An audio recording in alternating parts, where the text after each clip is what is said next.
It is a balmy 75 degrees. There is cloudiness in the sky, no humidity whatsoever. It's a perfect night in West Virginia to be in Chicago. And with that, hi, how are you doing out there in internet land? My name is Brian Trippett. I am the Front Porch Conservative.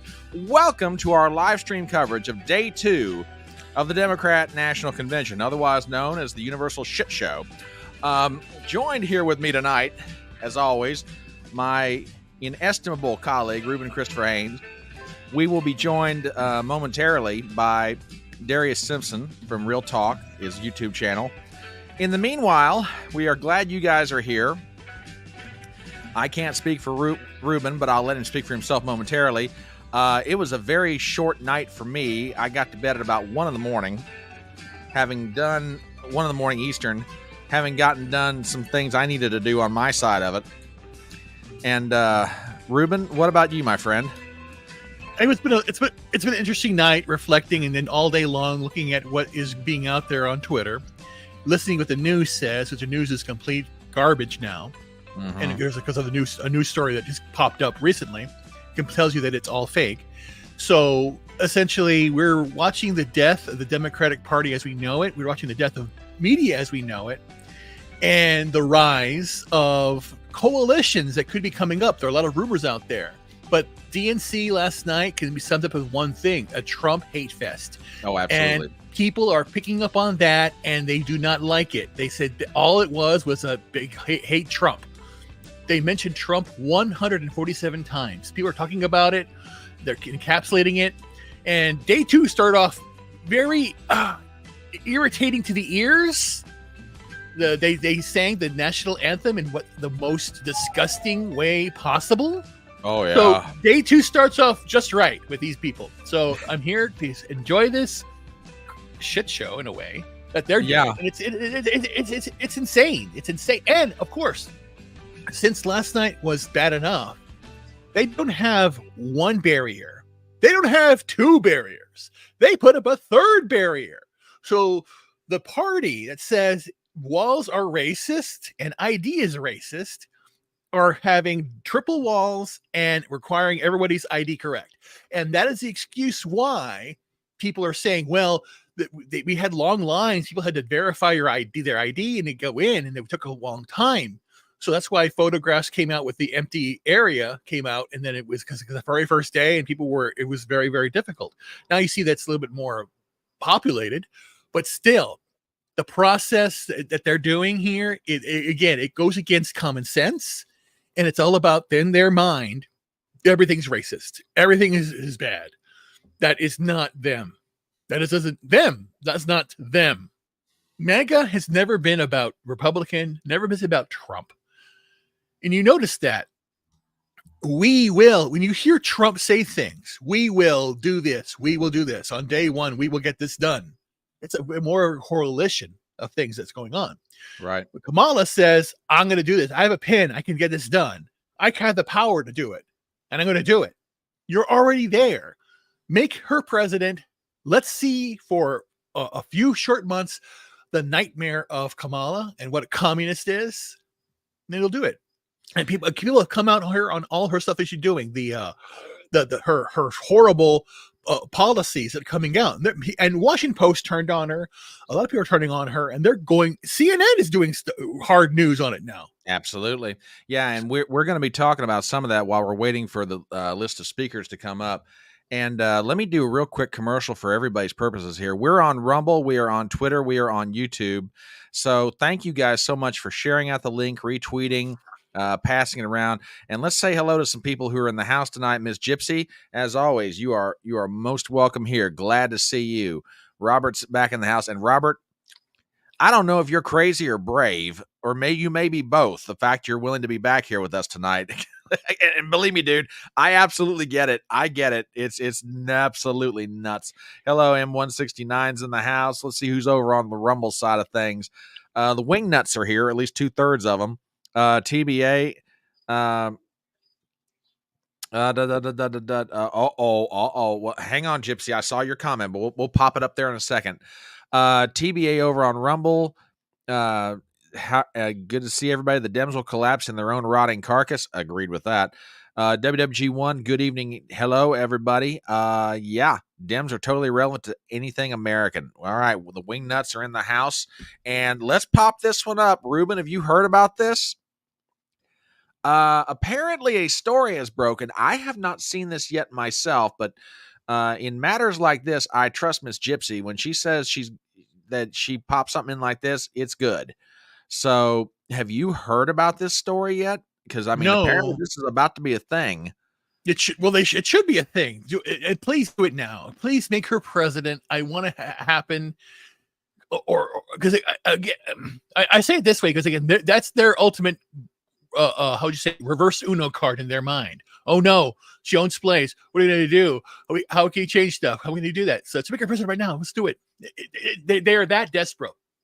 The entire establishment, I'll say establishment, not just Democrats, is terrified of what's going on here. And they're going to either, and the thing is that, how'd you say it? If things go really, really, really, really bad, they'll cut her completely. You think so? Yes. You think they'll hang her out to dry? Good evening, Jonathan. How you doing, my friend? Yeah.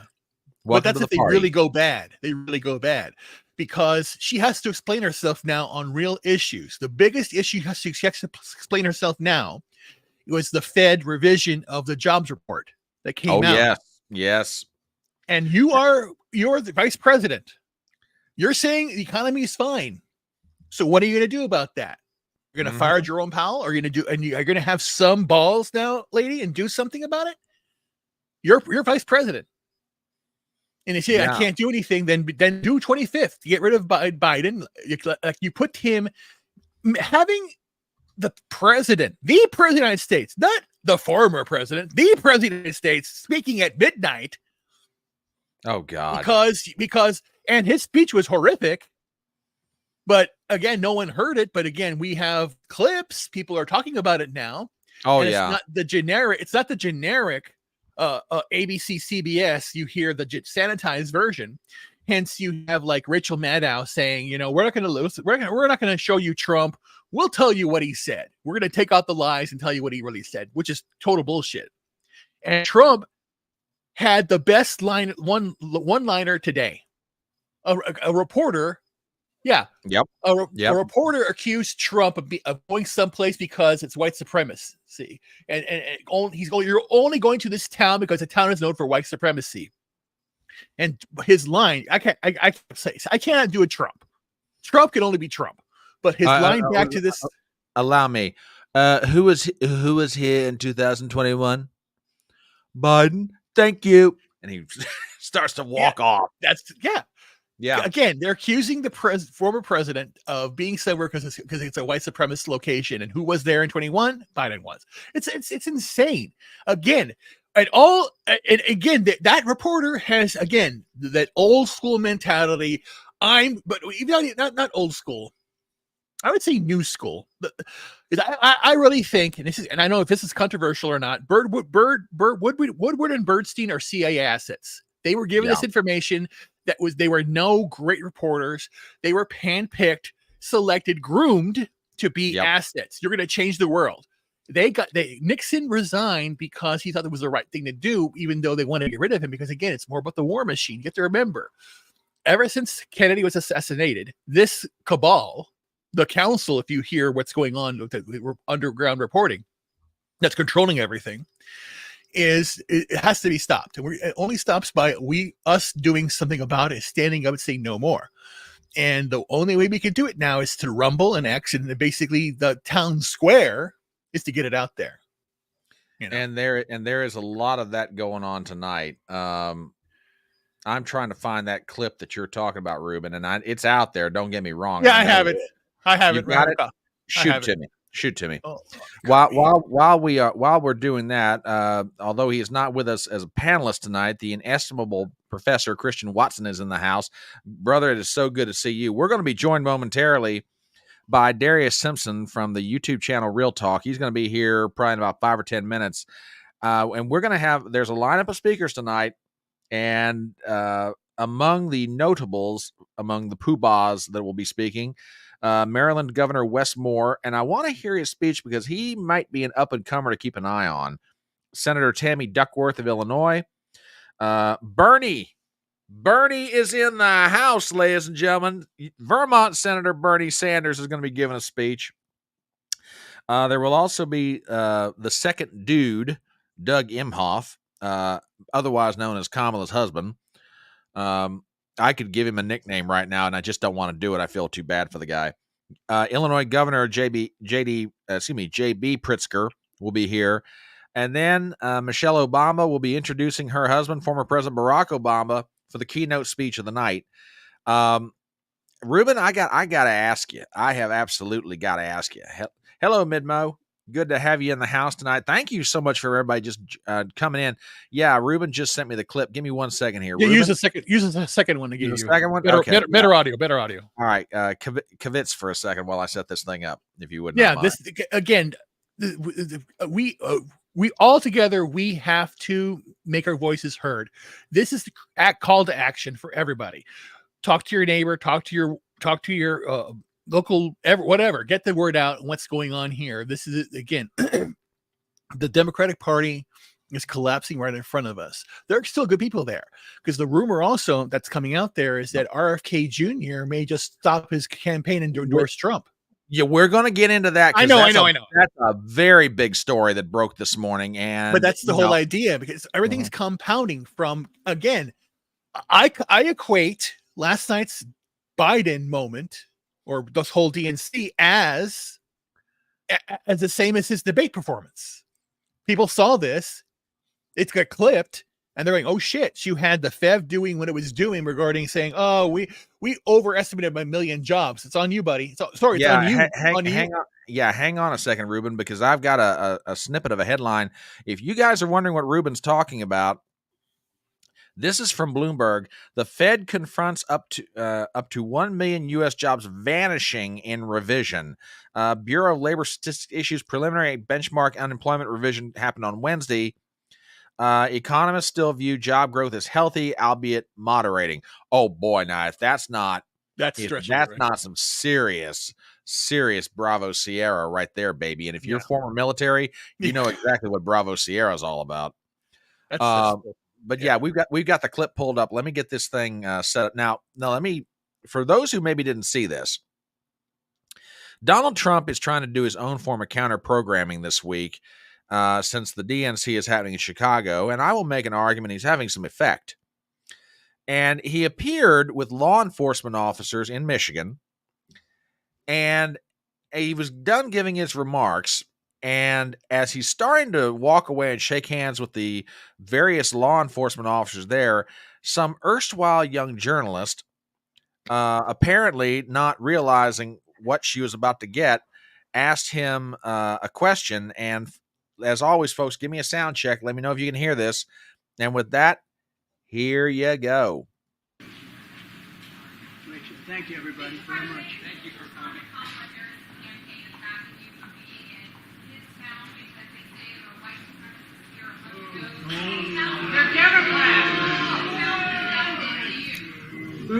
Who was here in 2021? Thank you. Thank you, everybody. Oh yeah. But you hear that. You hear this is the boos came from the reporters too, which is interesting. Oh. I think they came from the reporters also. Ms. Gypsy advises that Howell, Michigan, where Trump was at, a very nice part of the great state of Michigan, and apparently a very lovely town. Wait a minute. White supremacists. That's interesting. I mean, like your governor? Now, Ruben. This is the convention. This is the convention of joy. We're not supposed to be bringing any negative vibrations. Don't you know? Through joy. Exactly. Through joy, my friend. I tell you what. Give you a little bit of sleep, man, and you get in rare form. I'm telling you. Holy cow! Well, you're all right about it. We haven't even been here for 15 minutes yet, and you're already on a roll, dude. Yeah, but I've been thinking about that a lot today because I've been scrolling through Twitter. I've been laying down. I've gotten up to have some snacks and feel like a Caesar. But again, I've been doing it on purpose because I don't want to. I want to basically be up as long as I can, and I talk about this because again, it's like what the Democrats have done in the last 24 hours has destroyed their facade. It's coming down. Again, don't get me wrong. Most people who complain to be Democrats want no one to suffer. Want everyone's on the boat. Let's all help each other out. That's their core. It's about having empathy for others. And again, that's what they try to do. Witchmer, yeah, that's right. And then, but what they're doing now, it's the dichotomy of the lie that they're talking about. Because all last night was about the big lie. Trump's a convicted felon. This and that. It was not. There was. What's your vision? Your vision is just to hate Trump and hate everybody that voted for Trump, because that's what you heard too. And you see that from the reporters coming in, that going and talk to people on stuff. And Benny Johnson and Drew Hernandez are on the ground. And who is it? Charlie Kirk, all these people are on the ground talking to people. And then you see this, and that's where all the real reporting is coming from. And it's insanity what they're doing. They are destroying their reputation. No, I agree completely. And we're just keeping an eye on the convention hall right now, folks. Most festivities are going to kick off 8 p.m. Eastern, 7 p.m. Central, which, by the way, it's my understanding that Ruben, in his efforts to better report from ground zero in Chicago, has now managed, with a little bit of cleverness and deft mobility, has managed to move himself within proximity of the United Center in a somewhat abandoned building. He had to kick a couple of Hispanics out of there to make the thing work. But he is set up behind, appropriate concrete barriers. He has audio tech set up. He's got people on the inside. They're doing stuff for him. And, don't let that background fool you. It might look familiar to most of you, but I'm telling you now. It's a green screen. It's an AI background green screen thing he's got going on there. He's got the hat turned around. Come on, let's go. He's about a half a block away from the United Center right now. That's how I do it. And I have heard that through some people who know some people who know some people, you might be sneaking your buddy inside tomorrow night. Look, true. Man, don't get crazy on me here, okay? Funny is like I walk in and going, hey, it's okay. It's like Batman. No, not Batman, Superman or whatever. It's like, and I come inside. I went, fooled you. I got you. Anyway, if you're just joining us, I'm Brian Tripp at the Front Porch Conservative. This is my good buddy, Ruben Christopher Haynes. This is day 2 of the Democrat National Convention. We're going to be joined here in a little bit by Darius Simpson from the YouTube channel Real Talk with Darius. And I tell you, Ruben is way behind enemy lines, man. He is like ground zero. He's got that third story book depository thing going on outside the United Center. Not that he's going to be doing anything. He just kind of he's sneaking out. He's sneaking around. All right, I see him in the background, ladies and gentlemen, from his YouTube channel, Real Talk with Darius. We're going to bring in one of our favorite and recurring guests here on the Electronic Front Porch. I'm dying to get his perspective on last night and what's currently going on right now. Ladies and gentlemen, please welcome back to the Electronic Front Porch, Darius Simpson. How are you doing, sir? I'm doing great, gentlemen. How are you guys doing? Oh, you know me. I'm just working and living the dream. God help me. Yes, sir, I hear you. Hey, we're basically, we're doing what we normally. Oh, which, by the way, folks, if you have links, if you've got stories you think we need to be talking about in between listening to speeches, if you have memes, shoot them at us. I mean, all of us have Twitter pages. We want this to be as fun and interactive as we possibly can. Yes. And if you've got stuff out there, by all means, bring it on in. And yes, Darius, it looks like the fan club is out in full force, my friend, for you. Hey, Gypsy. Hey, all right. So I got to ask you, because, no doubt you've seen either clips of it or parts of it, or maybe you've got some kind of self-masochistic complex. You watched some or large parts of it. Day 1 of the DNC, your thoughts? Trash. Don't hold back. Tell me what you really think. Man, I tell you, they're nothing but a bunch of con artists. They get up there with all their emotional rants and lie to everybody. I think uh, they're misquoting. Oh, I just use one of their words. There was a lot of misinformation, in my opinion. Okay. They was throwing out there disinformation, lying on Trump. And the number one thing I took away is their hatred, not a dislike, their pure hatred for Donald Trump and what he stands for. That's Oh, what I I agree took with away that. from it, because that he was their talking point. They don't talk about policies. They lie about what's actually happening in the country. They do not listen to their constituents, or they say they represent, or Kamala Harris or Kamala Harris, or however she pronounces her name, wants to represent all of us, and yet they have nothing of substance that they bring to the table. So it was a absolute dumpster fire of garbage, in my opinion. Well, it's funny you say that because Ruben just shot me something in private chat. And like I said, folks, in all seriousness, if you guys find news stories that you want us to talk about, tweets, memes, stuff that we can work in, by all means. Each of us has a Twitter page. Shoot it at one or all of us. And Darius talking about the fact they're not talking about policy. I've got a clip here from Laura Ingram's show, and I'm not sure if this was last night or this evening, but a Democrat member of the Chicago City Council, an alderman is their term for it. An alderman from the Chicago City Council went on, and he had, it's Raymond Lopez. Okay, then I know who this guy is. Raymond, I know a little bit about him by name. He represents the 15th Ward in Chicago, and he has been a very outspoken critic of the Democrat machine in the city of Chicago. And he dropped a truth bomb tonight, and this is definitely worth hearing. So, folks, this runs about 20 seconds. This is Raymond Lopez from the 15th Ward in Chicago. Check this out. Democrats winning any new voters at this convention? I highly doubt it. I think this is all playing to their own base, not trying to recruit new people, because clearly the Democratic Party, my party, is not interested in talking about what matters. How are you going to keep people safe? How are you going to secure the border? And how are you going to deal with the 8 million undocumented individuals that they let in under Kamala Harris's lead? Whoa. Holy cow. That's just, woo. Man, now, Darius, you're going to understand this phrase better than anybody else, but that boy just got and talked heresy in the middle of the church service. Okay?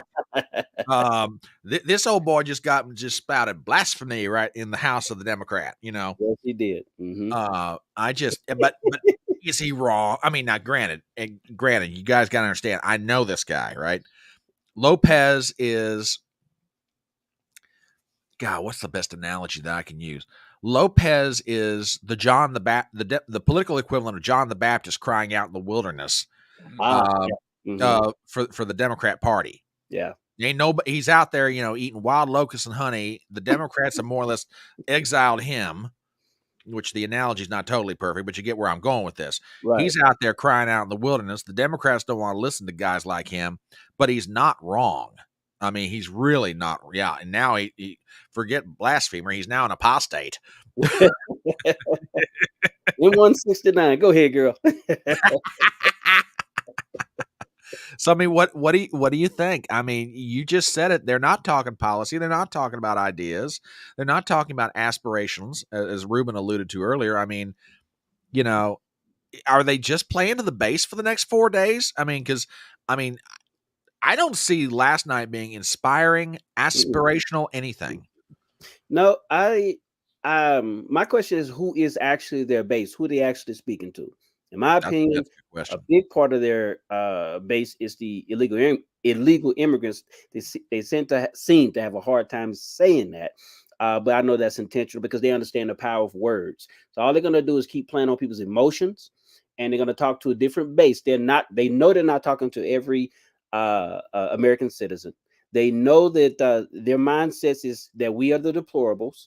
Their mindset is that we are basically the domestic terrorists. Those who support Trump, those who support the Constitution, those who are conservatives, those are Christians. We are the ones that they are actually against. And so their base, in my view, is mostly, yes, they still do have a few, Democrats or liberals or people who are very progressive who hold to their ideals. But as far as the grassroots Americans, They're not talking to us. They know this. This is intentional. So they're playing a very, very, very dangerous game, but they know what they're doing. Even though their ideas are stupid, in my view, they're very stupid. These folks are very smart. They know what they're doing. And in terms of what the video that you just showed that Ruben sent you, very good video. And that's what's so interesting. This is why it's hard to say. I never would say all Republicans are good, for example, or hold all the same views, no more than I'm gonna say all Democrats hold the exact same view. I think there's a combination, there's a mixture. We can agree to be disagreeable. Everybody has different views. And so I give people like what's that gentleman name, Mr. Ramirez? Lopez. Raymond Lopez. Mm-hmm. Raymond Lopez. I give him kudos, and I have more respect for someone who's on the opposite end of me, my ideals and my values, largely anyway. But he has the kahunas, he has the courage and the integrity to call out his own party. That's what I would do if Trump was saying some of the same dumb things, and he does have dumb moments. But if he was saying some of the same things that the Democrat Party is saying right now, I would call him out on. That's how honest I am. I wish all of us, and I know you guys would do the same, but I wish people on both sides or on all sides would just be honest. Hold the person that you hold, you have some type of respect for, the leader of your party or the leadership of your party. If you would just be honest and hold them accountable, I think these conversations would be much easier, much better. What we're looking at right now, ladies and gentlemen, is the roll call of the states. This is a very old tradition. Did they already do this? Well, now see, that's what I was just getting to. Strictly speaking, what you're watching right now, I mean, under normal circumstances, this is theater. In the case of the Democrats this year, it's real theater because a virtual roll call vote was done about 10 days ago. About 2 weeks. I'm sorry, about 2 weeks ago now, where they did a virtual roll call vote. The delegates have already voted. What you're watching right now is, for the benefit of TV. Now, the roll call of the states, if I could just give a little bit of tour guide information here. And if you look over to your right, you'll see Alaska is giving their delegates. No, I'm just kidding. So can something happen right now? No, the delegates made it official through the virtual roll call vote. Okay. Fuck. This is garbage then. Yeah, it's garbage. I mean, they're making it look like that they are by acclamation giving her, the vote, and the reality is they're not. Okay, this is pure. This is the purest form of theater.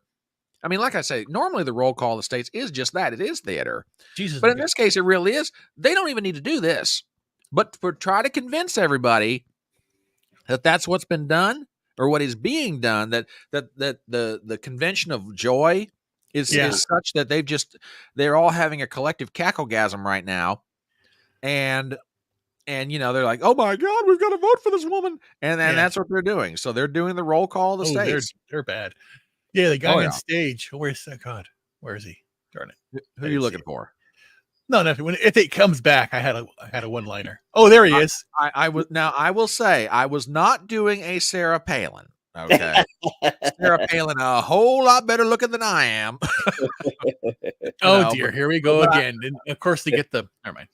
Yeah. Okay. I don't know. Again, I'll just say it the nice way. I hate when they treat. Look at this lady like a minstrel. Yeah, that's what I'm. That's the kindest thing I can say about that. Yeah, and now, well, I tell you what, while we're waiting, working our way around here, we'll come back to this when I see something interesting going on. I'll tell you what, let's do a real quick commercial because we got a whole bunch of content creators here. Darius, I'm going to start with you since you're the most recent one through the door. Where can people find you on social media if they're not subscribed to your channel? Oh, by the way, do I understand you just started a Rumble channel? Yes, sir. You're absolutely correct. All right. I jumped on your side. You talk about it a lot, and I said, let me go ahead and you asked me about it before. I said, let me go ahead and get started on this thing.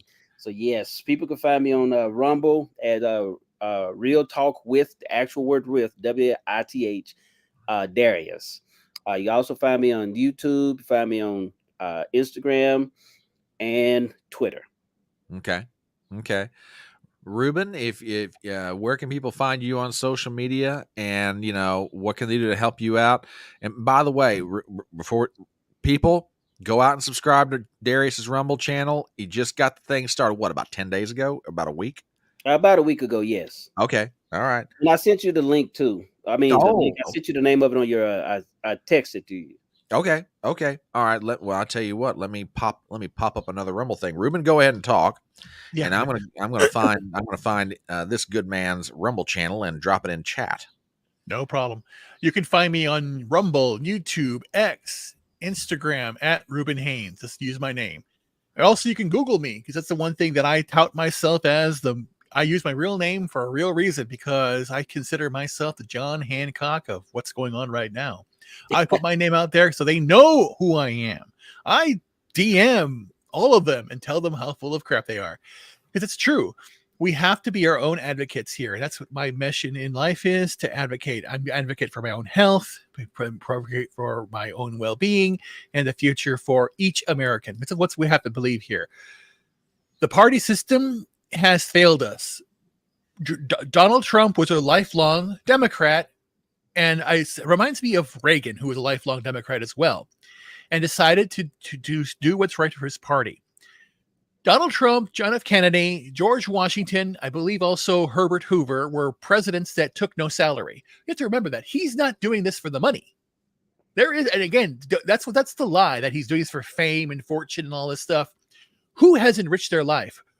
Oh, the personal wealth of Biden, Kamala Harris, Obama, Clinton's has quadrupled, and there's no looking into the Clinton Foundation, what they're doing here, but they go after Trump for what he's doing.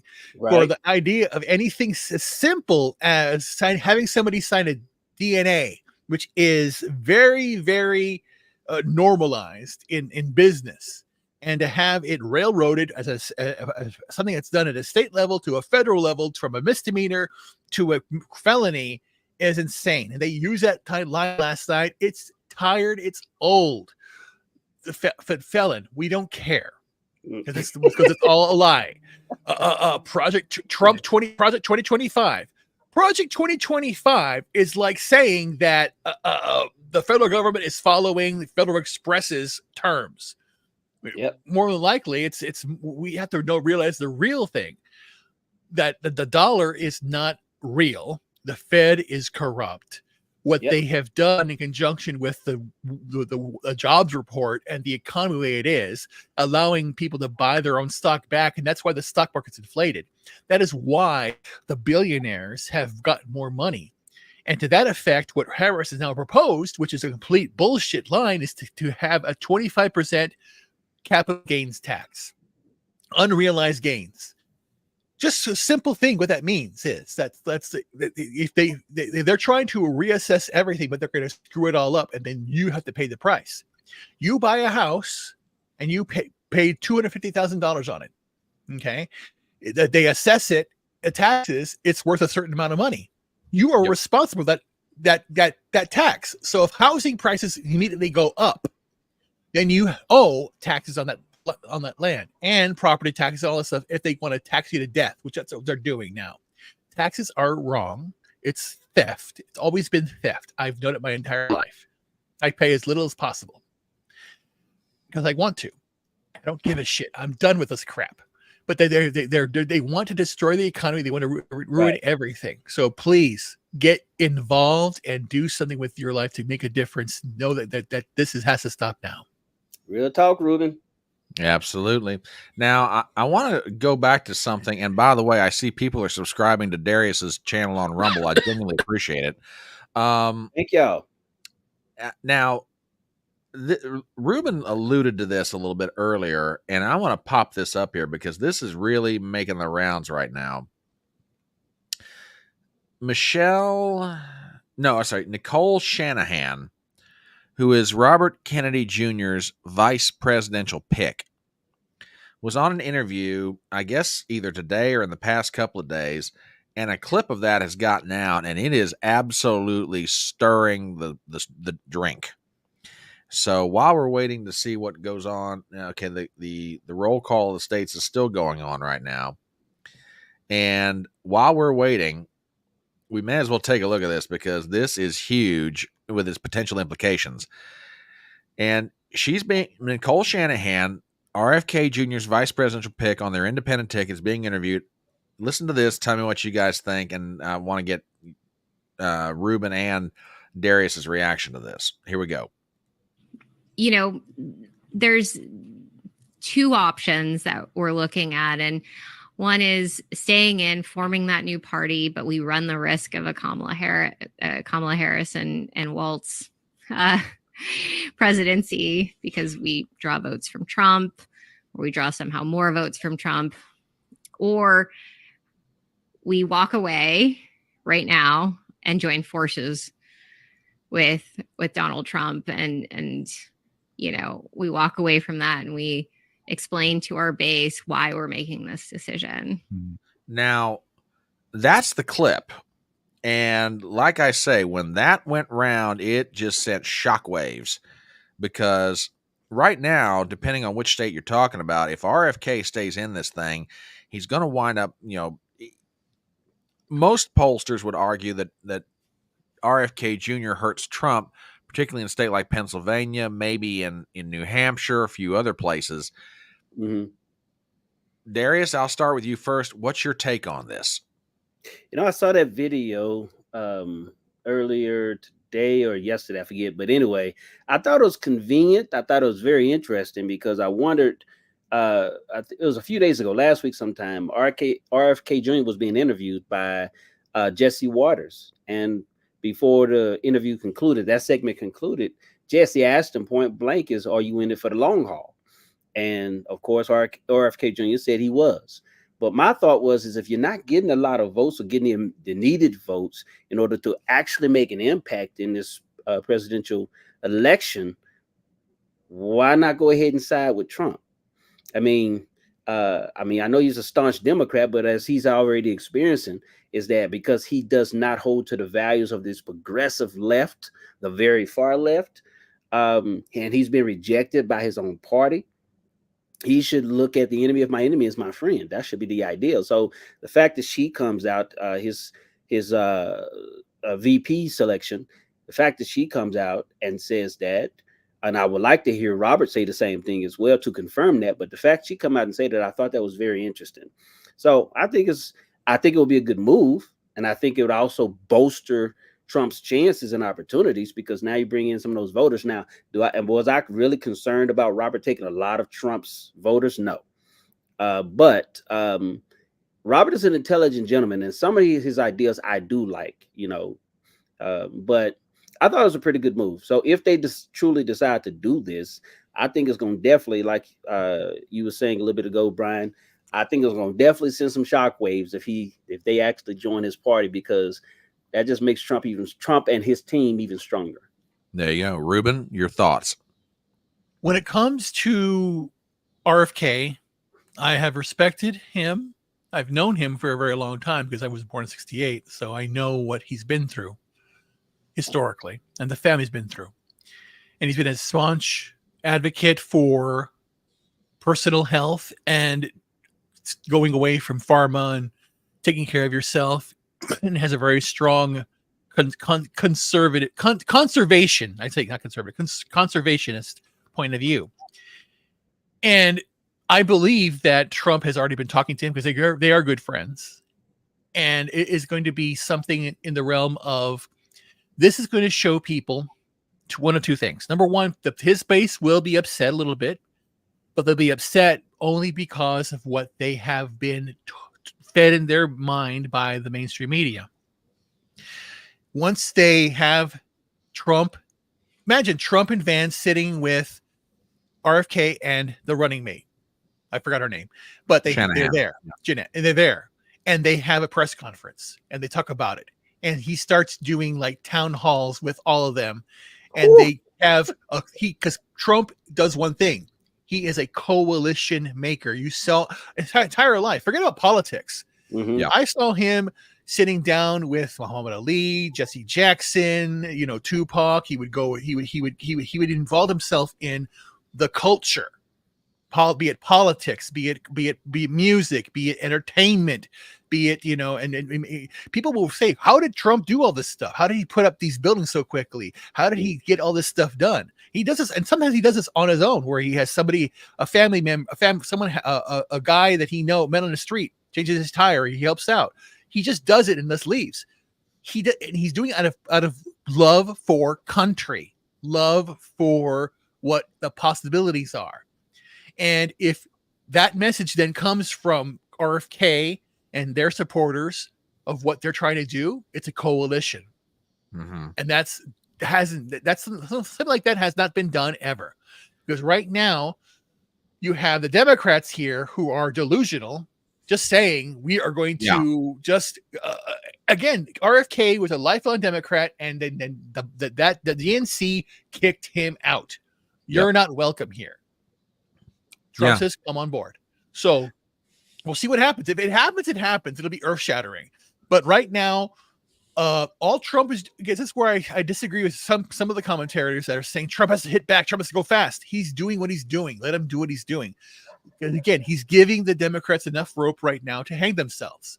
Mm-hmm. After their convention's over, there will be no bump from Kamala. It'll all be manufactured. It's not real. You have Betty Johnson going out there, and Drew Hernandez right now talking to people at the convention, Chicagoans that are just there. Who's going to be Trump or Kamala? Trump. Don Lemon was doing his videos now. He just put out a video right now interviewing people, Trump or Kamala, and everybody he interviewed was voting for Trump. Yeah.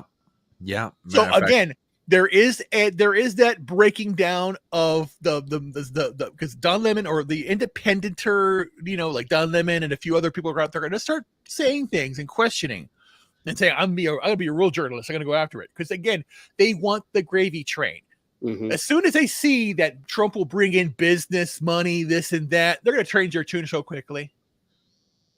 Matter of fact, speaking of that clip by Don Lemon, I've got that thing pulled up. And by the way, gentlemen, Miss Gypsy is I will go back and look at this because our handles are not showing up in certain places. So just be advised. I'll drop this message in chat, but I'll drop.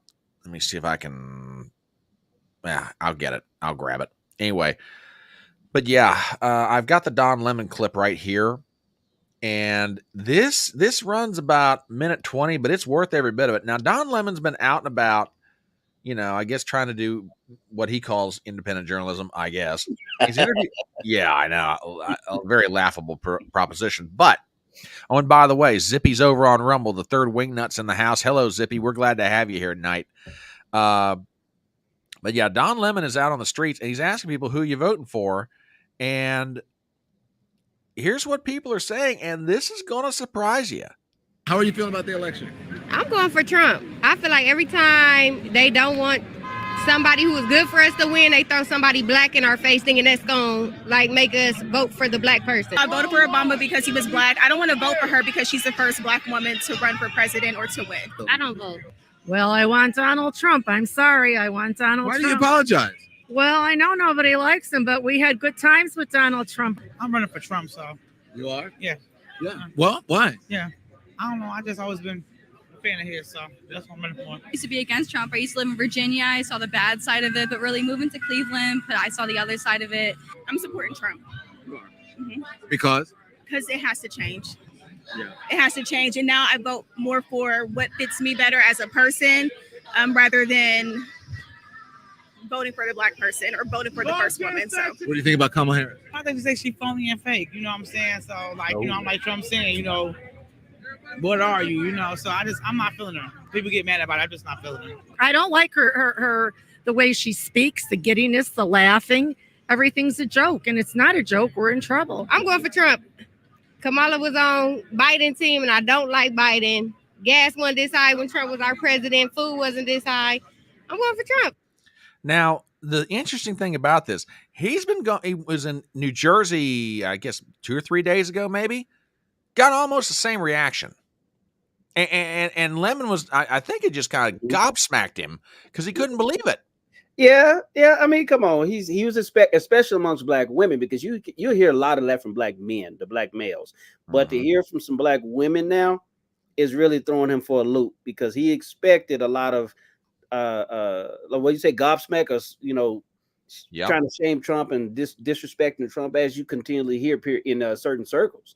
But when you have people talk about, and I like what the other young lady said. She said, she was honest, I voted for Obama because he was black. And that's what I thought about too at the time. But again, because of my values and how I was brought up, I still was listening. And she said, I'm not going to vote for Kamala because she's black. I'm voting because of my basically her personal values. And I like that. Yeah, absolutely. I mean, yeah, we're keeping an eye, waiting for our first set of speakers. They're still going through the roll call of the states, which again, this is being done as a purely propaganda maneuver.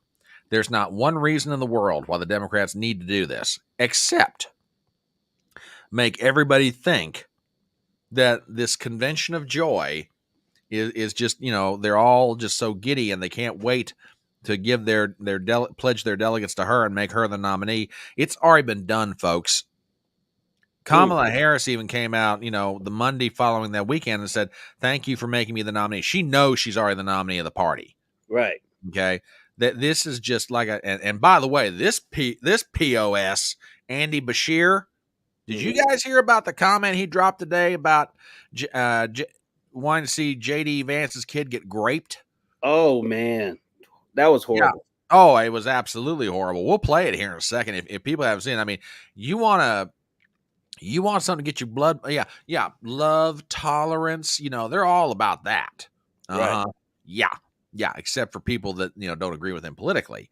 Right. I mean, just unbelievable. I mean, I tell you what, I'll disagree with Ruben ever so slightly. Oh, good Lord. What is he doing? What happened? Is he ill? That guy was ill. Who should disagree? No, the guy with the blue hat and the no. Yeah. And that guy. Oh my God. What's up? Chris Hansen's looking for him. Jeez. That was a joke I wanted to do. Yeah. Oh, jeez. No, but I mean, did you say Chris Hansen was looking for him? Yeah. Oh Lord. I should start my show. Look, I gotta talk to Chrissy. I told everybody everybody's in rare form tonight. I'm telling you, that first night, it took a little something to get over it, but I'm telling you, everybody's just bringing the A game. Chat's bringing the A game. Commentators are bringing the A game. This might turn into I almost had a stroke 3 weeks ago. So give me a break, Jesus. Right. Hey, dude, you do you. That's all I'm saying. I'm just warning the audience right now. This night might get spicy. That's all I'm saying. So, if you just happen to be tuning in, I hope you don't mind the fact that I do give that little zingers during when they speak or speak. Oh no, absolutely not. I'm your setup man. You're the guy delivering the punchline. Remember, that's how the comedy scene works. If you just happen to be tuning in and you're asking yourself, who are these three gentlemen and what the heck am I watching here? My name is Brian Trippett. I am the Front Porch Conservative. I'm joined tonight by my partner in broadcasting crime, Ruben Christopher Haynes, and we're joined by YouTuber and Rumbler, now officially on Rumble, Darius Simpson with his channel Real Talk with Darius. We are waiting, and I use that term advisedly, we are wading through the roll call of the states that the Democrats are doing right now in Chicago, Illinois. Please share out the link if you haven't done it already. Please subscribe to these good gentlemen's channels. They are both, well, I should say, Darius is on Rumble and YouTube. Ruben is on YouTube. And please subscribe to my channel if you haven't done it yet. Yeah, we're just,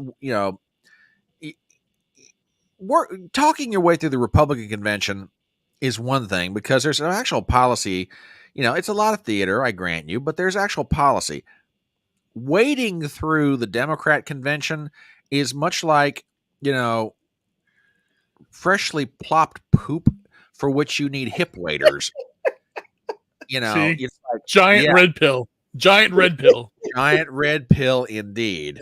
Now, and as we jokingly have said, Ruben is like, up on the third story of some book depository just outside the United Center. So he's like risking life and limb here tonight. I want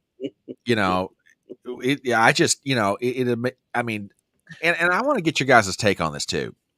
Hang on a minute, because I got something here So the other day, Kamala Harris comes out and says she's all for no tax on tips, right? Well, now you're laughing, but gentlemen, I hate to tell everybody this, but she may not have told you all the details of her proposal. I know everybody in this audience finds that shocking to believe, but the Washington Post has run a story, headline, Kamala Harris eyes guardrails on plan to eliminate taxes on tips. Harris is considering a $75,000 income cap and limiting how much tips workers could exempt from their taxes. Well, fellas, your take, my first reaction reading that is, then what, pardon my language, Darius, why the hell even propose no tax on tips if you're Kamala Harris? If this is what you're going to do to everybody, there's no point doing it. Comments? Go ahead, Ruben. I'll chime in after you. Oh dear, I was reading something. Oh, okay. Jesus Christ! No. Alex Jones is saying that a major announcement's coming up very soon, and he's at the. I'm about RFK, so I'm basically monitoring that right now. He's at the. He's live right now at the DNC. So I was just looking at it and just seeing. I'm looking at it right now. I'm sorry. I'm sorry, Ruben. Who'd you say is Alex Jones? Oh, Alex. The godfather of all conspiracy theorists. Yeah. And he's been proven to be over 95% right. And I'm sorry. Considering him for attorney general, he says. Trump. That's what Trump. Now there were when this news dropped, and let me go back to Reuters, because after Nicole Shanahan, RFK Jr.'s vice presidential candidate, dropped the comment about they're actually thinking about withdrawing from the race and endorsing Trump. This started hitting the wires. Reuters had this out. Independent presidential candidate RFK is considering ending his campaign to join forces with rival Donald Trump. Now, I cannot find it immediately. But Trump is receptive to this. As a matter of fact, and I'm trying to find the exact how it was phrased. I'm trying to find somebody's story on this, Breitbart somebody. But yeah, he's open to this. Well, that's like you said earlier. Trump is very good at putting the coalition together. So, one of the things I learned about Trump, because I used to follow him pre his political career. If Trump is doing some type of building project, for example, and the competition is pretty strong, Trump figures out a way to how to buy, how to hire that person, that expert on the other side, and make him a part of his team. Trump is all about being the best of the best. So again, I didn't say I agree with 100% everything, but his ideal around it is he wants the best people or the best person around him. And so if he figures this person is going to be the best to fit his agenda, to fit his plan, his strategy, he's going after him. Okay, Ruben, hang on a second. I'm not trying to cut you off, but I just found a clip here. This is Trump after his event in Michigan. He's being interviewed by a CNN reporter, and he is asked about this very thing. So, folks, do me a favor and check this out. Can I ask you about RFK? Because just moments ago, his running mate said that they were considering endorsing you. Have you considered him for a role in the administration, and what role would that be? Well, we haven't, but I would love that endorsement because I've always liked him. Would you also consider putting him in the administration? You're asking me a very unusual question. I haven't been asked that question yet. I like him a lot. I respect him a lot. I probably would if something like that would happen. Okay. Can I ask you about RFK? Okay, there you go. Now I'm gonna posit a theory here, and I have no evidence to suggest suggest this. This is just, a couple of good old boys in West Virginia BSing each other. Let me explain the context of that statement. As many of you, my regular listeners will know, I have a good buddy who goes by the nickname of Smiling Jack, and he and I usually check in with each other, on any number of different subjects over the past 20 years. And this story broke about Shanahan's comment about the potential withdrawal from the race and the endorsement of Trump. My buddy Smiling Jack has a very interesting theory. But again, there's no proof to this. This is just two good old boys out by the back fence talking. My buddy Smiling Jack is of the opinion this deal's already been done, and this is the slow leak. In other words, this is the buildup to it. In other words, they've already done the deal. Shanahan drops the comment. RFK kind of confirms. Trump gets asked about it. In other words, the skids have been greased for RFK to do it. Trump's giving him the room to make the move. Now, again, this is totally, out of left field. I got not an ounce of corroboration or articles or anything right to back this up, but it would make sense. Your thoughts, gentlemen? It's so basically watching this the playbook fulfill itself. The coaches get with their players, run the plays, run the schemes, talk it over, see what works, what doesn't work. Behind the scenes, they already know what they're going to do. And by the time it gets out to the public, you just really running your plays until you actually able to execute and hit the touchdown. Yep. So yeah, that makes sense. I'm not surprised, but that is a very interesting take on it. Ruben? It boils down to this, and a lot of commentators have been talking about this for the last few days, but you have Trump and you have Kennedy. Right. Then you have Harris and New World Order media, everybody. Remember, Harris is backed by, oh God, there she is. Hi, Christian Wimber. The Wicked Witch of the Midwest. Oh my God. Somebody throw water on her. Let's see if we can get her to melt. That's her laughing. Where's your broom? Wait a minute. She knows how to laugh? With that face, I think it would break or something. She tried to smile, let alone laugh. It was a cackle. Well, okay. That's anyway. But the thing is that here's the thing where that's why I'm saying it's again, Trump has to say that the Democratic National Committee is having their convention.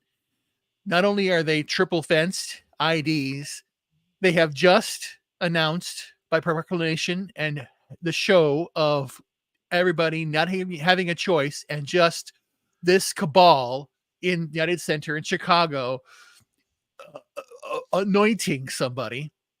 We represent the party and of the people. And to that effect, I have my good friend, just a good friend, RFK, coming out, and it has some words to say. And then he comes out, gives the endorsement. And if you have Tulsi Gabbard there, you have RFK, you have all these former Democrats that will now be on my independent voices. Voices will now be on my cabinet because I want a cabinet that represents the American people. Ben Carson, Tulsi Gabbard, RFK. Yeah. My gosh, who else? You talk about all stars. All stars that they had. Because again, with Andy Beshear messed up his 2028 run last night. I agree with that. Comments. Absolutely. What he did about he wants someone to get, his JD fans. Yeah. It's insane. It's insane. I mean, how do you get away with saying something like that? That's the problem with the Democrat Party. These folks, especially in today's world, post Trump's, and I'm talking about going all the way back to 2015, post Trump's announcement and his presidency up to now, they have said a lot of outlandish things that under normal circumstances, most people on all sides would question, would challenge, and would try to hold them accountable for. But now, I mean, it's like it's open season to say whatever you want to say, even to the point of wishing your enemy. Yeah. You wishing your enemies, family members to be compromised in such an ungodly fashion. I mean, we used to frown upon rape and all this stuff. Now, didn't Trump just get through or is still going through a case where allegedly he raped a woman? Yeah. I mean, supposedly. So why is it okay? Go ahead. No, but here's the thing when it comes to Trump, the whole thing there was was not. They had already made him liable for it. There was no trial. In fact, the jury, the law said, did he commit rape? No. is he liable for rape? Yes, which is totally contradiction. I mean, how's that possible in America? With lawfare, basically, you have enough bullshit. That's why when Kamala, yeah, you're right. Go ahead. Whatever, fuck, whoever her name is, when she talks, all garbage. It's just garbage. It's just word salad that means nothing. Yep. And again, I don't know. I guess I read between the lines and see the truth, and it's like, this is all bullshit. And even Mark Hahn, what he's doing is insane. And again, yeah, try to do it. Put him in prison. You're making him the Nelson Mandela of the United States. Yeah. Yeah, absolutely. Absolutely. Yeah, Zippy over on Rumble says the DNC sure hates the common folk with those walls and IDs. Yeah. Brother, you are not wrong. M169 was correct. This is so funny. The jury said it didn't, but responsible. Why? How? Yeah. For those who have not seen the Andy Bashir comment, I've got a clip right here. I'll go ahead and play it real fast just to put this out there. He made an appearance on Andrea Mitchell's show on MSNBC. And for those of you who haven't heard it, here you go. I mean, think about what some people have had to go through because of these laws. J.D. Vance calls pregnancy resulting from rape inconvenient. Like, inconvenience is traffic. I mean, make him go through this. Yeah. Yeah. Yeah, love and tolerance, people. Love and tolerance from the Democrat Party. There you go. And I need to correct myself. It was Morning Joe that he was appearing on, not with Andrea Mitchell. But yeah, people should not watch the mournful show. No, absolutely not. Absolutely not. Yeah, we're just basically working our way through the roll call of the states. Again, a very old tradition in American politics. Okay. All right. Yeah. If they do this the way they normally do it, and maybe California puts her over the top. That's exactly what they'll do here with Gavin Newsom thing. And that kind of gets to something else. This is a gathering. To me, this is a gathering of jackals. And let me explain what I'm getting at. Excellent. Let me explain what I am getting at here. I mean, there are always competing factions inside of a political party. I understand that. They said that no, never mind. Go ahead. No, the lady was saying, "Oh, it's not even a lady; it's a guy. That's a dude. That's the one next to him. The one was clapping before." Oh, okay. He was saying that New Jersey is the largest LGBTQ community. Who cares a shit what they do? They do exactly. But I mean, this is an absolute gathering of jackals. I mean, there's always competing factions inside of a political party. I understand that. Yeah. But I have never seen a group of self-interested politicians as large as what is gathered at the Democrat National Convention. I mean, think about this for a second. You have Kamala Harris, who was self-interested enough to, blackmail her boss with the 25th Amendment. Okay. Mm-hmm. Ran him out. You have Gavin Newsom, who it's quite obvious to everybody wants to run for president. Okay. Right. And is just absolutely eaten up with it. I mean, doing national tours, shadowing Joe Biden more or less on the event that if he drops out, he might jump into this thing. You've got the Wicked Witch of the Midwest, Gretchen Whitmer, who wants to be president. You've got her next door neighbor, J.D. Pritzker of Illinois, wants to be president. Now, granted, they're governors of Democrat states. I understand that. You got Shapiro, who's in Pennsylvania, who's got national ambition. And that sort of begs the question, and we kind of pointed this out the other night. What incentive do these Democrat governors really have to help Kamala Harris? Because think about it for a second. If she wins, and she is capable of winning. Right. Okay. Let's just, believe me, she's a joke. She's an intellectual lightweight. She's the equivalent of cotton candy, but she could win. Right. I mean, if a stroke victim can become a senator from Pennsylvania, then then, Cotton Candy Kamala could become the next president of the United States. Yeah. Okay. But what incentive do these Democrat governors have to get her there? They don't. They have no incentive to do it. No. If they help get her in, their ambitions are put back by about 4, maybe even 8 years. And in American politics, you guys know what that kind of time does to somebody. I mean, it could change circumstances all the way around. People forget about you. You're not quite on the front page anymore. Maybe you're term limited, whatever. And, whatever machinery you got sort of building up in the background, you can't do anything with it. So, I mean, this is a gathering of jackals. There's all kinds of ways to describe the Democrat National Convention, but this one is an absolute a gathering of jackals with knives. Yeah. That's to me, that's exactly what it is. Now, wait a minute. I'm a little disappointed. All right, I got Spike Lee right here. Yeah. Where's Madison Square Garden? This guy ought to be trash talking some NBA team coming in playing against the Knicks. Yeah. Oh yeah, we see him. Yeah. We see him, Professor. Yeah. Just unbelievable. Unbelievable. What I like about this, though, is that at least we get to see who people are and where they support, where they stand at. Yeah. What I don't like is you don't know who is for who or for what. Oh, that's right. That is Letitia James right behind old Spike. Oh goodness, I did not realize that. Okay, thank you, small time. I did not realize that. Oh, by the way, did I hear correctly, gentlemen? Did I hear correctly that Trump today called for passage of a national law for death penalty on anybody engaging in trafficking of children? You hear it correctly, brother. Okay, I thought I heard that right. Hey, man. I got no problem. I'll volunteer to do it.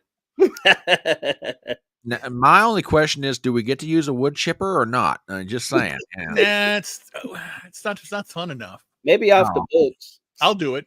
Okay. All right. YouTube, we are kidding. We are totally kidding. In Minecraft. Yeah, exactly. Minecraft. Yeah. Your German is showing, Ruben. Anyway, we'll keep an eye on this nonsense that they are engaging in, but we're glad to have you guys here tonight. And by the way, thank you for everybody for sending in links already, for sending in memes. There he is. What? No. Okay, well, he has AIDS. Will you stop it? He does not. Good grief. Good grief. Okay, yeah. They're working. Yeah, if tradition follows on this, California will be the state that puts Kamala over the top. He's too used to doing that with that microphone. Will you stop it? Good God, I disavow, folks. We disavow. Just saying. Oh shit! What is this thing? It's a Smurf with a hat on. It's a Smurf. This is the time DNC recall thoughts when I know. Wait, they're having like they're doing this like a musical thing. They have the guy like doing that. Yeah. Oh my gosh. Oh my Lord. What in the? It's the Ents. It's the Ents from Lord of the Rings. Are you serious? Oh no.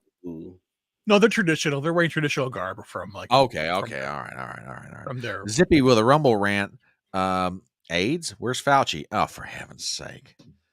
We are not saying that the man at the podium has HIV. No, he has full-blown monkeypox. Will you stop it? Just good God, man.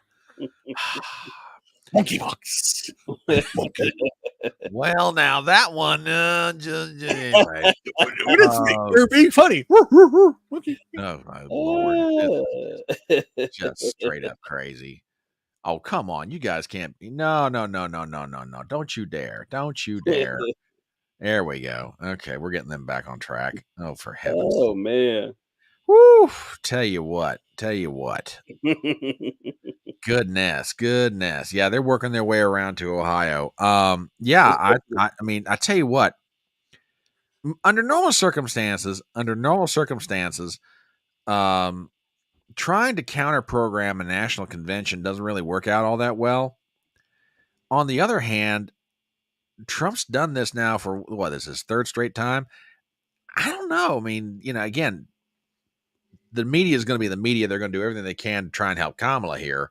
Right. But I think Trump's being very effective with what he's doing, at least so far this week. Well, Brian, I agree with you. You said earlier that, people was asking for Trump to really come out and basically attack. Well, right. Why do that when they actually self-destructing? True. When your enemy is killing themselves, don't get in the way. Get in the way. Yeah. So, yeah, I agree. So thank you guys already out in the chat for sending in memes, for links, for everything else. Totally do appreciate it. Where did I see Robert Gouvet being mentioned? Was it Gypsy or was it M169? Hang on a minute. Damn. I saw a reference to Robert Gouvet earlier in chat. I'll just say this. Here it is. Yeah, talking about in relation to Trump's proposal. Oh yeah. Yeah. Absolutely, just oh my God. Yeah, I'd heard about this report. Well, there's also something that's going out there. You can do your own research. This is very true. The largest proprietor of child trafficking is actually the United States government. And I'm again, you look at yourself, because if you put that out here, they're gonna ban you. It's just stupid. Yeah, because that's what I'm saying. Go on Rumble, go on X, and find this out. And right now, we have to thank two people for all of this foundational work that's being done. Yeah. Elon Musk, because X is a platform that doesn't suppress, and Tucker Carlson. His reports are earth-shattering. He's the one that first talked about the Darien Gap. This is related to child trafficking, and he's talking a lot about it. And the one thing that's coming out now is the one thing that's being pushed is all of the jabby jab stuff you do when you're a baby. And the fact that a lot of things are coming out now on how everything, be it autism, be it, asthma, be it, illnesses for child, the things that are going on with the heart right now are all related to it. And they're hiding and suppressing this stuff. That's the other reason why they do not want Trump as president. Imagine if you have Trump as president, you have RFK Jr., you have Tulsi Gabbard, you have Ben Carson, you have all these people, all of these, scholars compared to what the Democrats are doing. Yeah. And then all is exposed. People are going to go to prison. It's going to be really bad. And that's what they're afraid of. Right. They're afraid of accountability. Yeah. No, I absolutely agree. And they're working their way around to the Commonwealth of Pennsylvania now at the convention, and about to request how their delegates vote. And, like I say, if tradition holds, California will be the state that puts her over the top. We're just basically waiting for that to happen. And there's a list of speakers who are going to be going tonight. So, as we sit here and work our way through this, if you've got memes, if you've got links to stories, if you got stuff you want us to talk about, drop your comments in chat, shoot them at us on Rumble, on Twitter and various other places. We'll be happy to put them up and talk about them. But yeah, I think, and I want your guys' take so far. We talked a little bit about this earlier. In the traditions that I grew up in, I understand negative campaigning works. That's why people keep on doing it. On the other hand, there comes a point where you've got to give people something to vote for. You just can't sit there and say, vote for me, I'm not as bad as the other schmuck. Okay? Yeah. And this is kind of, there's the man who could have been vice president if he wasn't Jewish. Oh, I'm sorry. Did I say that out loud? Yeah, the man who could have been vice president if he hadn't been Jewish. But, there's, and again, it was just the first night. But if the first night is any indication of what this convention is going to be like, I don't see how this gives her much help going forward. I really don't. Did you gentlemen happen to see or hear about the poll out of Virginia today? No. Okay. Now, remember, everybody's trying to tell them in the media is trying to tell everybody, oh, there's this love for Kamala. We are now in the season of joy and all that good stuff. There's a poll came out of Virginia from Roanoke College, which is a pretty reputable group. They do pretty accurate work. Okay. Which showed Kamala only up by 3 in Virginia. This is a state that Joe Biden carried by 10 points. She's only up by 3. That means if Trump can hold down his losses in Northern Virginia and maybe in the Chesapeake Bay area, crank up his vote out coming out of Western Virginia, he might have a legitimate shot of taking home their electoral votes. And if he does that, the whole dynamic changes of the race. Because at that point, Pennsylvania, Michigan, and Wisconsin, while they're still important, aren't that necessary. So, and the point, what I'm getting to is this. She's got to come out of this convention with a pretty good bounce. She's done. If she doesn't, she's hurt. It's not happening. I don't think so either. And then of course they'll lie about it, but it was not happening. Oh, they'll absolutely lie about it. They will absolutely lie about it. I mean, that's basically what the campaign should be called. We lied to you. How can you tell when a Democrat's lying? Their lips are moving. Yeah, exactly. You know, it's just. I think what's going to really mess her up, in addition to all of this big old show, this theater as you called it, is when she supposedly speaks on Thursday. So when she's up there talking, I know she's going to have her teleprompter up there. I ain't nothing against that. Right. If she even attempts to go off script a little bit, I think she sinks her own ship. I tell you what. Did you see the clip the other day where they were traveling? I think it was Pennsylvania. And they were just about to get on the bus, and there was a gaggle of reporters around the door of the bus, and Kamala gets asked a question. I forget now what the subject was. Oh yeah, it was about her economic proposals she'd laid down in North Carolina on Friday. And the reporters were asking her. They asked the question, how is this going to pay for itself?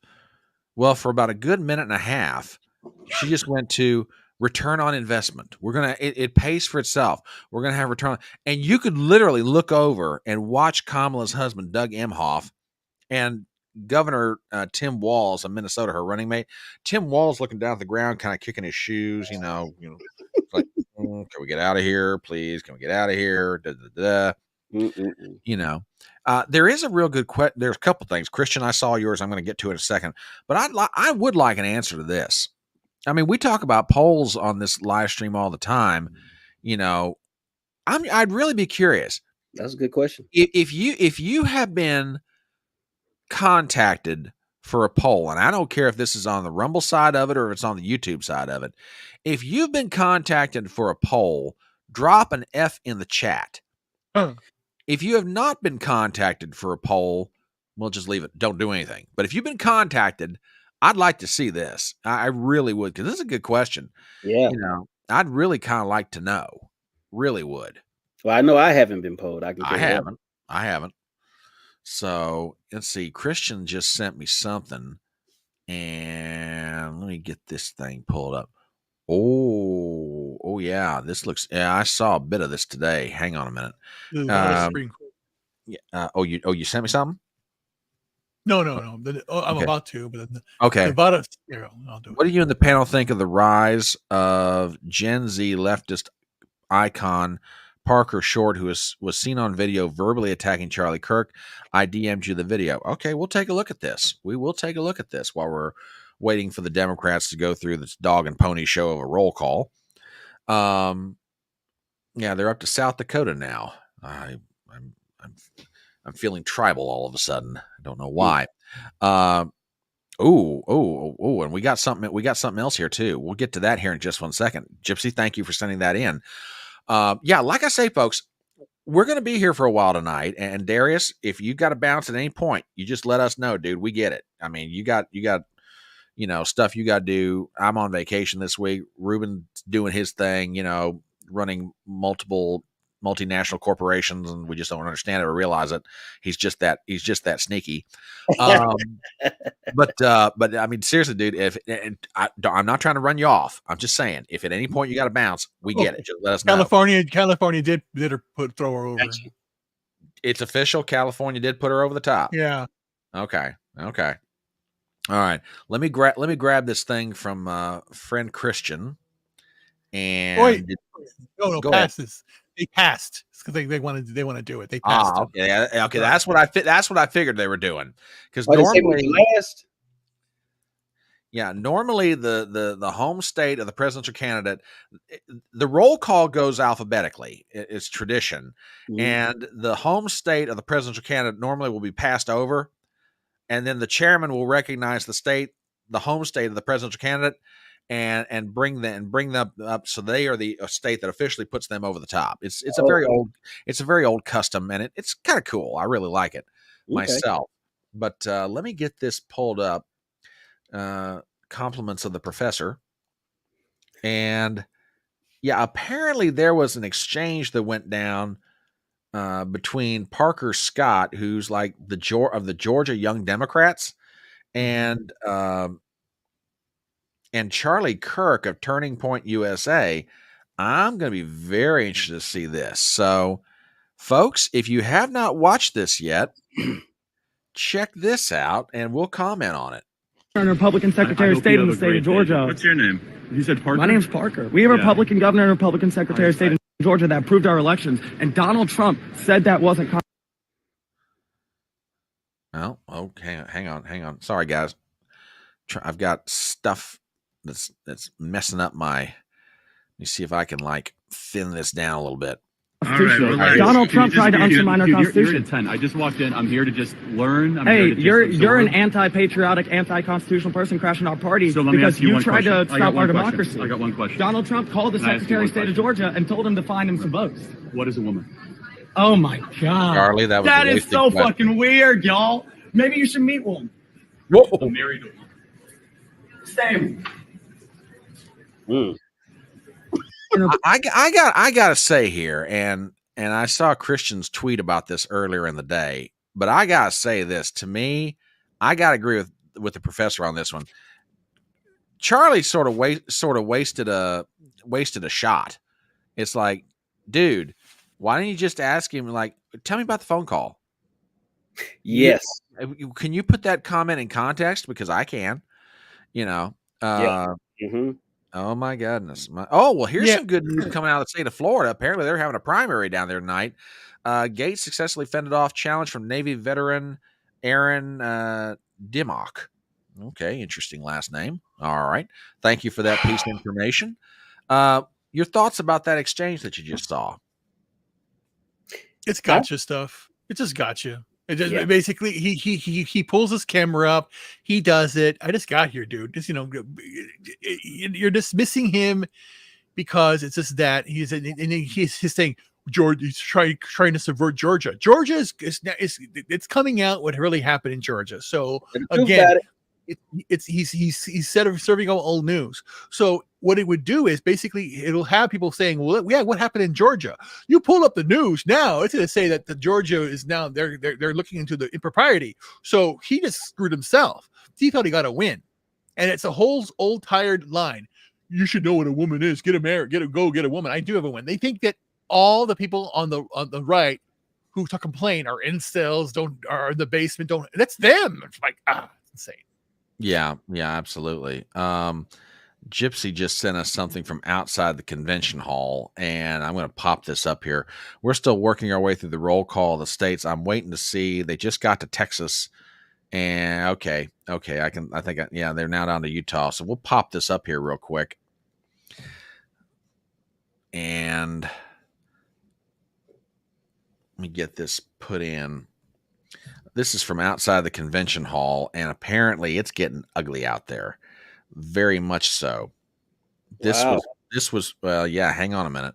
This was posted literally about 10 minutes ago. Hang on just a second. I will start this at the beginning. Let everybody take a look at it.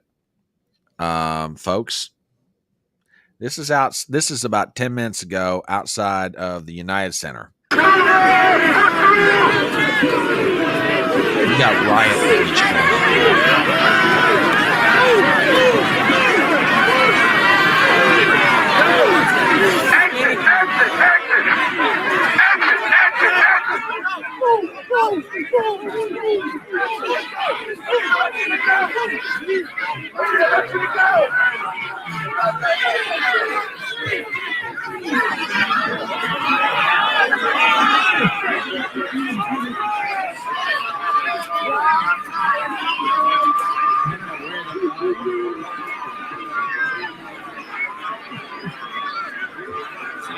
Brian, this is not the United Center. This is downtown. This is the Loop. I know this place. I've been to this place. This is where I used to work. The building across I used to work at, where the guy is standing off the corner where I used to work. Wow. This is downtown Chicago. This is downtown Chicago. Yeah, I stand corrected. That is downtown Chicago. But and I want your guys' reaction to some of this. Darius, they're trying to convince the Democrats and the media are trying to convince everybody that this is the convention of joy, and you've got multi-thousands upon multi-thousands of protesters from the Palestinian bloc of the Democrat Party that are descending on Chicago and absolutely raising. It's happening now. They are attacking the Israel consulate right now in Chicago. That's breaking news. Yeah, that's what they're. Oh my goodness! Again, I know where this place is. I would walk by the Israel consulate every day. It's right there downtown, Sears Tower. Again, this is like this is what pisses me off. When I was a child, when I first got encyclopedias, I opened up architecture, and it drew me to Chicago. And Chicago architecture is beautiful. My dream was to go to Chicago. I went to Chicago. I moved there in 1990. I've been here almost my entire life, except for a couple of years. I was down in Kentucky and in Florida.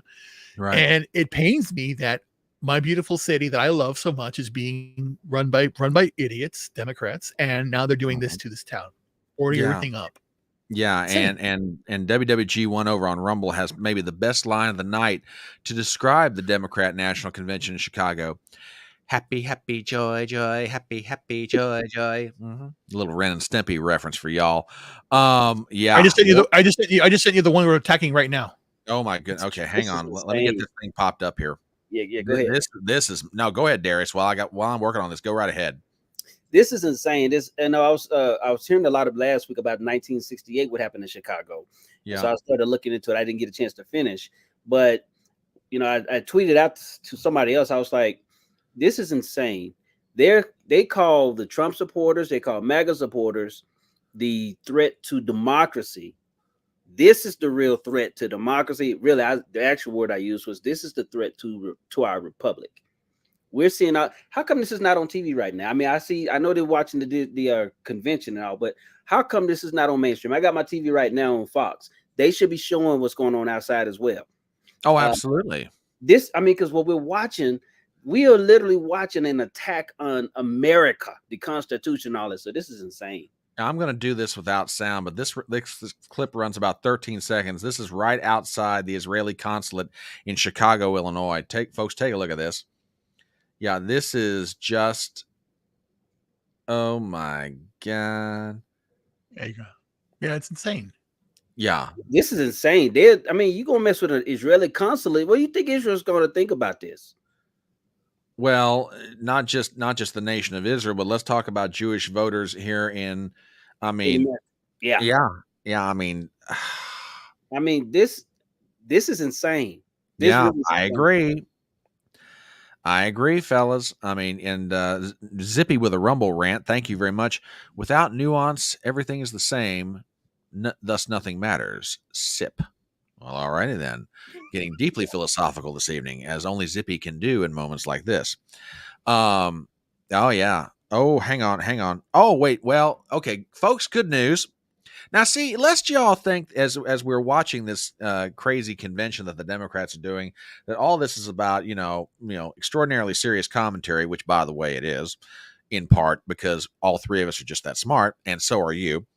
There are humorous moments, and I have just been sent something that hopefully is a good old-fashioned palate cleanser. Oh, Gypsy, you naughty girl, you. Oh, my goodness.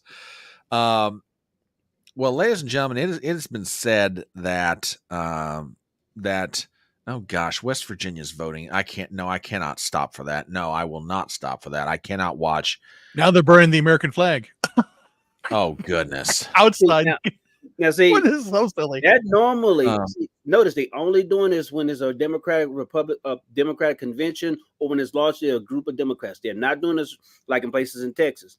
Yeah, our soldiers, our patriots, they're gonna put a stop to this. The government better stop this because they're trying to push us into civil war. That this is true, and now, hang on. What I've got it. Now, it has been said that there is the governor of the state of Minnesota has a certain love for equestrian sports. Well, apparently that love is about to make its way into motion picture format. And the first poster for that movie that's about to come out is now gotten started. 50 Shades of Hay, starring Minnesota Governor Tim Walz, and looks like the son of Secretariat over here. So I don't know. I'm not saying, but I'm just saying. Yeah. Oh shit! Oh, it's gonna. Oh shit! Oh shit! I got two better. I got two better ones theoretically. This is funny. And we've got some news from the professor. Apparently, Matt Walsh is yes. undercover. I just sent it to you right now. I just sent it to you. Okay, hang on, folks. Watch this. We got the breaking here. Hang on a minute. It's so funny. All right, hang on a second. Watch it. It's so hilarious. I'm laughing at it. We're getting there. Hang on, y'all. I mean, make it big and make it big. Make it big. So listen, my overworked, underpaid, highly abused senior executive producer, Smokey Jones, has the night off, the cheapskate. I offered him $2 to come in here and work for me, and I can't get the guy to do anything, you dirty bum. So I'm doing this by myself. Give me a break here. Normally Smokey would handle this stuff for me. Jeez. Okay, hang on a minute. Apparently he has been. Yeah, Matt Walsh of the Daily Wire apparently has been spotted at the DNC, ladies and gentlemen. We're gonna put this up on screen. You guys take a look at this and tell me what you think. The more they see her, the more they're going to like her. I saw what she did in the Senate. We served together for 4 years. She cared about families. She could work with all kinds of people. Look at the red hat. It's him. Red hat. Getting things done. One of the things she pushed, which we succeeded in, was $35 insulin for senior citizens. Now we're going to get everything. Response when Trump takes credit of that. Trump takes credit for so many things he doesn't do and gets the blame for a lot of things he does do. He's lost his bearings, as we can see day by day. Oh my word, that is hysterical. You know who else is out there right now? Who? Undercover? Mike Lindell, my pillow guy. Oh no, he is not. No, he basically shaved his mustache. What? And he's going undercover, but he hasn't released anything yet. Get out of here. He only released here. Yeah. I gotta find it. I gotta find him. He's basically going undercover. Oh my god, this is so. Now wait a second, Professor. Hang on a second. Look, I cannot speak to contract negotiations between myself and a potential employee of the electronic front porch, but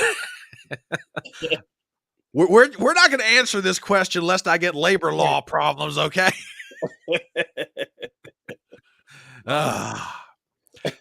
I mean, people are going to start calling me, the 21st century version of Jack Benny. And if you guys are old enough to get that reference, you'll know exactly what I'm talking about. Okay. Oh dear. So yeah, Matt Walsh is apparently now, oh, well, yeah, sure. Yeah. Troll level. Yeah, absolutely. Absolutely. That's just priceless. Oh my goodness. Oh, it's getting spicy tonight, folks. You thought that you were just coming here to watch these Democrats, blather on. Well, apparently not so much. You're getting a full show tonight. Let me tell you. Woo! Everybody's oh my goodness. There's Governor Evers of Wisconsin. Bless his heart. That boy's either got a tapeworm or he needs to start eating food. I don't know what's wrong with him. Woo! Goodness me. No, my goodness. Yeah, absolutely. Oh gosh, this is too much fun already. Cover. Oh goodness. Oh yes. Yeah, the left cannot meme. The left has no sense of humor. Ooh, no. None. I mean, they put people in jail for memeing them. I know. Well, have you seen what they're doing in Great Britain, these crazy people? Yeah, I tell you what, oh my word, absolutely insane. Let's see, WWG1's like, your money or your life? I'm thinking it's over. Okay, good Jack Benny reference, I believe, if I'm not mistaken. Yeah. So we're basically waiting for the roll call of the states to end, and then the Democrats have a group of speakers tonight that they're going to be coming on. So as we wait, let's do a real quick commercial. It is 5 minutes after 9 Eastern Standard. It's 8:05 Central. My name is Brian Trippett. I'm the Front Porch Conservative. This is live stream coverage of the day 2 of the Democrat National Convention in Chicago, Illinois. And let me tell you something. There are shades of 68 right now. I'm telling you, outside the hall, we've been showing you things, which kind of gets me to another point, but let me get around to introducing my hosts. Ruben Christopher Haynes, who is currently on the third floor of the book depository outside the United Center in Chicago, doing his thing as only that sneaky, sly, suave man can do. Darius Simpson from Real Talk on Rumble and YouTube is here in the house. We are basically waiting for the speakers to come up tonight. The Democrats are doing a show and tell called Roll Call of the States, which I would normally be happy to show you, but it's totally unnecessary as Kamala is already officially the nominee. As we're sitting here, basically, going back and forth on coverage, keeping an eye on the roll call. WWG1 says, strange how the book depository outside the United Center looks much like his living room. Well, that's just because Ruben is that clever with technology. You think he's in a living room, but the reality is, I'm just saying. But anyway, more serious. So it looks like they're doing the roll call from Minnesota, which this is for the benefit of the vice presidential nominee, Tim Walz. We're watching this. We're also having clips posted on Twitter right now of events taking place outside of the United Center in downtown Chicago. And the juxtaposition to me is very interesting because in 2020, a lot of individuals on the political right lamented the suppression of information, and particularly as it related to the Hunter Biden laptop story. Mm-hmm. And now, and I'm not saying that Elon Musk is the savior of free speech, so don't misunderstand me here, okay? Twitter still has all kinds of problems, but there is an outlet where information can get out if someone wants to find it. Right. And granted, I know Google and YouTube are suppressing the crap out of stuff. I get it, okay? But, Darius, I'd like to get your thoughts on this. There's going to be a lot of misinformation. There's going to be a lot of information that just doesn't get out. How big of a difference does it make in this election as opposed to 4 years ago, with Twitter being at least a little more, how do I want to put this? Being a bit more free speech friendly. Let's just put it like that, with caveats on that statement. Your thoughts? I think it makes a big difference. I was in a conversation with someone not too long ago about that. I was like, if we didn't have X or Twitter at the, if Elon didn't get it at the time he had purchased it, right? I think we'd be in a much worse position because then the so-called gatekeepers will be able to shut down be in control of one of the loudest, if not the loudest platform, microphone on earth. They will be able to control all the narrative. Yeah, and we will still be the same voices speaking from behind closed doors, so to speak, or from underground, because we just would be in a very, very different and much dangerous place, in my opinion. All right, hold that thought. I am gonna put the volume up for this one because this is California. This is the one that puts her over the top. So we're gonna listen in on this one. From the great state of Nancy Pelosi. Oof. Okay. I come from a state like our nation of dreamers, of doers, of entrepreneurs, of innovators that pride itself on being on the leading and cutting edge of new ideas. California is the most diverse state in the world's most diverse democracy. Oof. And we pride ourselves on our ability to live together and advance together and prosper together across every conceivable and imaginable difference. But the thing we pride ourselves most on is that we believe the future happens in California first.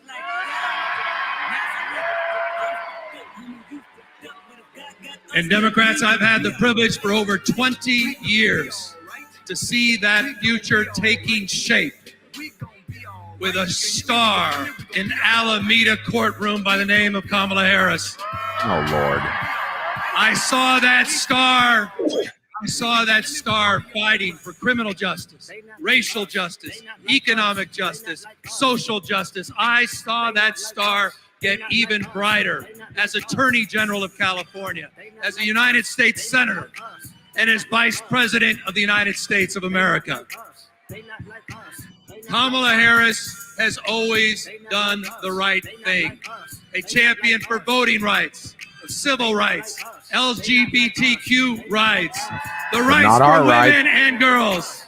So Democrats and independents, it's time for us to do the right thing. And that is to elect Kamala Harris as the next president of the United States of America. California, we proudly cast our 482 votes for the next president, Kamala Harris. Well, there you go, folks. Now, I want to address something, and this is a completely fair question. What they did this virtually already. Yes, you're absolutely right. My argument is the reason they're doing this is perception. Most people don't know that they have already virtually nominated her. I mean, yeah, we're following it. You guys are following it. I'm following it. Ruben, Darius, all of us are following it. But most normies are going to, well, this is perfectly normal. What most people don't realize is they headed this off at the pass. Mm-hmm. What should have happened when Biden dropped out was an open convention. Yeah. That's Biden, and that is what Obama was supposedly angling for. He wanted an open convention. Mm-hmm. And here it is, ladies and gentlemen. Give on Thursday, August 22nd. Now, a special surprise. It's sounds he has AIDS. Introduce our party's official nominee for President of the United States, live from my home state of Wisconsin, Vice President Kamala Harris. AIDS. Oh, Lord. Oh, good grief. So how many people got paid to be there? That's a great question. That is a great question. So apparently she's doing a twofer here. Okay. Let's see what happens now. Yeah, this should be interesting. This should really be interesting. I'm basically waiting. Milwaukee.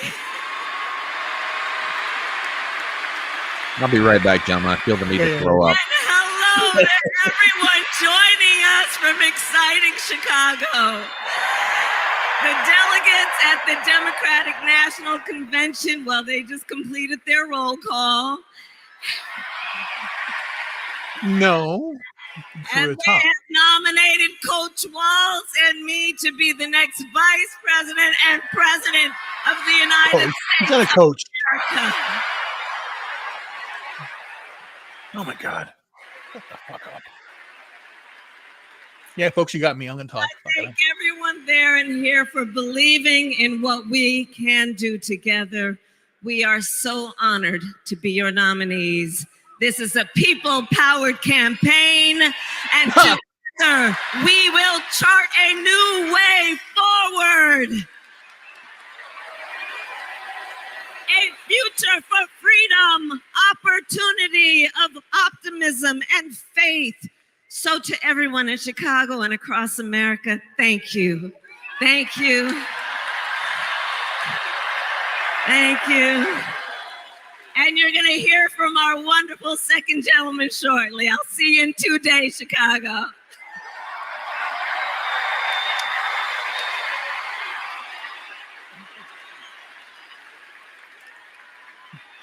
And that's it. Welcome, TV personality, Can't talk. proud Latina. Hey, and speaking of real quick, the I got my TV still on mute. No, this cunt. They are showing the protest, what they call protests, outside right now. You don't hear from here. Don't even hear from this You got a link?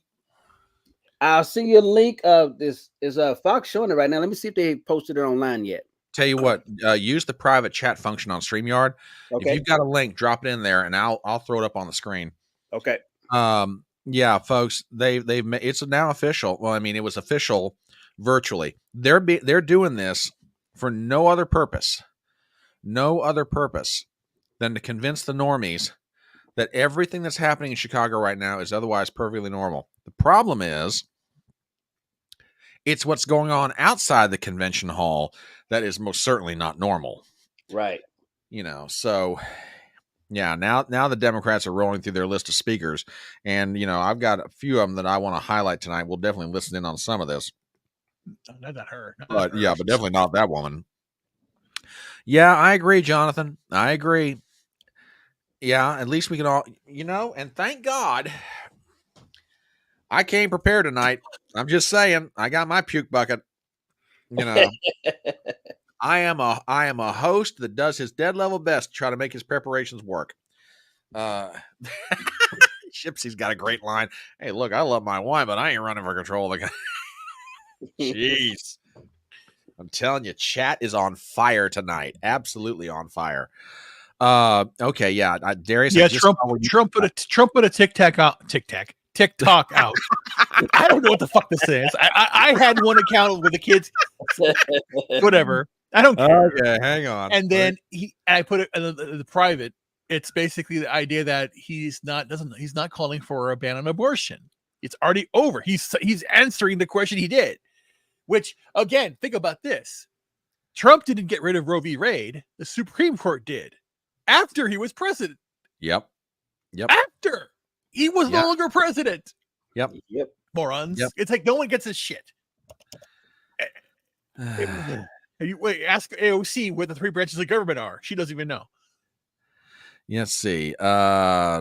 Zippy over on Rumble says, Kamala to Boogaloo, let them eat cake. Yeah, exactly. Yes, the expletives are very cathartic, damn it. I mean, I absolutely agree with that wholeheartedly. I mean, what the hell? If this doesn't make you swear, and Darius, I will restrain my impulses. Well, here's the thing. I don't know. We had this conversation before, but I've said it before online too, and you can watch my videos. I've been on YouTube now for like 15 years, right? And I haven't been political at all. I've been about inspirational, and when 2019 happened, how'd you say it? I knew this day would come, and I would tell people in privately. They would say I'm insane. I really am like Alex Jones, Julian Assange, and Edward Snowden combined. Mm-hmm. I really am because here's the reasons why. I'm a computer expert. I know what they do. I know what they're doing with all these technologies and how they're using a lot of them. And again, that's why that's why I do not use Windows. I have my own operating system. This computer, I built it. Really? Yeah, I build my own. I've been doing this since 1985, where I build my own computers, and especially now, I have security on here. It's locked down. It's everything like that. So, Ruben, real quick, are you like the Gene Hackman in the movie Enemy of the State? Yes, I love it. It makes sense. Yeah, it makes sense. I have a Faraday. Yeah, I do have all that stuff. Oh wow! Wait a minute, is this true? Yes. The DNC paid $100,000 for Little John to perform. Yep. Holy cow! They have to pay these punks have to pay. Yes, I call them political punks. Yeah. They have to pay to get all these so-called support and get folks. Yeah, but don't they realize that they are using Little John's being used as a minstrel in a way? I'm just saying. No, really, you're right. I wish people would just go ahead and just go and be honest about it. Just go and be honest about it. You're getting played. You're getting used in the name of the dollar. And for me, it's like I made a vow, and I recorded on video that I almost died in 2021. Mm-hmm. And the attack that I had then on the level of pain, and I mean real pain, was a 9. I almost died. I felt death on me. So I was circling drain. And I pulled myself back. I had attacks on a scale of 7 and 5 before. The one I had this time around was about a 3 comparative to the other ones. But this one hit me the hardest because, again, I'm getting older and I'm going through a lot right now, but I'm still a fighter.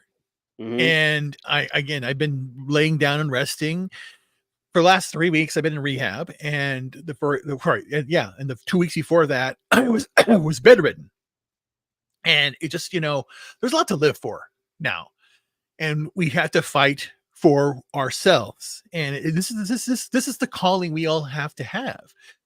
What do you want America to be like? I love everybody. I was at again, it's kind of funny. If I go back to I want to see what happens if I go back to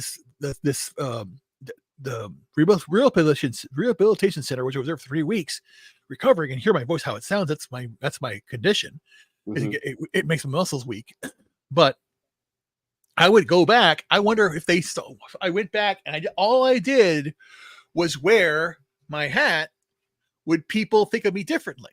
Because I didn't talk politics. I was just being a good person. I would go around, and there are a lot of people that were lonely there. They were recovering, and they had a lot of COVID patients there, and they took it seriously still because there are medical staff there, and they encouraged me to wear a mask. And I said, I don't wear masks. So I was the only one that didn't wear a mask, and I didn't get sick. Mm-hmm. And in fact, when they cleared the patients, there were 3 of them that were there. I went in and basically sat down with them because it's the right thing to do. You have to have empathy for somebody else. Right. So I do this for myself. I don't want to be an example for anybody, but again, living my life is an example. I want you to follow it. You have to get up every morning with purpose, and you have to know that every day is a blessing. Right. And here's the thing also, here's how you have to look at the positive output of life. If you have a cold and flu and you feel sick, take care of yourself, get some ice cream, watch your favorite movies, and say it was a good day because I watched my favorite movies. I'm healing myself and getting it done. And Ruben, 169 just sent you a link about some healthcare whistleblowers you might want to take a look at. Yeah. I'll look at it because that's what they're doing. And we just, I'm going to pop this up here.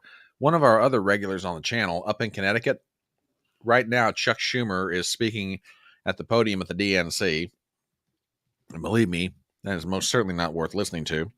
However, U.S. Senator Tammy Duckworth of Illinois is coming in behind that, and I definitely want to hear that one. And I think, because, after all, Chicago is Wait a minute. Her ideas have no legs. Do what? Her ideas have no legs. That's just plain awful, Ruben. Even by your standards. Now, hey, she's my senator. Now, Darius, hang on a minute. Now, wait a minute. You could be slipping one past Darius. Now, Darius, do you know why that joke is just almost distasteful? What am I saying? Almost distasteful. It is. Do you know why? I have no idea. Because Tammy Duckworth had both of her legs shot off in Iraq. Oh, Ruben, what's the compassion? Wasn't you just talking about empathy? Yeah, but when someone goes dark, you got to call out the darkness. Oh my! No, but because again, everything she's about to say, or if you play it, it's a total lie, and she's really, really evil woman. Really is. Everything she'll talk about, she's a full blown commie. She's bad.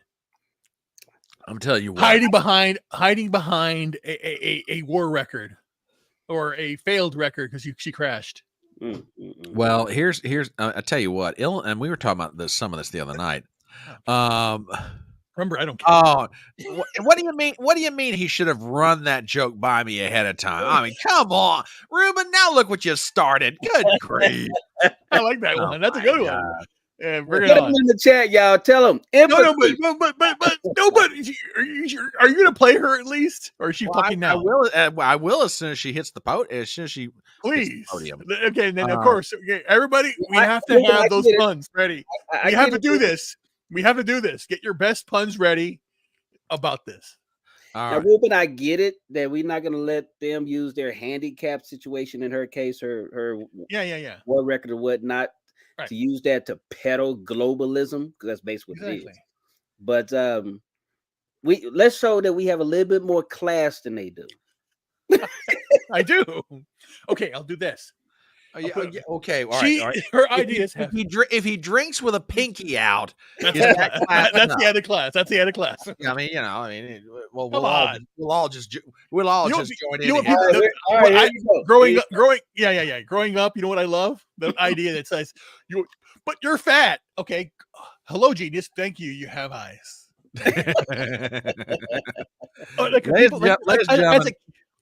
Ladies and gentlemen, my name is Brian Trippett. I'm the Front Porch Conservative. These other two stand-up comedians who are here with me tonight are Ruben Christopher Haynes, YouTube provocateur extraordinaire, and from Real Talk with Darius Simpson. He's on YouTube. He's on Rumble. Please subscribe to these two gentlemen. Also, give your poor, hardworking, erstwhile host who's trying to keep this reined in from going into complete chaos.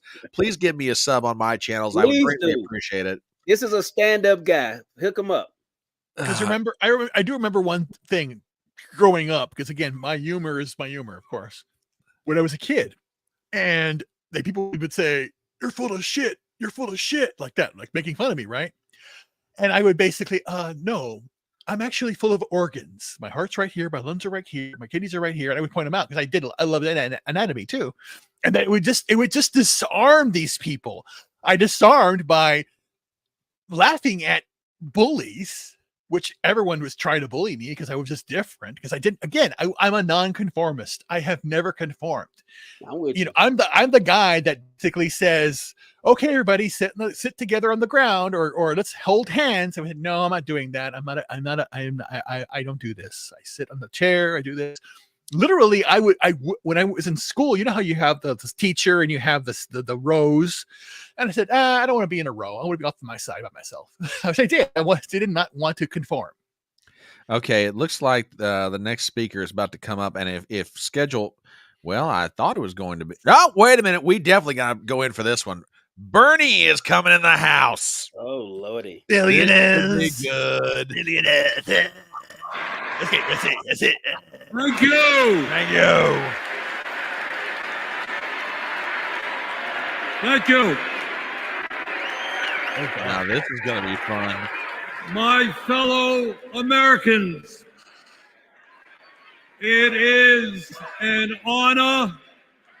It is an honor to be with you tonight because we're laying the groundwork for Kamala Harris to become our next president. And let me tell you why that is so important. I want you all to remember where we were 3.5 years ago. Yes, please. We were in the midst of the worst public health crisis in 100 years and the worst economic downturn since the Great Depression. Wrong. 3,000 Americans were dying every day, and our hospitals were overwhelmed with COVID patients. All across the country, businesses were shutting down. Unemployment was soaring. Workers were losing their health insurance. Schools were closing. State and city budgets were running out of money. People were being evicted from their homes. Children in America were going hungry. That was the reality the Biden-Harris administration faced as they entered the Oval Office. Wrong. A nation suffering, a nation frightened, and people looking to their government for support. In 2 months of taking office, our government did respond.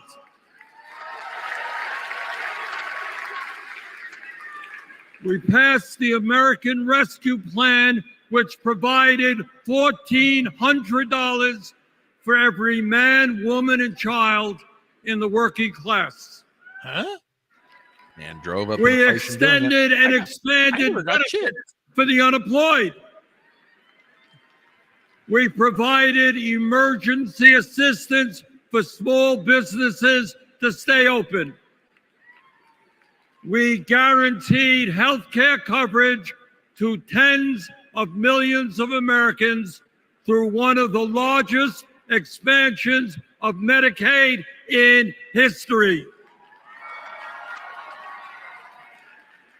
We provided rent relief and mortgage assistance, which prevented tenants and homeowners from being evicted.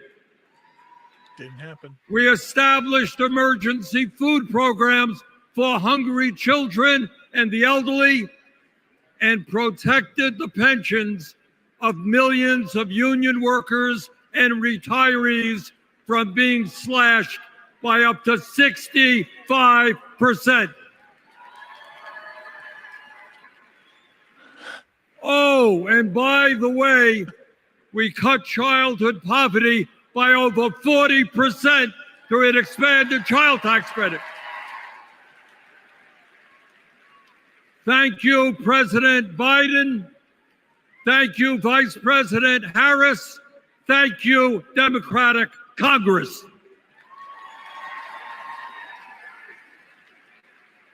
Now, I say all of this not to relive that difficult moment, but to make one simple point.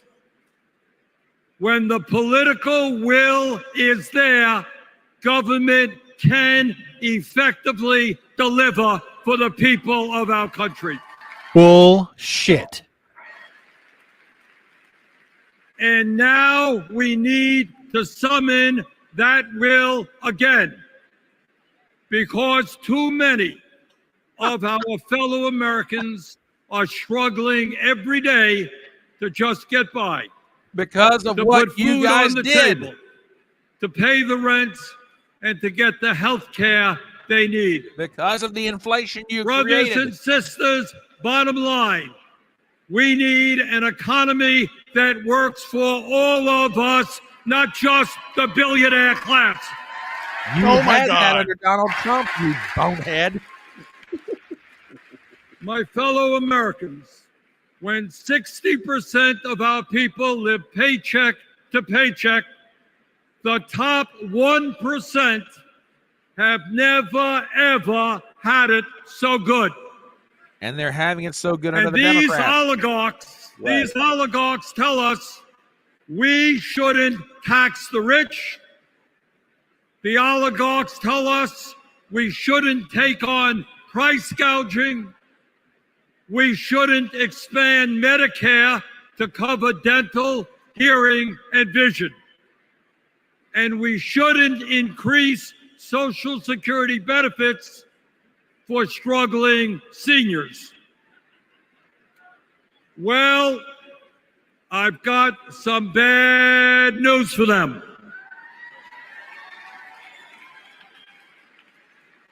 That is precisely what we are going to do.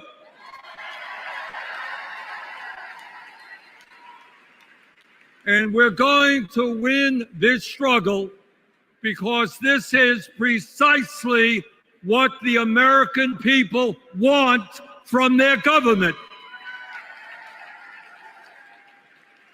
And my friends, at the very top of that to-do list is the need to get big money out of our political process.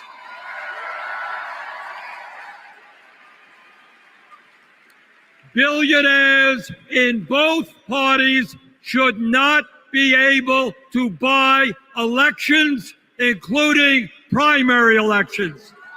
Does that mean you're going to start banning guys like Mark Zuckerberg among others? Real talk. For the sake of our democracy, we must overturn the disastrous Citizens United Supreme Court decision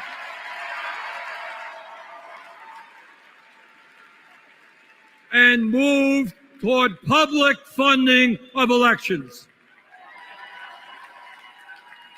And let me tell you what else we must do. We need to join the rest of the industrialized world and guarantee health care to all people as a human right, not a privilege. You do realize, We need to raise the minimum wage to a living wage. UBI, y'all, UBI. We need to pass the PRO Act so that workers can organize in unions and gain the decent pay and benefits they deserve. We need to strengthen public education, raise teachers' salaries, and make sure that every American, regardless of income, receives the higher education he or she needs. We need to take on Big Pharma and cut our prescription drug costs in half so that we no longer pay any more than other countries. So what does all this have to do with Kamala? Joe and Kamala made sure that no senior in America pays over $35 a month for insulin. We need to make sure that reality is true for every American. Y'all a bunch of liars. Jeez. I look forward to working with Kamala and Tim to pass this agenda. And let us be very clear. This is not a radical agenda. The hell it's not.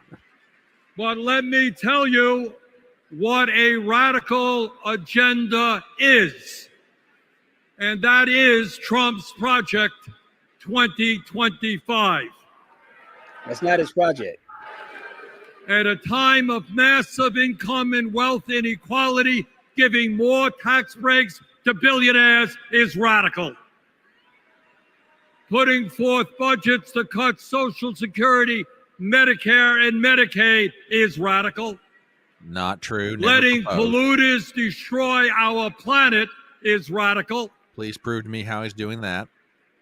And my friends, we won't let that happen. Because it's not going to happen because he's not proposing any of that. Fellow Americans, in the last 3.5 years, working together, we have accomplished more than any government since FDR.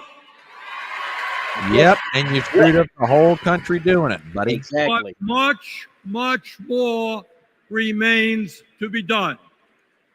We must summon the courage to stand up to wealth and power and deliver justice for people at home and abroad.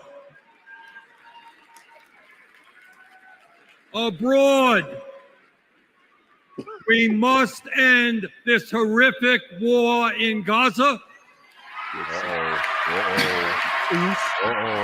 Here it comes. Here it comes.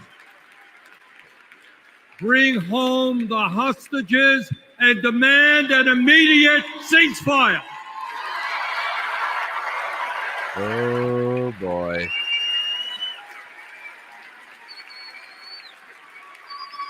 At home right here, We must take on big pharma, big oil, big ag, big tech, Big Democrat, and all the other corporate monopolists whose greed is denying progress for working people. like I said, big Democrat. Yep. On November 5th, let us elect Kamala Harris as our president, and let us go forward to create the nation we know we can become. Thank you all very much. See,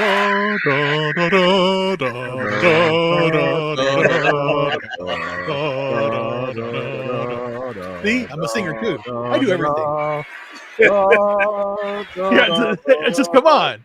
We know what's going on here. I can just do it all the time. Governor J.B. Pritzker. I'm here all week, everybody. Oh no!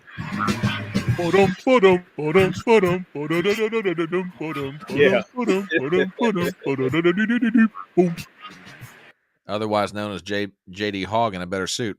Democrats, welcome to Chicago. Look outside, everybody. We're a great American city in a proud blue state. Our patriotism was formed in frost and in fire, and in the steel we forged to survive both. Our love of country has been a tapestry of faith that weaves from Abraham Lincoln reuniting a house divided to Barack Obama declaring blue states and red states make one United States. This fucker wants to be president. Really bad. Yeah. Now, Illinois' presidential pedigree is unmatched. And given that Vice President Kamala Harris spent some of her early life right here, I speak for the entire Illinois delegation when I say we claim her too. You can have her back. Now, one president we will never claim is the con artist the Republicans nominated in Milwaukee last month. Donald Trump once called Chicago embarrassing. To quote a great Chicagoan who won 6 world championships on these very grounds, we take that personally.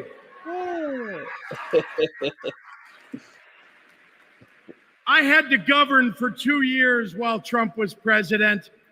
Let me tell you what's embarrassing. In Illinois, we passed a massive bill to fix our roads and bridges. When Donald Trump proposed his own plan, he turned right around and called it stupid. We eliminated the grocery tax. Donald hasn't been in a grocery store since his first bankruptcy.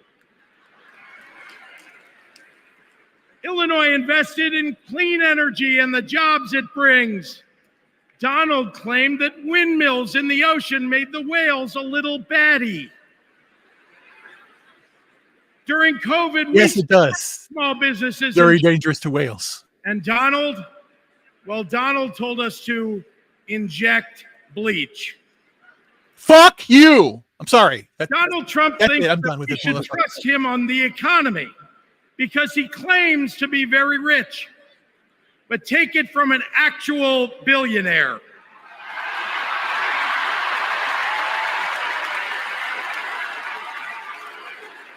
Trump is rich in only one thing: stupidity.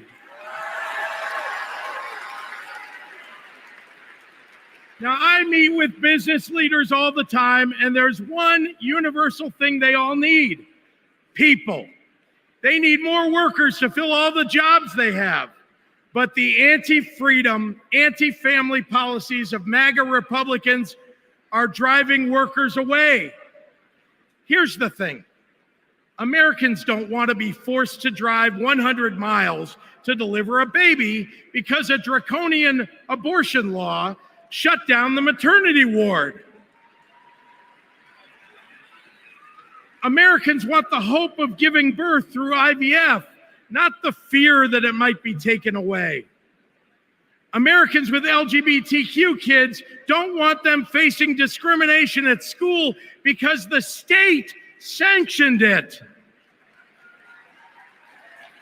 Americans want to go to their neighborhood grocery store and not have to worry about some random guy open carrying an AR-15.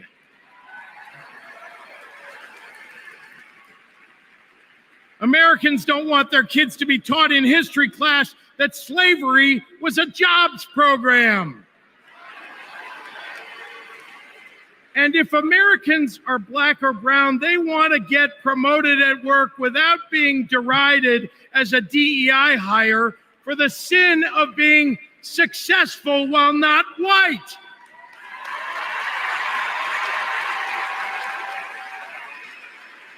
Let's be clear. It's not woke that limits economic growth. It's weird. And these guys aren't just weird, they're dangerous. Weird. Democrats are for lower taxes and higher wages, less inflation and more business growth. Yeah. We just think it's wrong to craft those policies for Elon Musk and not for everyday working people. That includes a secure retirement and good health care. We think the government should help you prosper, not police who you're sleeping with. More than anything, Democrats want economic policies that are kind, not cruel. But Trump chooses cruelty every time. After all, everything he's achieved in his own life has been by hurting someone else. Kamala Harris and Tim Walz, well, they've spent their lives lifting people up, not pushing them down. They know that a White House that leads with kindness looks at someone who is struggling and sees not what they might cost society, but what they might create for it. Americans want policies that give every American a chance to make it to the middle class. They want to grow small businesses, and Democrats want to cut taxes for everyday people. More than anything, Kamala Harris and Tim Walz want a country where we can all live with a little serenity. The serenity that comes with a balanced checkbook, an affordable grocery bill, and a housing market that has room for everyone. And if there's one thing I know about Donald Trump, he's not bringing anyone any kind of serenity. We have a choice, America, between the man who left our country a total mess and the woman who has spent 4 years cleaning it up.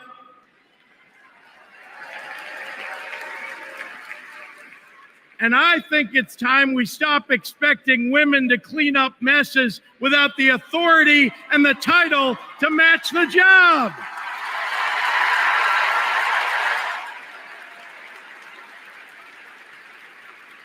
Vice President was a good title for Kamala Harris, but you know an even better one? President of the United States of America. Let's go get him!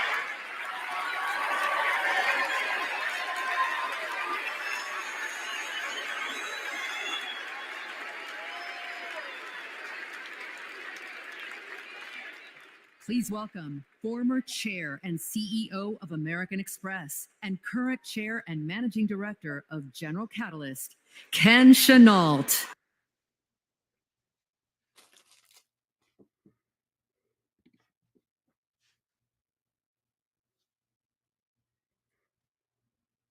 Thank you.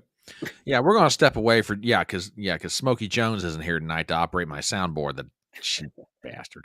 Anyway, thank you. Yes, I am muted. Yeah. Well, honey, we get it. Oh, and Ruben's already ranting, man. He's already out there with the Yeah, I sent a DM right to Pritzker. Woo!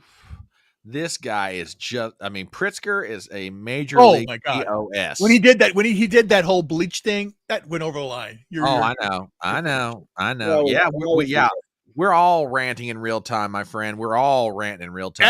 At Ruben Haynes, follow me. I'm all over the place. I love this stuff because again, I had money and I said, you know what? Fuck it. Pay the whole year subscription. I want X for the whole year. I want to be able to do what I need to do, especially this year. I got to do it. I got it. So I'm done with this shit. This is done. If you are you gonna? It's like remember the Patriot, the freaking like Captain America, all this stuff. It's like, not that I'm a superhero, just like have the courage to do something. Yeah, I agree. I mean, you just do what you can do. All of us are in different places in our lives. Yes, where we can't all be out there either running the streets, traveling from rally to rally, whatever. Just do what you can do. I'm doing what I can do. In the words of the great Eric July, get in where you fit in. Exactly. Yeah, man, I love the way young Ripa puts it. Get in where you fit in. Mm-hmm. I mean, we are live, folks. If you just happen to be stopping by and you're seeing these three handsome gentlemen on your TV, on your computer screen, and you're wondering, what did I do to get this lucky? Well, we're not sure what you did to get this lucky to see the three of us all together at the same time, but if you're not familiar with any of us, I'll start it off. My name is Brian Trippett. I'm the Front Porch Conservative. This is my channel that we're hosting live coverage of day 2 of the DNC in Chicago. With me is my co-host, the ever smooth Ruben Christopher Haynes, and from the great state, from the Free Republic of Texas, Mr. Darius Simpson from Real Talk. His channels are on YouTube and Rumble. Please give him a subscription. Give both of these guys a sub. Give me a sub. We'll take all the help all three of us can get because we're trying to grow these little channels that we've got into big channels. And you know what? Love to see it happen. And we're glad you guys are here. We thank you for the memes. We thank you for the comments. Chat is absolutely on fire tonight on both sides. I'm loving it. These guys are funny too. Hey, I have said I've got the best audience on the internet, and brother, they are proving it tonight. Not that they don't need to prove it to me. I know I've got the best audience on the internet, but if anybody's stepping in here for the first time, they're reading this comment, they're like, woo! Jump back. These people they're just all over it. Yeah, knowledgeable and funny. Is Zippy over on Rumble? Government is here to help. Gulag is for you, comrade. Thank you, Zippy, for the Rumble rant. And just when you thought the party couldn't get any better, look who walked through the door. Welcome, Christian Watson. How are you doing, what's going on, Chris? All right, how you guys doing? Hello. How you guys doing? How you doing? I'm all right. I'm doing good. I'm in good spirits. How are you? How about you guys? The party is on, my friend. The party is on tonight. Ruben got sleep. I've eaten chocolate. I don't know what Darius has done, but between the three of us right now, it's a party, and we are glad to have you here tonight. We know you've been monitoring chat and watching from afar. Impressions of the second night. Mostly they've done the roll call of the states. They're just now getting into their lineup of speakers. Mm-hmm. Bernie's leftist populist manifesto was fairly interesting, which I don't know if it's going to help Kamala that much because, they're trying to convince everybody all this is normal. And then you got Bernie up there, just sounding off like Bernie normally does. Your impression so far of night number 2? Well, we're not that deep into it yet, so I don't want to be premature here. But I will say this. I think the fact that they have had several Trump walkaways, that concerns me. It concerns me because they are building up a perception that Donald Trump is bleeding support. And by walkaways, I mean earlier in the day before the big programming show came on, they had several people who were doing attestations, whether it be through video or whether it also be through people. There was a man that came up on the stage and said, I was a construction worker actually, who said, I'm not left wing, but I don't think that Donald Trump respects the country. And if they can build a perception that Trump is more vulnerable than he actually is, then it may cause the Trump team and many, of course, Trump supporters, and of course, many voices on social media to miscalculate a response. And the danger of miscalculation is that it diverts your attention from where it should be. And so that was one thing I found quite interesting. The other thing I find quite interesting is that yesterday, I noted that there were two primary themes in the DNC. Number one was this trying to position Kamala as a continuation of the civil rights legacy.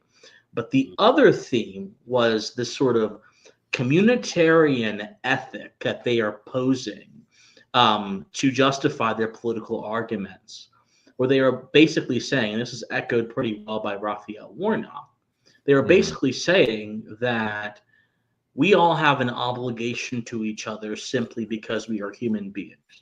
Right. Now, this is a half-truth, because part of this is actually evidently true. The part of this is evidently true is the fact that our morality and our ethics does come from our ability to understand certain principles about human nature and apply them to the social context. So our humanity, in a sense, does kind of unite our experiences, and our experiences are a means for us to derive morality. The thing that is not true is that once you've gone past that point, you can then apply moral principles within concrete social context. A concrete social context is simply a context that you have direct power over. And the moment when you say, as Warnock said, that I should care about my neighbor's children because they affect the welfare of the whole society, is the moment you abstract human relationships from their proper boundaries and you place them in the ether, and then you use that to continue on your abstract agenda. There's a clear danger to this, in my opinion. The clear danger is very simple. I can only act and behave in proper ways towards individual people. I can only behave in certain ways towards an individual person or towards a group of people that I know. I have no ability to measure or account for everyone in the country or everyone in my state or even everyone in my community. So it is not reasonable for you to expect me to have a moral obligation to that which I'm not connected to. Okay, so people may say, well, Christian, this is common sense. Well, are you sure it is? Because the entire basis of the past, I don't know, 125 plus years of a lot of American thinking on these issues is that we have an obligation to charity. So apparently it's not common sense. And that's the problem. We've lost a strong moral understanding of social relationships, and that's translated into moral confusion. And moral confusion is translated into bad policy, and bad policy is translated into grandstanding, and grandstanding is the downstream effect of what we're seeing at the DNC. But you have to follow the link. You can't just say it's grandstanding. Well, okay, it's grandstanding, but where did that come from? It comes from tortured moral thing. Exactly. So I know that's a very convoluted explanation. This is how my mind works. So you're fine. You're fine. I really think that we're going to see a continuation of that theme. And I hope that people begin to realize the pattern I just laid out. That's going to be essential for us to actually realize what we're dealing with there. I mean, yes, these are charlatans, these are tricksters, all kind of stuff. But these are people that actually do have a solid moral foundation. I disagree with it. They have a solid moral foundation. Progressivism is a very old, well, relatively old. It's about 125 plus years old, but it's well established in American history, going all the way back from the days of Herbert Crowley to the great Walter Lippmann. You know, who helped. You know, I believe he helped found the nation. I think, I don't know. I think so. But he was a great writer and thinker. To Woodrow Wilson, who wrote a lot of the script for the progressives. What you're seeing, what you just saw with Bernie, is just Woodrow Wilson could have written that, could have said that. He would have said it much more ornately, much more in a more obscure prose, but he could have written that. So that's what we're dealing with here, and we ought to realize that and deal with it for what it is. I'm not seeing any of the major personalities really hit that point, and that scares me because we're in a civilizational battle hill. We don't have a chance. We don't have the luxury of not confronting this for what it is. Well, and you know, the modern Democrat Party, as frustrating as I find it, is the intellectual descendants of the people that you mentioned, particularly Wilson. And, you know, his treatise on the relationship between Man and Government. And I forget the exact title of the work. It was like The State. Yeah, Yep. Government and the State. In the 1880s. Yep. Mm-hmm. Yep. Yeah, when he, if I remember correctly, was president at Princeton at the time, either that or governor of New Jersey. I forget which of the two.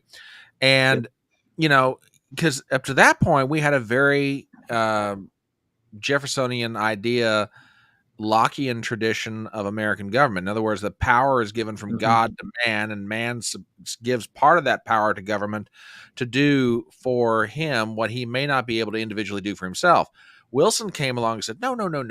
We can better order society if we just trust the enlightened to function in government. We don't need the restraints of a constitution. We don't need these are nothing but anachronistic, restraints upon power that, if applied appropriately, we can make the betterment of society. So when Bernie's standing up there saying, yes, we need, free dental care and free, this care and that care and everything else, and a living wage and everything else. No, it's nothing more than the intellectual, outcome of Wilson. And let me see who is up on stage. Yeah, we're see who this is. Nope, don't know. I can add on to that. Yeah, go ahead. I can add on to that a little bit. Yeah. So what Wilson did is very interesting because you mentioned Jefferson. So what Wilson did is he said this in a essay called "The Study of Administration," written in the late 1880s. Yeah. In the study of administration. Now, this is just one of his many essays. The essay you're referring to, Brian, is the essay called "The State," where he actually goes back through human society and civilization, studies the form of government, and then draws an absurd conclusion about how he thinks government should be related to the people. I'll give everyone a spoiler for who hasn't read it, because it's a pretty obscure track. It has something to do with a social contract or consent of the governed, and everything to do with a principle called the democratic interests. So and this is actually a very important principle to understand, because it actually characterizes the ethos of the Democratic Party today, in some case, shape and form, or at least some of the rhetoric. It informs some of the rhetoric you're seeing. So the democratic interests is actually contrary. It's a contrary way of thinking as opposed to the Constitution. What Wilson says in the essay is that the Constitution, and I'm paraphrasing, is largely theoretical. In another writing called "The New Freedom," Wilson goes ahead and says that the Constitution was constituted on the basis of Newtonian law, whereas society is not a Newtonian thing. Society is a living organism. Now, all he meant by Newtonian law is that the Constitution has a fixed set of principles. Like, Newton had the laws of gravity, all that kind of stuff. Well, the Constitution similarly has a fixed set of principles.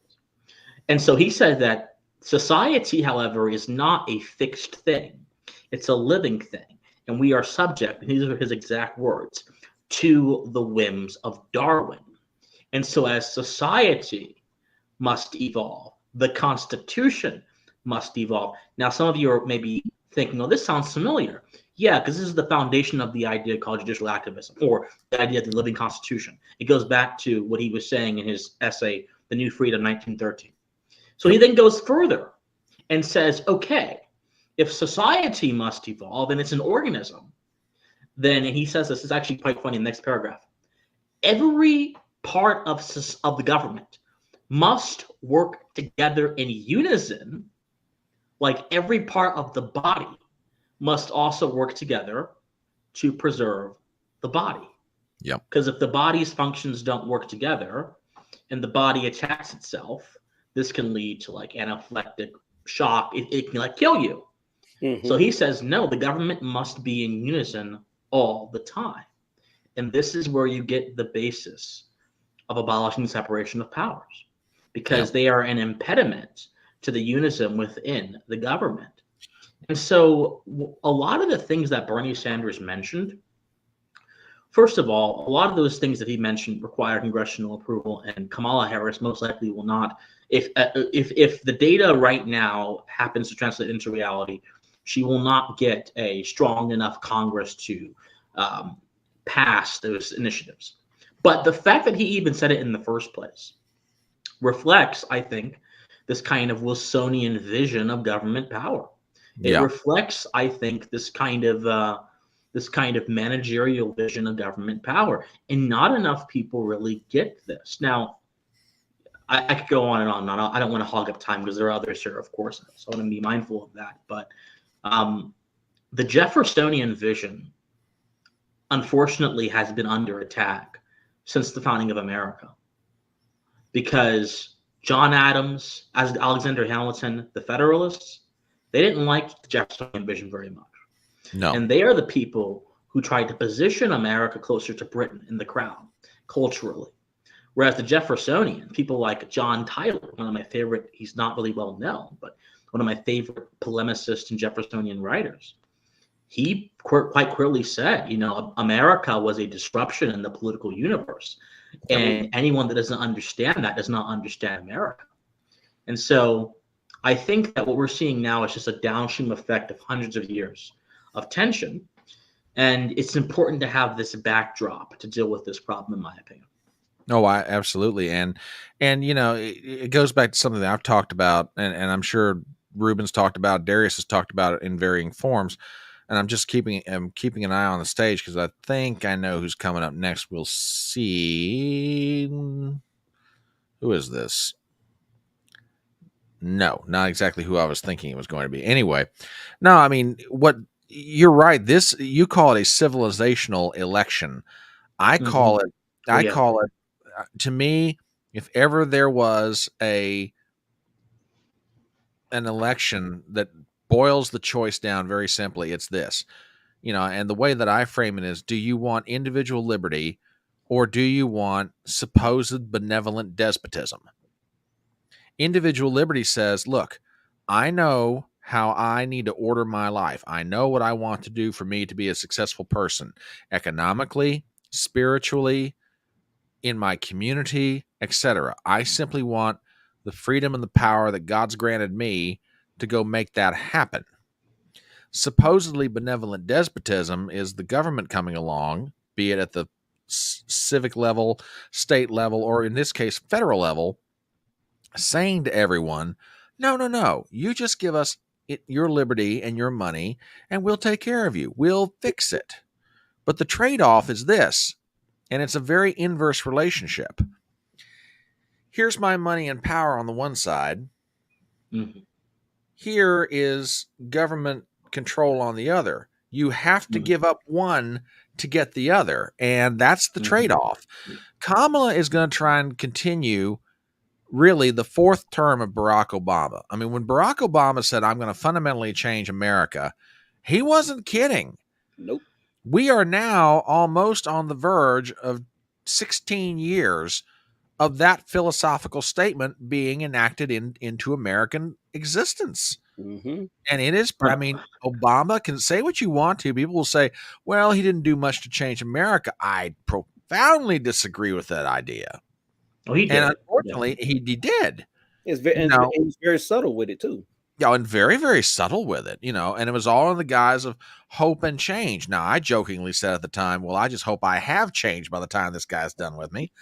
But he, in the guise of hope and change, introduced thinking into the American,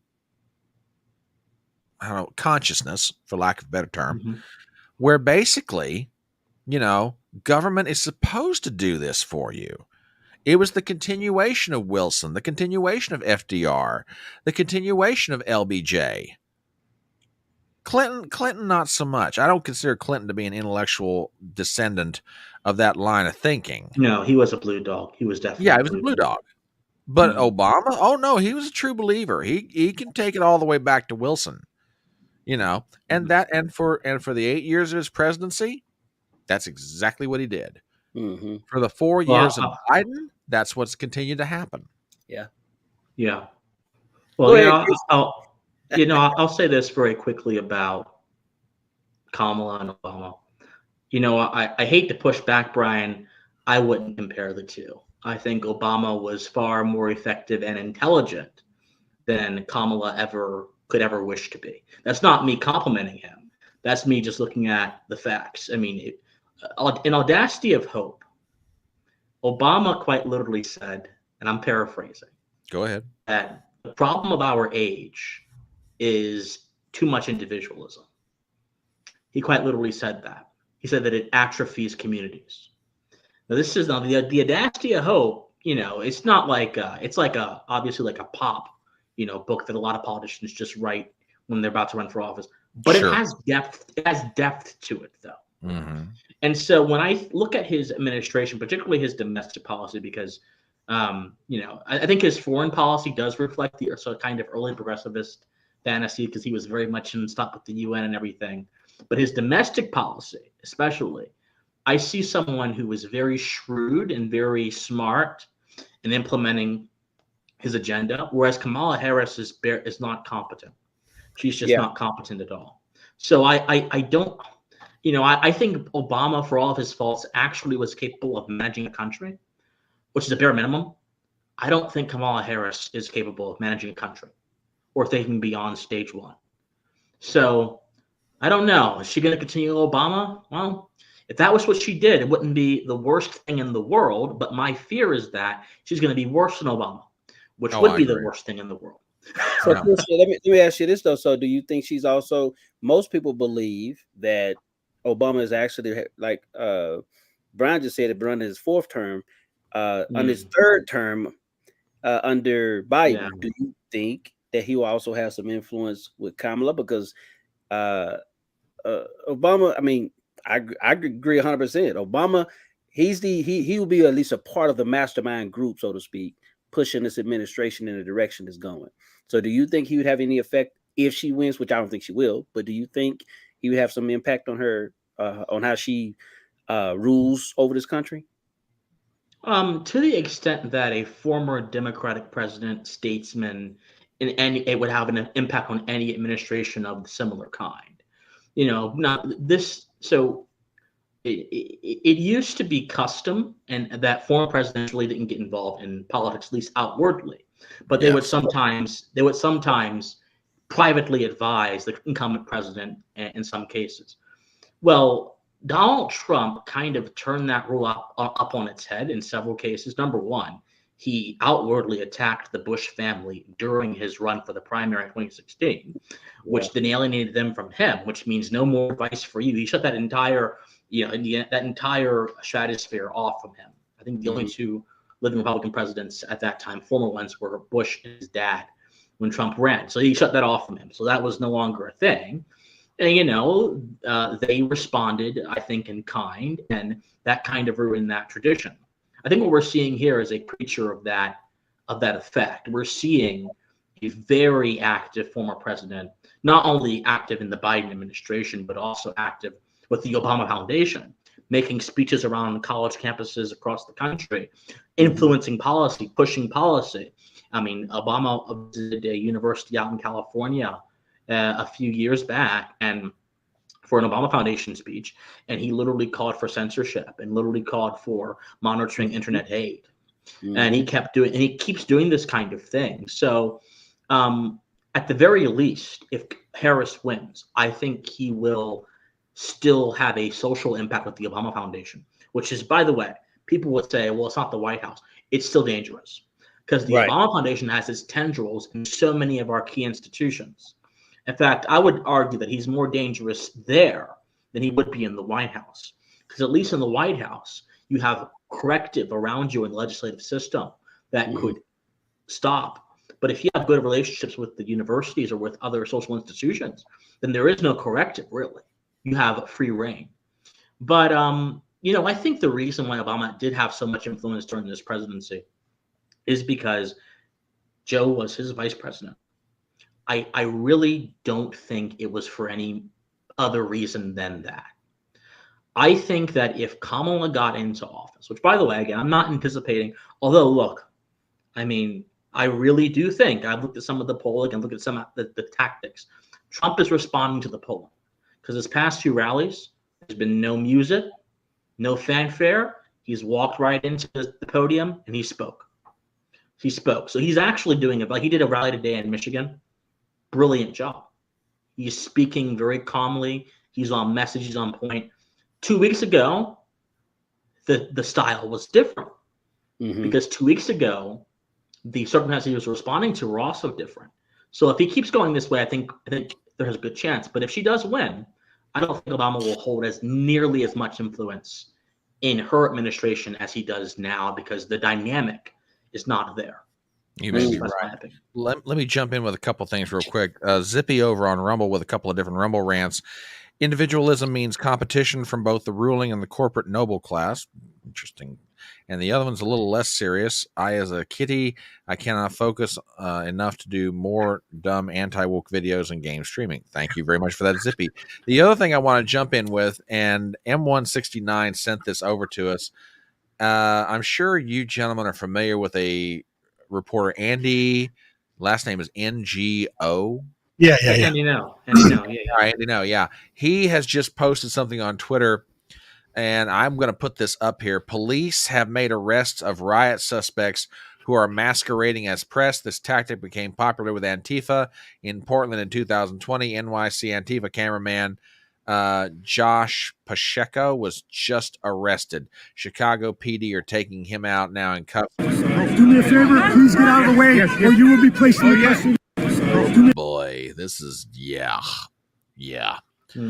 I mean, you know, I understand that there are going to be the Democrats and the media are doing everything they can to try and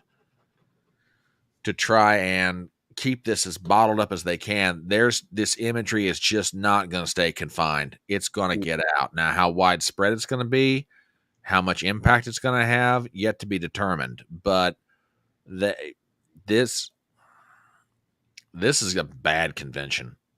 I'm sorry. Well, a lot of people have been anticipating that too. Another 1968 style 2024 event in Chicago. So I mean, I'm seeing you. Of course, you see, and you know this is why I tweeted out. I said, okay, you see all these boarding going up. All these businesses are boarding up their businesses in anticipation for this, or leading up to this, and yet they talk about conservatives, Trump supporters, and the like. Or we are the ones who are the threat to democracy, when in actuality these fools are.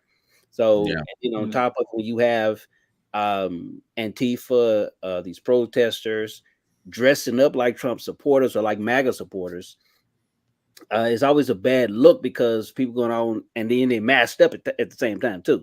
And so it's very easy to say, okay, go after these Trump supporters, whatever the case may be. But we're definitely seeing a strategy, a very, very well thought out, very well detailed strategy playing out right in front of us. Yeah, absolutely. This is just like I say, I've never seen an election quite like this. I've never seen anything quite like this. Oh, hang on a minute. I want to follow up with something. Ruben had mentioned this earlier. I'm not going to play the clip, but I just saw something. And Ruben, this kind of goes to your reporting. Let me see who's coming to the podium next. We might hold this until after our next speaker, depending upon who it is. This is exactly who I thought it was going to be. Ladies and gentlemen, we're going to pop in, listen to the speech. Oh, no. Duckworth. Duckworth. Yeah. Her ideas have no legs. I'm very interested to hear this. Let's watch this. Watch this shit. I think she's a hidden threat, in all honesty. You could be right. Anyway, we'll listen on this. Hello, Chicago.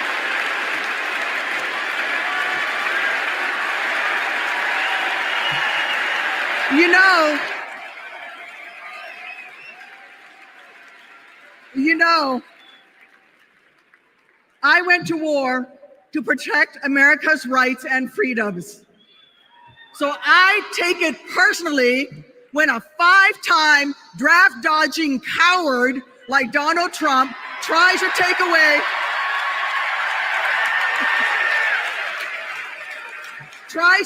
my rights and freedoms in return, especially when it concerns my daughters. My girls, gamer girl Abigail and queen of the monkey bars, Miley, are everything to me. But they would never have been born without access to reproductive care.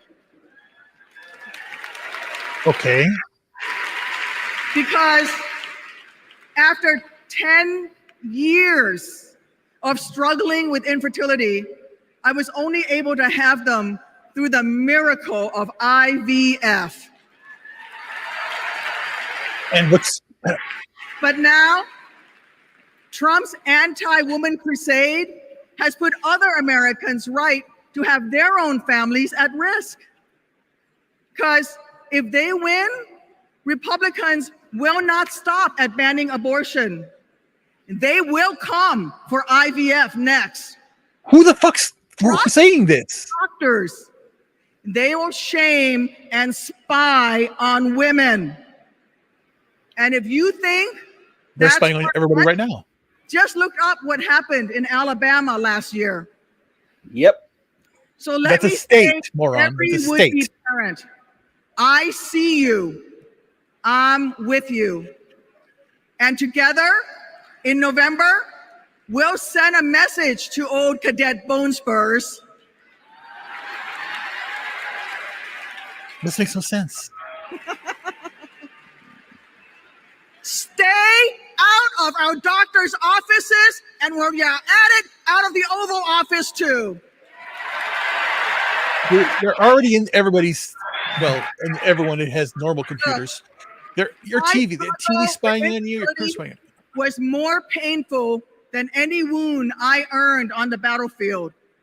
So how dare a convicted felon like Donald Trump treat women seeking health care like they're the ones breaking the law? How dare J.D. Vance criticize childless women on cable news, Oh, then God.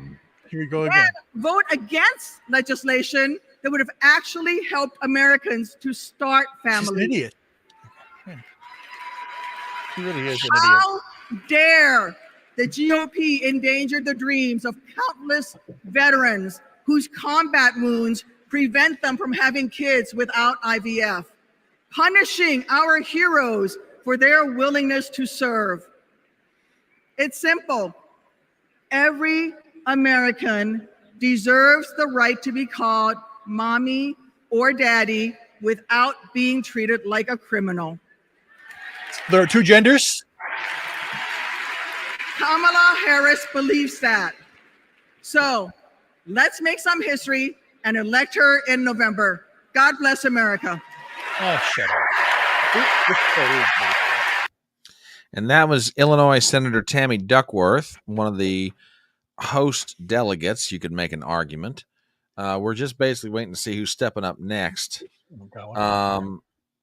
Now, let's see. Depending on they're going to a video at this moment. I'm going to bring everybody back in. What I was going to drop up here, and Ruben had alluded to this earlier. Christian, we were talking about this, and I'm sure you heard the conversations about Nicole Shanahan, RFK Jr.'s vice presidential nominee, making the statement that there were conversations going on inside of their campaign as to whether they continue in this race or if they drop out. Well, take this for what it's worth. And this was just posted. I'm not going to run the whole 13-minute video, but according to, and again, love him or hate him, according to Alex Jones, sources from inside the RFK presidential campaign confirm that he will drop out of this race on Friday and endorse Trump at an event in Los Angeles that same day. Wow. If that's true, if that is true, talk about taking the wind out of the Democrats' convention. It should be. Sorry. No, like I said, you got to have Tulsi Gabbard there, RFK there. Get that coalition up now. The battle against the New World Order, basically. I absolutely agree with NWO. Well, and what we were talking about earlier, and Christian, I'll take your thoughts on this. It is interesting to me. It almost, and one of my oldest friends in politics, he and I were having a conversation this afternoon that that there was, it's almost like the skids are being greased. In other words, Trump and RFK Jr. have a conversation shortly after the assassination attempt in July. Now you've got, reports that RFK Jr. tried to reach out to Kamala Harris. Nothing happened. She wouldn't even take the phone call. Shanahan makes the statement on a talk show. Yeah, we're thinking about it. Trump gets asked about it, and it's like, well, hey, I'd love to have his endorsement. Yeah, I might consider putting him in the cabinet. Never know. Then it's like, it's almost as though, it's almost like it's fait accompli. Now, again, there's no proof to that. Okay, this is all just speculation.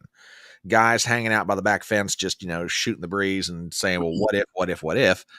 But if RFK Jr. gets out of this race, what kind of impact do you think this has, and where would RFK Jr.'s voters go, in your opinion? Well, based on the polling right now, he's like polling 3 or 4% in the best cases. And there's no evidence to me that 3 or 4% would be natural Harris voters. But there's also no evidence to me that 3 or 4% would go any one direction uniformly. That 3 or 4%, given the fact that he's an independent candidate, maybe they'll go to Chase Oliver. Who knows? Maybe it'll be split between Chase Oliver and Trump. Who knows? I'm not quite sure. But what I do know is this. This is going to be an unpopular opinion here, so I'm just going to brace for that. Okay. Nicole Shanahan is a socialist. Right. RFK Jr. is a socialist light. Right. I understand the importance of building coalitions, but I also understand that RFK Jr.'s worldview and Nicole Shanahan's worldview are leaps and bounds away from what is required to restore the American ethos. And Christian, hold that thought. We're going to go back to the stage real quick. Doug Emhoff, the husband of Kamala Harris, is taking the stage, and we'll come back to it. I promise you.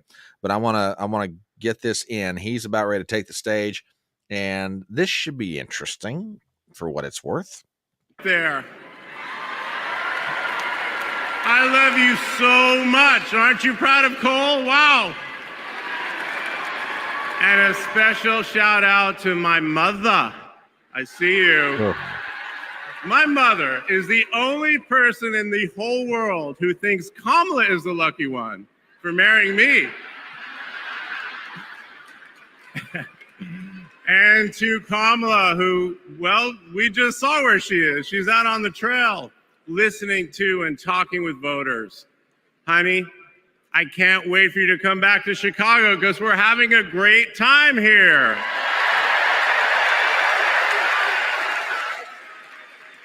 I love you so much. I'm so proud of how you're stepping up for all of us. But that's who she is.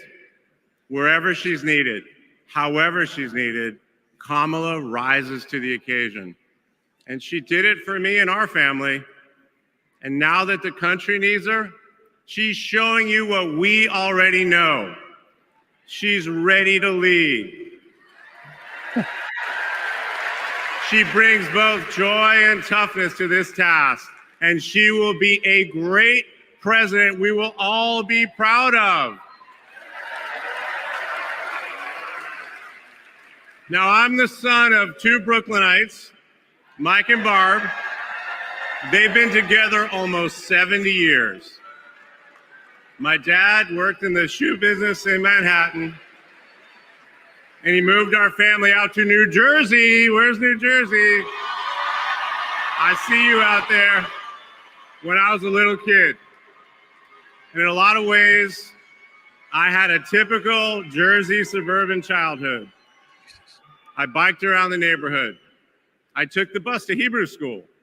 And I rode to Little League practice in the way back of my coach's wood-paneled station wagon. And if we did well, we got to have a Slurpee after.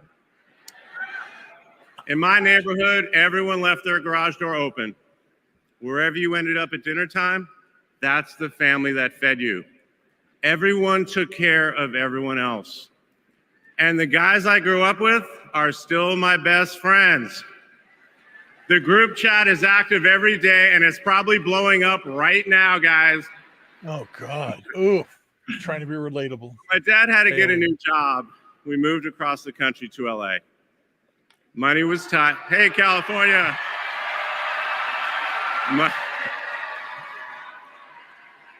Money was tight, so I worked at McDonald's in high school for some extra cash.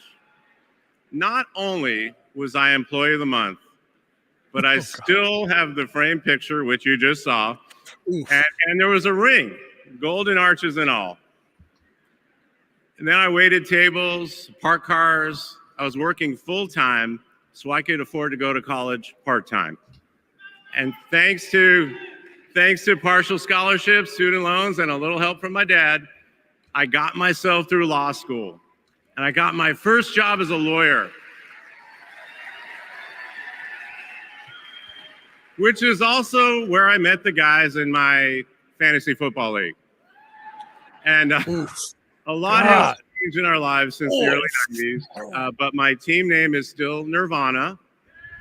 Yes, after the band. Way too hard. I worked hard. This is so I love being a lawyer. And by the way, I still get to be part of the profession by teaching students at Georgetown Law School. I got married, became a dad to Cole and Ella. Unfortunately, went through a divorce. Fooled around with eventually Nanny. started worrying about how I would make it all work. And that's when something unexpected happened. In 2013, I walked into a contentious client meeting. We worked through the issue, and by the end of the meeting, the now happy client offered to set me up on a blind date, which is how I ended up with Kamala Harris's phone number.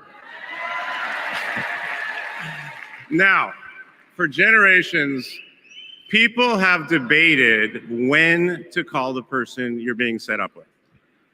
And never in history has anyone suggested 8:30 a.m. And yet, that's when I dialed. I got Kamala's voicemail, and I just started rambling. Hey, it's Doug. I'm on my way to an early meeting. Again, it's Doug. I remember I was trying to grab the words out of the air and just put them back in my mouth. Oh, God. And for what seemed like far too many minutes, I hung up. By the way, Kamala saved that voicemail, and she makes me listen to it on every anniversary. Oh, God, play that audio, and you've got Soy Boys for Harris. Wasn't the only unusual thing about that day. Now, Kamala, who normally would have been working hard at her office, just happened to be waiting at her apartment for a contractor to do some work on her kitchen. Mm-hmm. I was eating at my desk, which was not a regular occurrence for a busy lawyer like me who appreciated a good business lunch. But that's when she called me back. And we talked for an hour, and we laughed. Well, you know that laugh. I love that laugh. This is how they talk in private, and they think this is relatable. And I swear to God. And Daniel has a great take date. on this. Or maybe it was that Saturday night when I picked her up and told her, buckle up, I'm a really bad driver. Because you can't hide anything from Kamala Harris, so you might as well own it. And as I got to know her better and just fell in love fast, I learned what drives Kamala. And it's what you've seen over these past 4 years, and especially these past 4 weeks. She finds joy in pursuing justice. She stands up to bullies just like my parents taught me to. And she likes to see people do well, but hates when they're treated unfairly. She believes this work requires a basic curiosity in just how people are doing. Her empathy is her strength. Oh, God. Dear Lord. Over the past decade, Kamala has connected me more deeply to my faith, You should see what she says about parents. She comes to synagogue with me for high holiday services, and I go to church with her for Easter.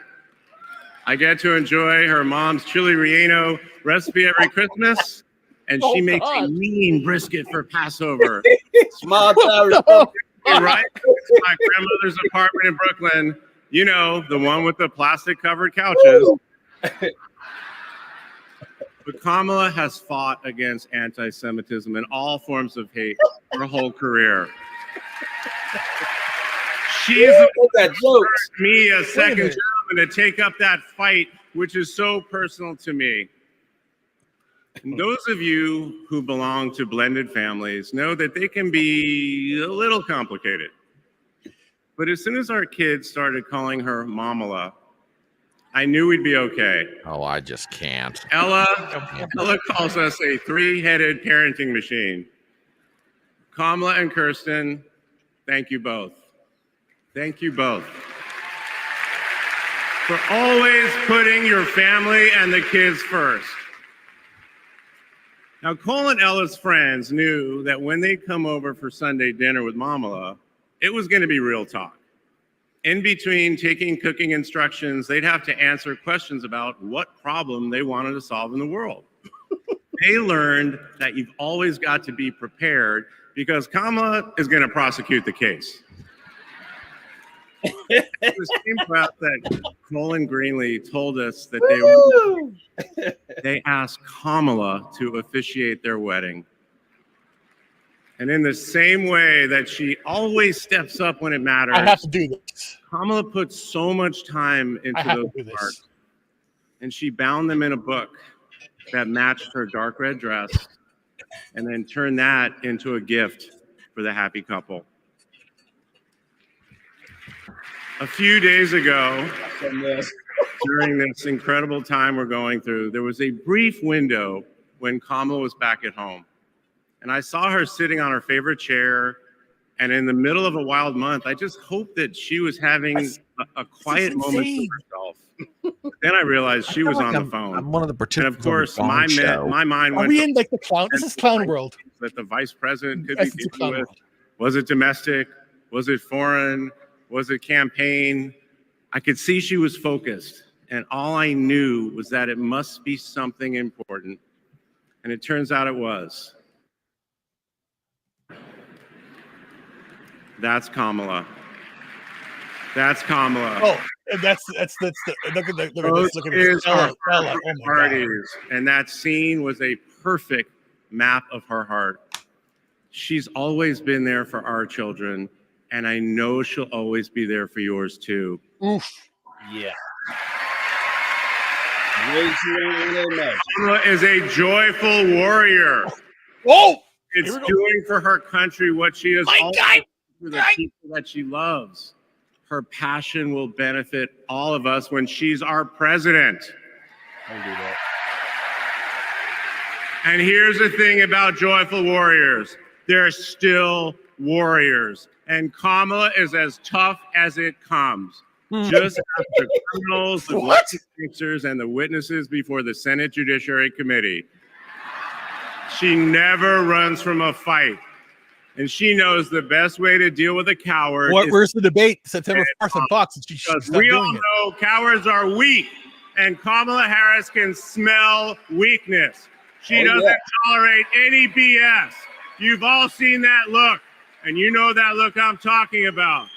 That look is not just a meme. It reflects her true belief in honest and direct leadership. And it's also why she will not be distracted by nonsense. Kamala knows that in order to win, we cannot lose focus. America, in this election, you have to decide who to trust with your family's future. I trusted Kamala with our family's future. It was the best decision I ever made. This Thursday will be our 10th wedding anniversary. I'm so sorry, Doug. I know it means I'm about to hear that embarrassing voicemail again. However, that's not all I'll be hearing. That same night, I'll be hearing my wife, Kamala Harris, accept your nomination for President of the United States. And with your help, she will lead with joy and toughness, with that laugh and that look, with compassion and conviction. She'll lead from the belief that wherever we come from, whatever we look like, we're strongest when we fight for what we believe in, not just against what we fear.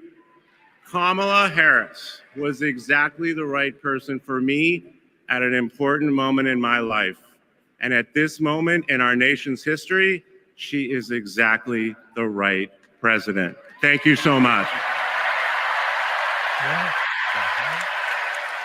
I want to apologize to everyone, Christian Watson included, because oh Lord, Christian, on your worst day in a drunken stupor higher than a kite, you would have had more to contribute to this live stream than that. I could use some words right now. I just can't do it. All right, I interrupted you on the discussion of the more important potential development of RFK Jr. getting out of this race. I mean, ladies and gentlemen, I feel like that we are participants on the Gong Show, and none of us reached for the gong and should have stopped. We could have stopped this when we had the chance. Christian, hang on. Michelle Obama is just about to take the stage. Mike's coming, huh? I'm going to let you finish your point real quick, and then no. We can wait. I want to hear what Michelle has to say. All right. Well, then with that, and Christian, you're getting first dibs when we finally take it back to the discussions, and we're going to go back to the stage. Former First Lady Michelle Obama is speaking. Oof. Thank you, guys. Big Mike. Now. We're moving. Okay. We're moving. We got a big night ahead. Thank you so much. We got a big mic ahead? Ribbon. I'm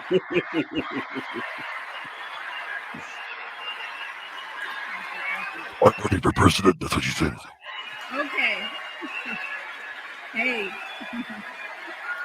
Hello, Chicago.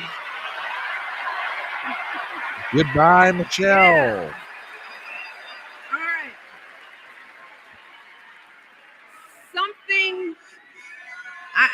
Something wonderfully magical is in the air, isn't it? Yeah. You know, we're feeling it here in this arena, but it's spreading all across this country we love. A familiar feeling that's been buried too deep for far too long. You know what I'm talking about. It's the contagious power of hope. The anticipation, the energy, the exhilaration of once again being on the cusp of a brighter day. The chance to vanquish the demons of fear, division, and hate that have consumed us and continue pursuing the unfinished promise of this great nation, the dream that our parents and grandparents fought and died and sacrificed for. America, hope is making a comeback. Yeah. Well, wait a minute. Haven't you guys been in charge of the White House for the past 3 years? Yeah. But They're talking about. to be honest, I am realizing that until recently, I have mourned the dimming of that hope. And maybe you've experienced the same feelings, that deep pit in my stomach, a palpable sense of dread about the future. And for me, that mourning has also been mixed with my own personal grief. The last time I was here in my hometown was to memorialize my mother, the woman who showed me the meaning of hard work and humility and decency, the woman who set my moral compass high and showed me the power of my own voice. Folks,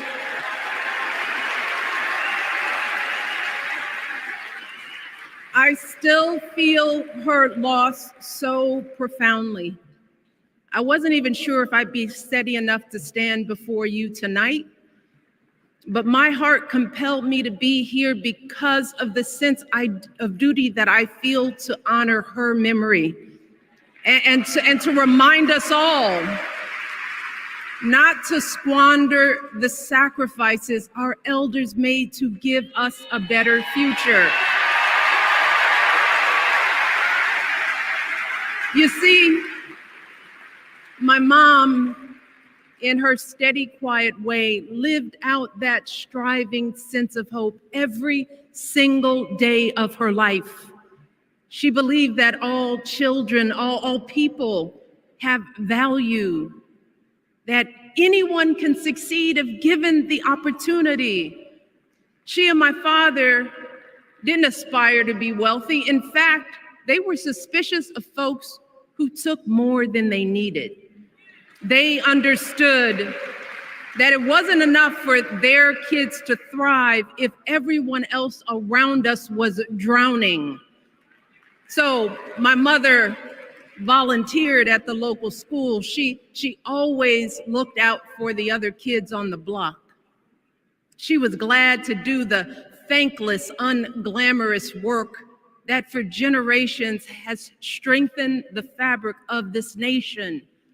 The belief that if you do unto others, if you love thy neighbor, if you work and scrape and sacrifice, it will pay off. If not for you, then maybe for your children or your grandchildren.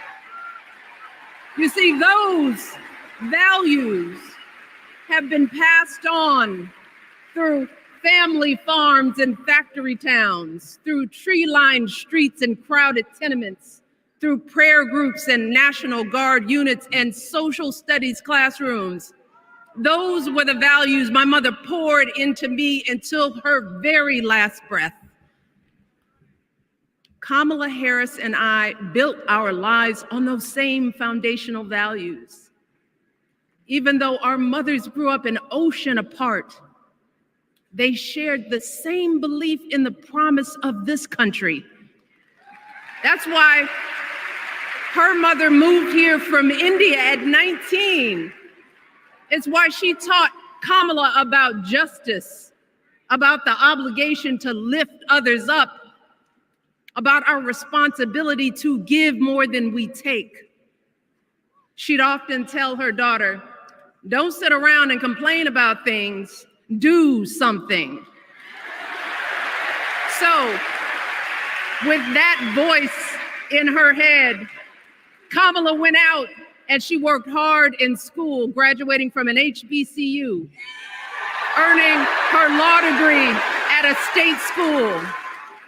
And then she went on to work for the people, fighting to hold lawbreakers accountable, strengthening the rule of law, fighting to get folks better wages, cheaper prescription drugs, a good education, decent health care, child care, elder care. From a middle-class household, Kamala worked her way up to become Vice President of the United States of America. My girl, Kamala Harris, is more than ready for this moment. She is one of the most qualified people ever to seek the office of the presidency. And she is one of the most dignified. A tribute to her mother, to my mother, and to your mother too. The embodiment of the stories we tell ourselves about this country. Her story is your story. It's my story. It's the story of the vast majority of Americans trying to build a better life. Look, Kamala knows, like we do, that regardless of where you come from, what you look like, who you love, how you worship, or what's in your bank account, we all deserve the opportunity to build a decent life. All of our contributions deserve to be accepted and valued. Because No one has a monopoly on what it means to be an American. No one. And what the hell is the point of the term American? Kamala has shown her allegiance to this nation, not by spewing anger and bitterness, but by living a life of service and always pushing the doors of opportunity open to others. She understands that most of us will never be afforded the grace of failing forward. We will never benefit from the affirmative action of generational.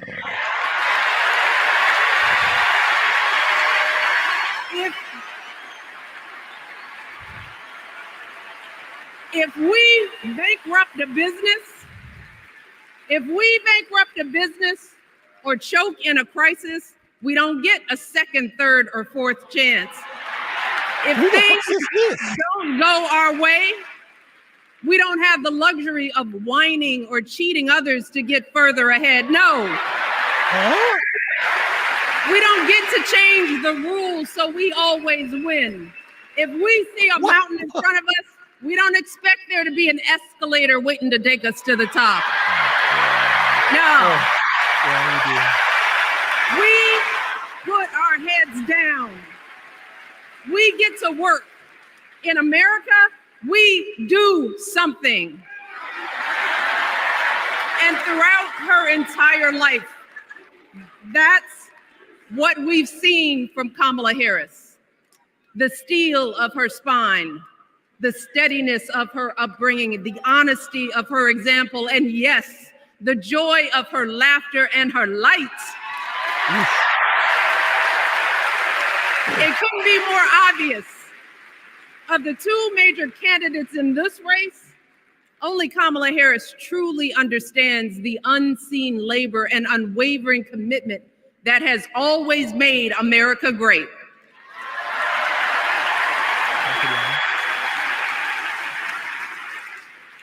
Now, unfortunately, we know what comes next. We know folks are going to do everything they can to distort her truth. My husband and I sadly know a little something about this. Oh, shut up. God, here we go. For years, Donald Trump did everything in his power to try to make people fear us. Maybe you were right. His limited, narrow view of the world made him feel threatened by the existence of two hardworking, highly educated, successful people who happen to be Black.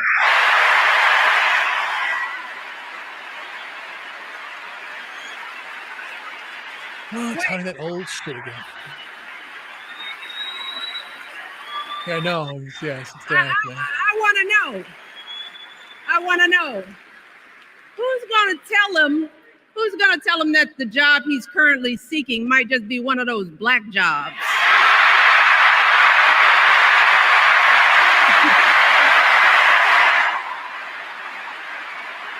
That's a good line.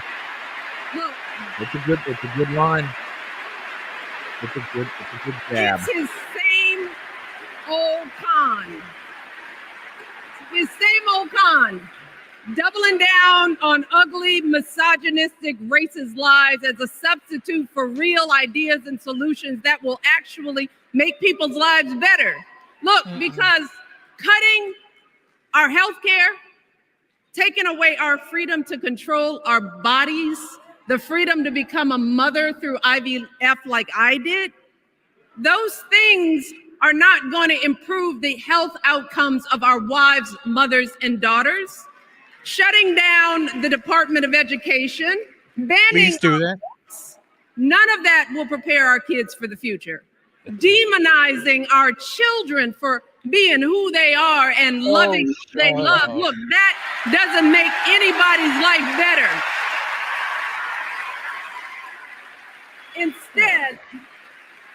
Instead, it only makes us small. And let me tell you this, going small is never the answer. Going small is the opposite of what we teach our kids. Going small is petty, it's unhealthy, and quite frankly, it's unpresidential.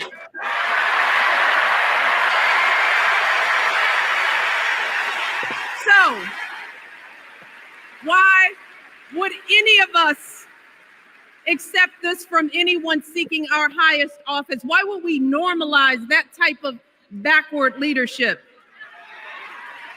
Doing so only demeans and cheapens our politics. It only serves to further discourage good, big-hearted people from wanting to get involved at all. America, our parents taught us better than that, and we deserve so much better than that. That's why we must do everything in our power to elect 2 of those good, big-hearted people. There is no other choice than Kamala Harris and Tim Walz. No other choice.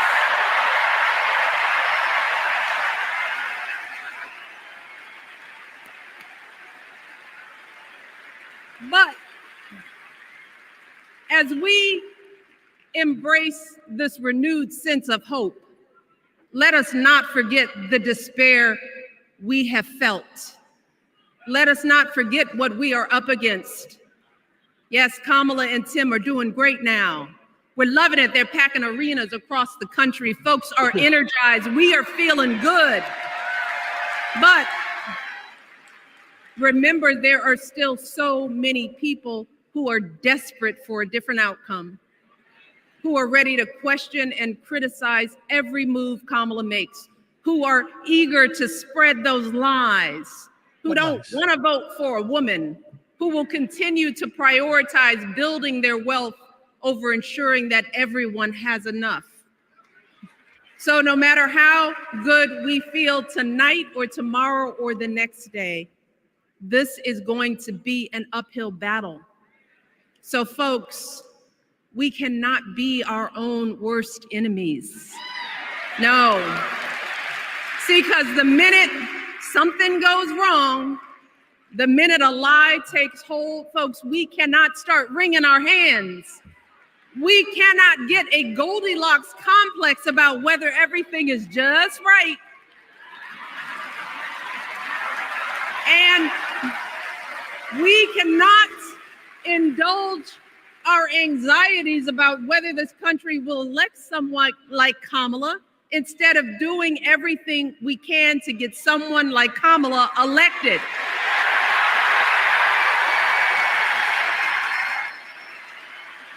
Kamala and Tim, they have lived amazing lives. And I am confident that they will lead with compassion, inclusion, and grace. But they are still only human. They are not perfect. And like all of us, they will make mistakes. But luckily, y'all, this is not just on them. This is up to us, all of us, to be the solution that we seek. It's up to all of us to be the antidote to the darkness and division. Look, I don't care how you identify politically, whether you're Democrat, Republican, Independent, or none of the above. This is our time to stand up for what we know in our hearts is right.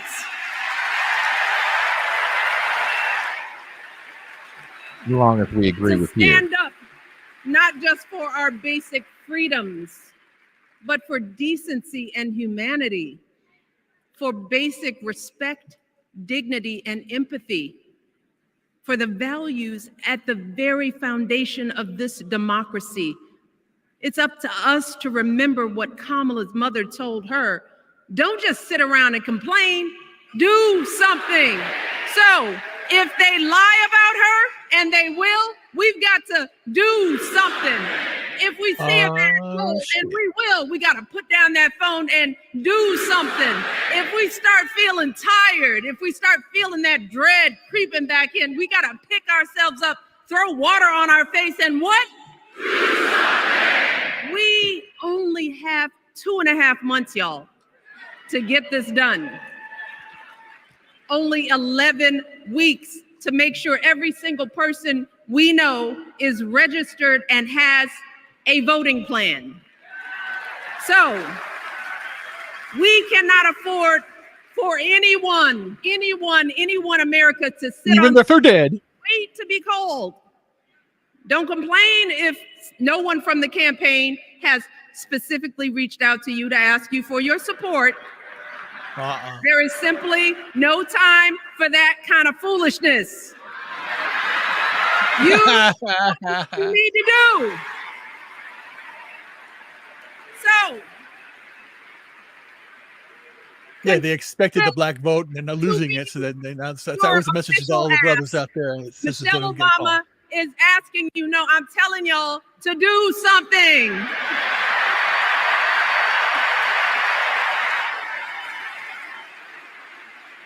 Because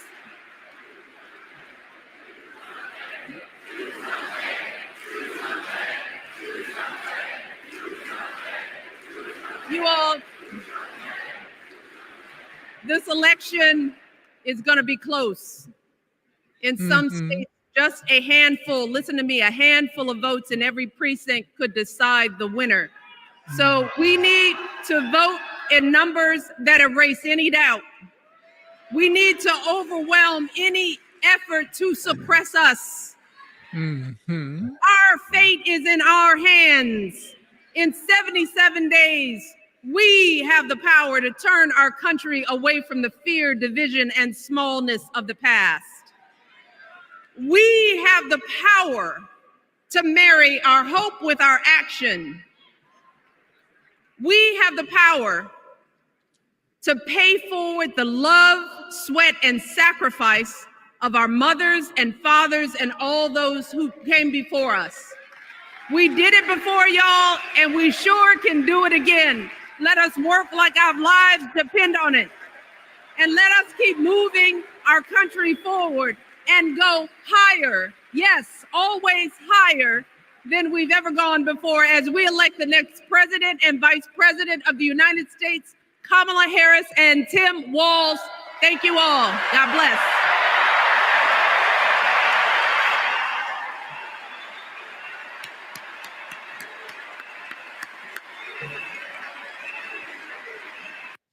And that is former First Lady Michelle Obama.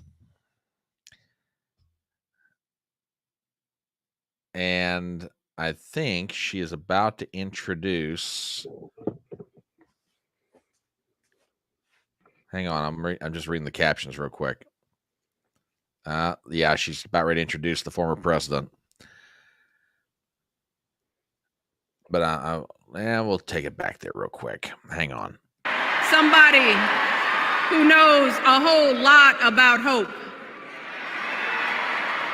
Oh, shit. Someone who has spent his life strengthening our democracy. And let me tell you, as someone who lives with him, he wakes up every day, and thinks about what's best for this country. I believe it. Please, his 44th president and the love of my life, Barack Obama. Yeah, we're going to hold it right here. Drop the volume on this and just, oh God, I think I'm going to puke. Man, he really went great, didn't he? He's dealing with Michelle, wouldn't you?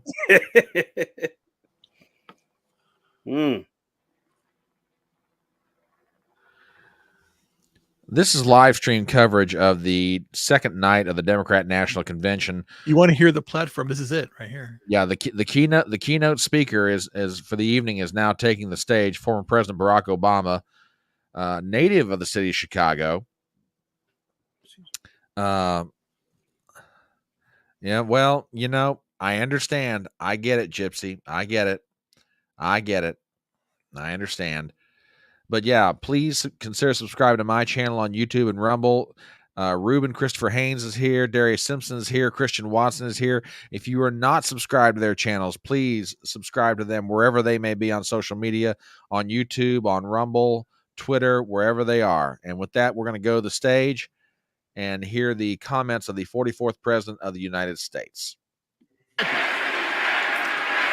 Chicago! It's good to be home. It is good to be home, and I don't know about you, but I'm feeling fired up. You know, pop talk. I am feeling ready to go.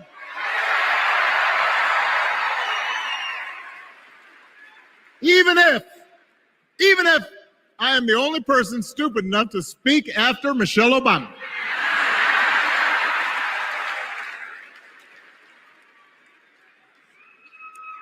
I am feeling hopeful because this convention has always been pretty good to kids with funny names who believe in a country where anything is possible. Because we have a chance to elect someone who has spent her entire life trying to give people the same chances America gave her. Someone who sees you and hears you and will get up every single day and fight for you. The next president of the United States of America, Kamala Harris.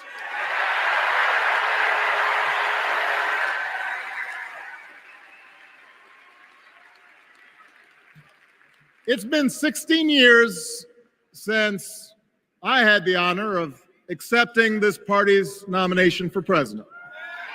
And I know that's hard to believe because I have not aged a bit. But it's true. And looking back, I can say without question that my first big decision as your nominee turned out to be one of my best. And that was asking Joe Biden to serve by my side as vice president.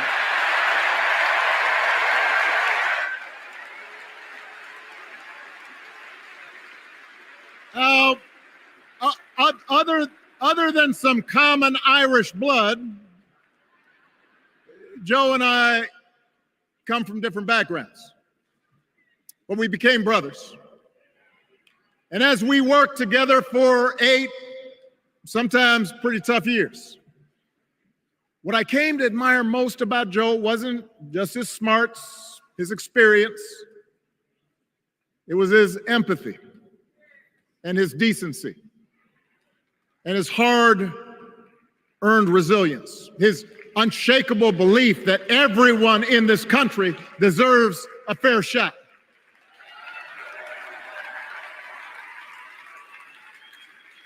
And over the last 4 years, those are the values America has needed most.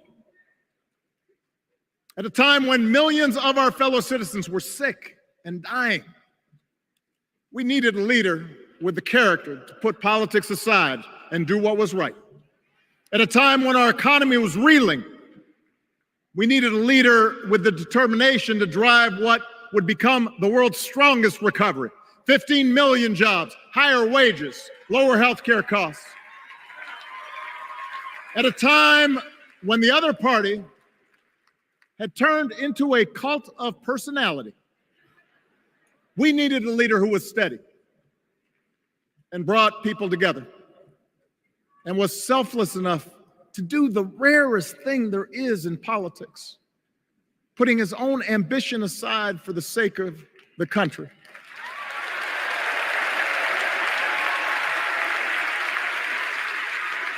History will remember Joe Biden as an outstanding president who defended democracy at a moment of great danger. And I am proud to call him my president, but I am even prouder to call him my friend.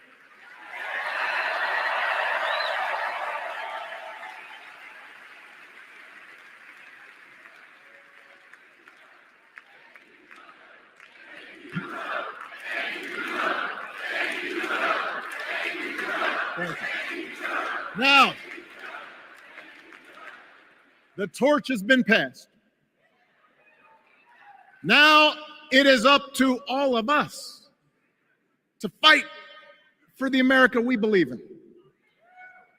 And make no mistake, it will be a fight. For all the incredible energy we've been able to generate over the last few weeks, for all the rallies and the memes, this will still be a tight race in a closely divided country. A country where too many Americans are still struggling. Where a lot of Americans don't believe government can help. And as we gather here tonight, the people who will decide this election are asking a very simple question. Who will fight for me? Who's thinking about my future, about my children's future, about our future together? One thing is for certain, Donald Trump is not losing sleep over that question.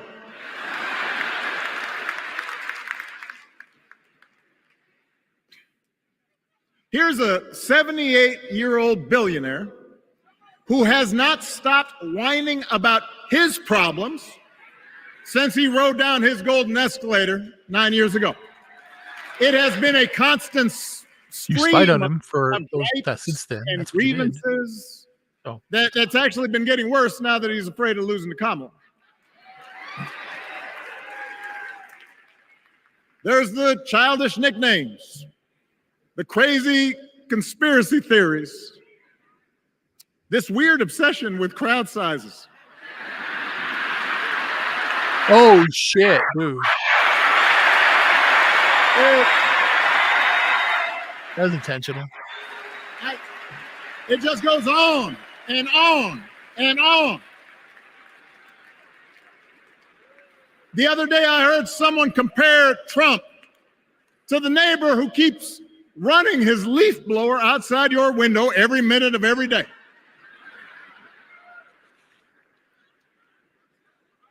Now, from a neighbor, that's exhausting. From a president, it's just dangerous. The truth is, Donald Trump sees power as nothing more than it means to his ends. He wants the middle class to pay the price for another huge tax cut that would mostly help him and his rich friends. He killed a bipartisan immigration deal, written in part by one of the most conservative Republicans in Congress. No. That would have helped secure our southern, because he thought trying to actually solve the problem would hurt his campaign. Oh, shut up. He doesn't. No, that's a lie. Do not boo. That's a lie.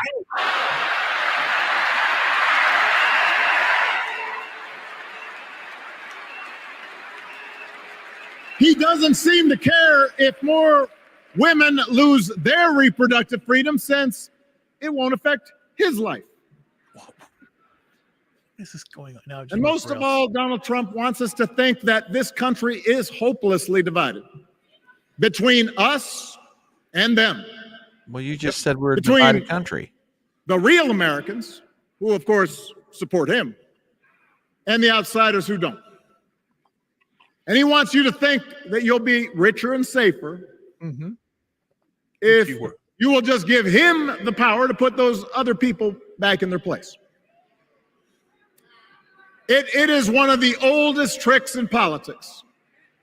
From a guy whose act has, let's face it, gotten pretty stale. We do not need 4 more years of bluster and bumbling and chaos. We have seen that movie before, and we all know that the sequel is usually worse.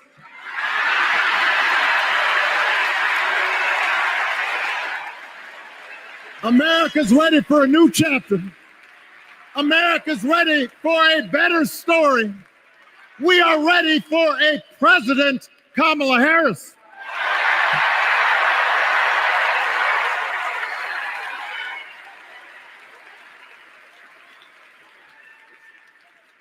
And Kamala Harris is ready for the job. This is a person who has spent her life fighting on behalf of people who need a voice and a champion. As you heard from Michelle, Kamala was not born into privilege. She had to work for what she's got.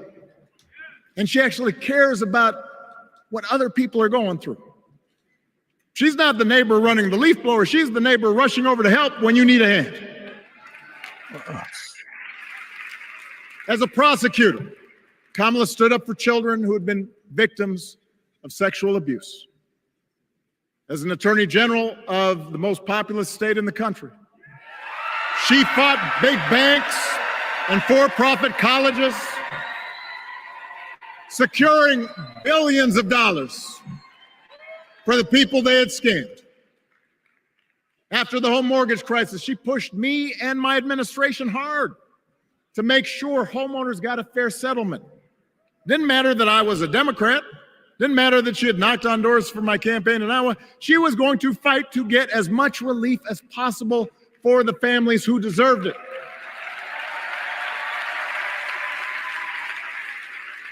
As vice president, she helped take on the drug companies to cap the cost of insulin, lower the cost of health care, give families with kids a tax cut. And she is running for president with real plans to lower costs even more and protect Medicare and Medicaid and sign a law to guarantee every woman's right to make her own health care decisions.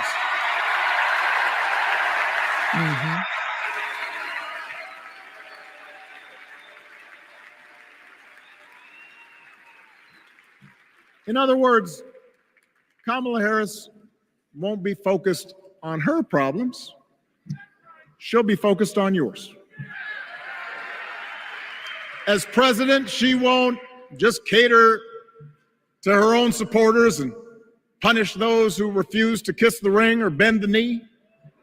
What the fuck? She'll work on behalf of every American.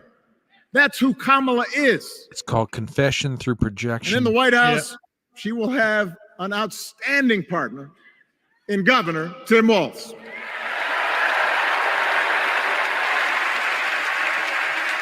Let me tell you something. Let me tell you something. I love this guy. Tim is the kind of person who should be in politics. Born in a small town, served his country, taught kids, coached football, took care of his neighbors. He knows who he is, and he knows what's important. You can tell those flannel shirts he wears don't come from some political consultant. They come from his closet, and they have been through some stuff.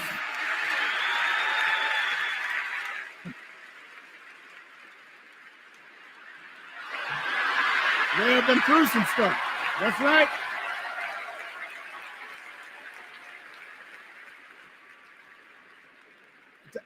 Together, Kamala and Tim have kept faith with America's central story.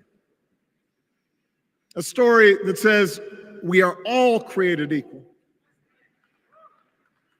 All of us endowed with certain inalienable rights, that everyone deserves a chance, that even when we don't agree with each other, we can find a way to live with each other. That's Kamala's vision. That's Tim's vision. That's the Democratic Party's vision. And our job over the next 11 weeks is to convince as many people as possible to vote for that vision. Now, it won't be easy. The other side knows it's easier to play on people's fears and cynicism, always has been. They will tell you that government is inherently corrupt, that sacrifice and generosity are for suckers. And since the game is rigged, it's okay to take what you want and just look after your own.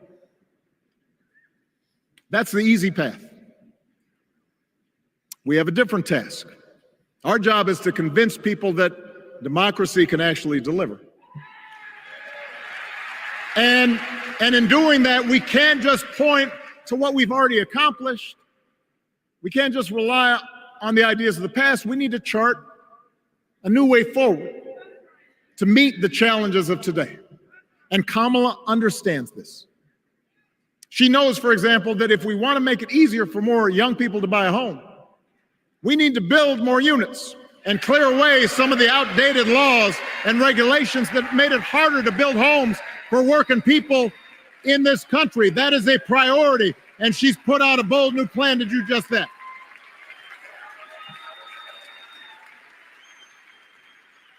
On healthcare, we should all be proud of the enormous progress that we've made through the Affordable Care Act,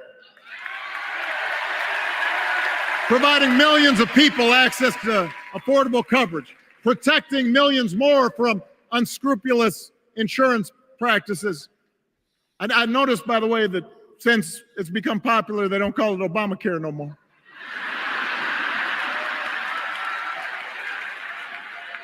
But Kamala knows we can't stop there, which is why she'll keep working to limit out-of-pocket costs. Kamala knows that if we want to help people get ahead, we need to put a college degree within reach of more Americans. But she also knows college shouldn't be the only ticket to the middle class. We need to follow the lead of governors like Tim Walz, who said, if you've got the skills and the drive, you shouldn't need a degree to work for state government. And in this new economy, we need a president who actually cares about the millions of people all across this country who wake up every single day to do the essential, often thankless work, to care for our sick, to clean our streets, to deliver our packages. We need a president who will stand up for their right to bargain for better wages and working conditions. And Kamala will be that president.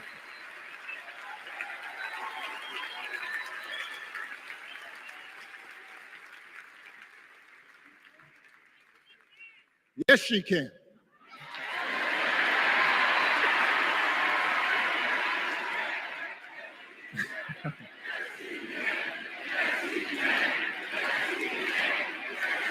Yes, she can.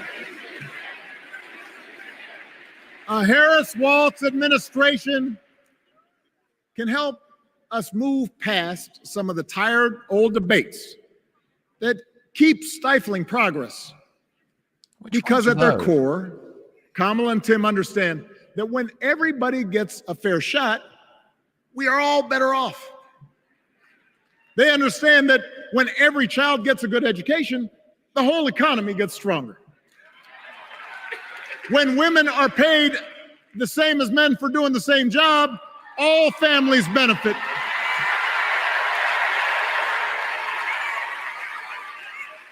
They understand that we can secure our borders without tearing kids away from their parents, just like we can keep our streets safe while also building trust between law enforcement and the communities they serve and eliminating bias. That will make it better for everybody.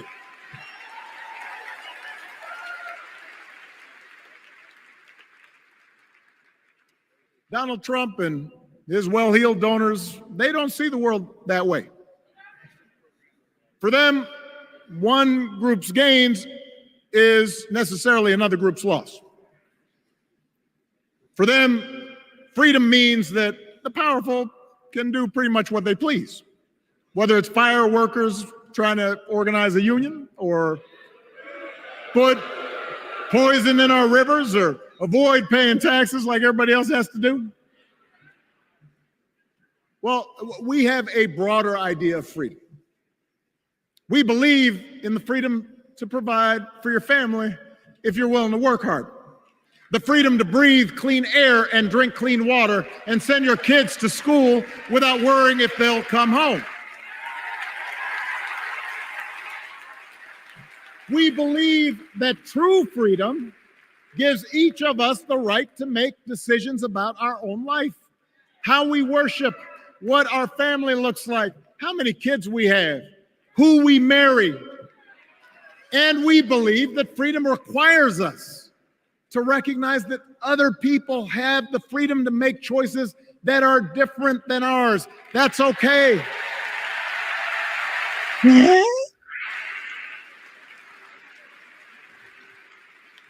That's the America Kamala Harris and Tim Walz believe.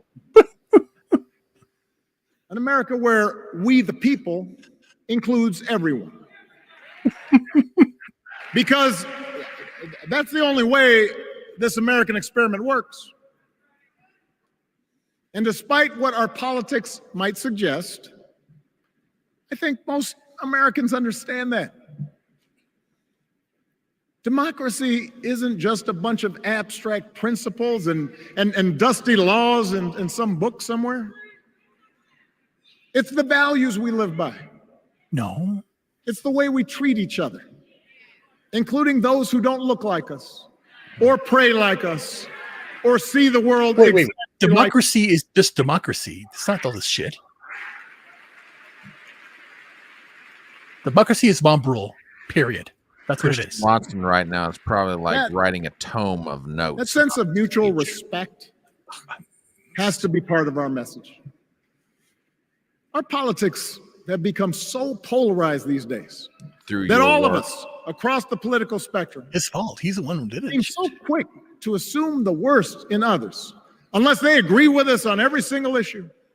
Which is what your party believes. We start thinking that the only way to win is to scold and shame and out yell the other side. Which is what you've done. And after a while, regular folks just tune out. Or they don't bother to vote. Now that approach may work for the politicians who just want attention and thrive on division. But it won't work for us. I've ever heard in my life. To make progress on the things we care about. The things that really affect people's lives. We need to remember that we've all got our blind spots and contradictions and prejudices. And that if we want to win over those who aren't yet ready to support our candidates, we need to listen to their concerns and maybe learn something in the process. Like you've been listening for the past 3.5 years. After all, if a parent or grandparent occasionally says something that makes us cringe, we don't automatically assume they're bad people. We recognize that the world is moving fast, that they need time and maybe a little encouragement to catch up. Our fellow citizens deserve the same grace we hope they'll extend. No, he didn't. No, it didn't. No, we're not the ones who have the problem. And we're not old, nor are we anachronistic, thank you very much. That's how we can build a true democratic majority. One that can get things done. Like what? And by the way, that does not just matter to the people in this country. The rest of the world is watching to see if we can actually pull this off. Why? Doesn't matter. No nation, no society has ever tried to build a democracy as big and as diverse as ours before. One that includes people that over decades have come from every corner of the globe. One where our allegiances and our community are defined not by race or blood. You can burn the flag all you want. I don't give a fuck. Okay? And that's why when we uphold our values, the world's a little brighter. When we don't, the world's a little dimmer. And dictators and autocrats feel emboldened. And over time, we become less safe. We shouldn't be the world's policemen, and we can't eradicate every cruelty and injustice in the world. But America can be and must be a force for good. Discouraging conflict, fighting disease, promoting human rights, protecting the planet from climate change, defending freedom, brokering peace. That's what Kamala Harris believes, and so do most Americans. Well, how do I know what she believes? She won't tell anybody anything. Yep. Doesn't give any policy, nothing. Now,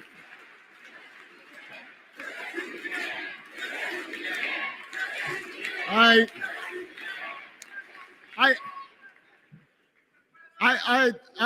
know these ideas come on. can feel pretty naive right now.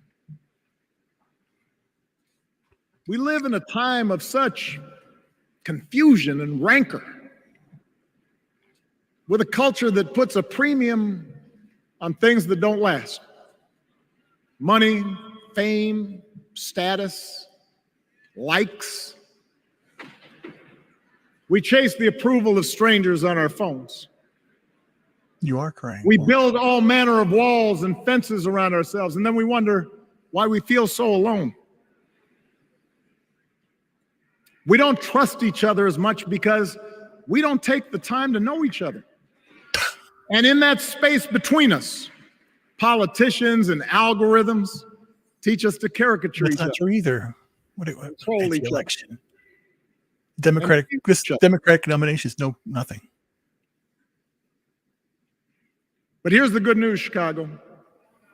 All across America, in big cities and small towns, away from all the noise, the ties that bind us together are still there. We still coach Little League and look out for our elderly neighbors. We still feed the hungry in churches and mosques and synagogues and temples. We share the same pride when our Olympic athletes compete for the gold. Because the vast majority of us do not want to live in a country that's bitter and divided. We want something better. We want to be better. The majority.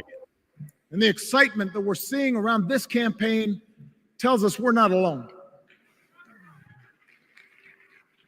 You see whatever you want. You know, I've spent a lot of time thinking about this these past few months because, as Michelle mentioned, this summer we lost her mom, Ms. Marion Robinson.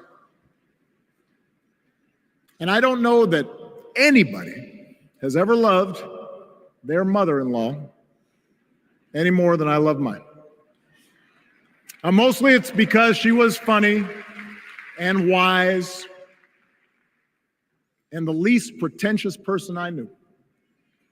Okay. That, and she always defended me with Michelle when I messed up. I'd hide behind her.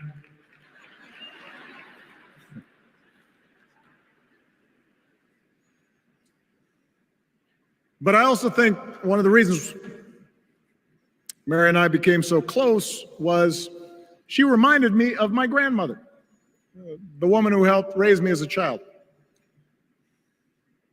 And on the surface, the two of them did not have a lot in common. One was a black woman from right here, south side of Chicago, right down the way. Went to Englewood High School. The other was a little old white lady born in a tiny town called Peru, Kansas. Now, I know there aren't that many people from Peru. And yet they shared a basic outlook on life. They were strong, smart, resourceful women, full of common sense, who, regardless of the barriers they encountered, and women growing up in the 40s and 50s and 60s, they encountered barriers.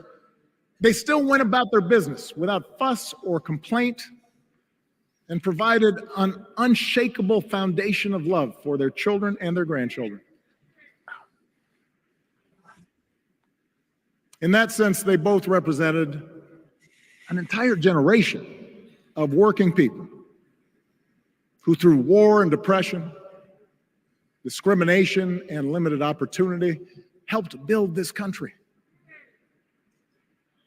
A lot of them toiled every day at jobs that were often too small for them and didn't pay a lot. They willingly went without just to keep a roof over their families' heads, just to give their children something better. But they knew what was true. They knew what mattered. Things like honesty and integrity, kindness and hard work. They weren't impressed with braggarts or bullies. They didn't think putting other people down lifted you up or made you strong. They didn't spend a lot of time obsessing about what they didn't have. Instead, they appreciated what they did. They found pleasure in simple things. A card game with friends, a good meal, and laughter around the kitchen table. Helping others. And most of all, seeing their children do things and go places that they would have never imagined for themselves.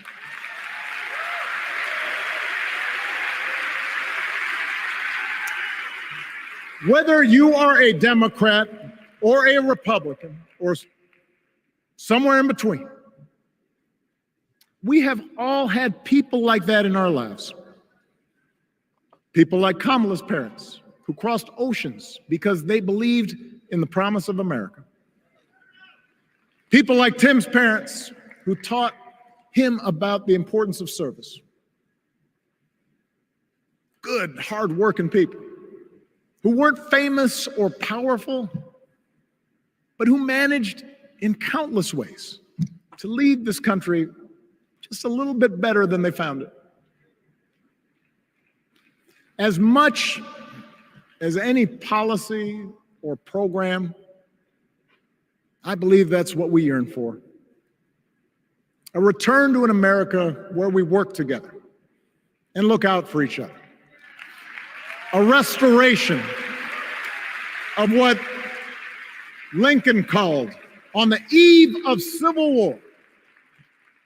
Yes, we disagree with Trump. Who cares? That's how America, it is. perhaps Move what he on, called whatever thing. better angels of our nature.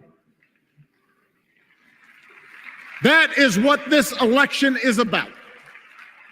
And I believe that's why if we each do our part over the next 77 days, if we knock on doors, if we make phone calls, if we talk to our friends, if we listen to our neighbors, if we work like we've never worked before, if we hold firm to our convictions,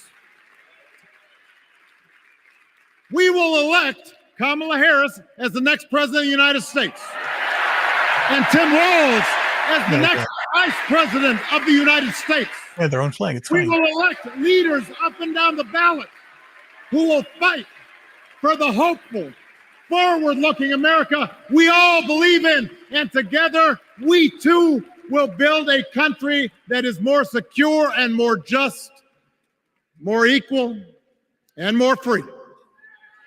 So let's get to work. God bless you. And God bless the United States of America.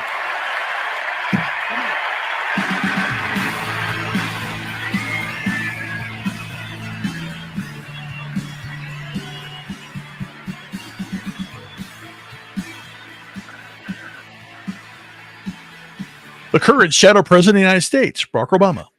Barack Hussein Obama, that is.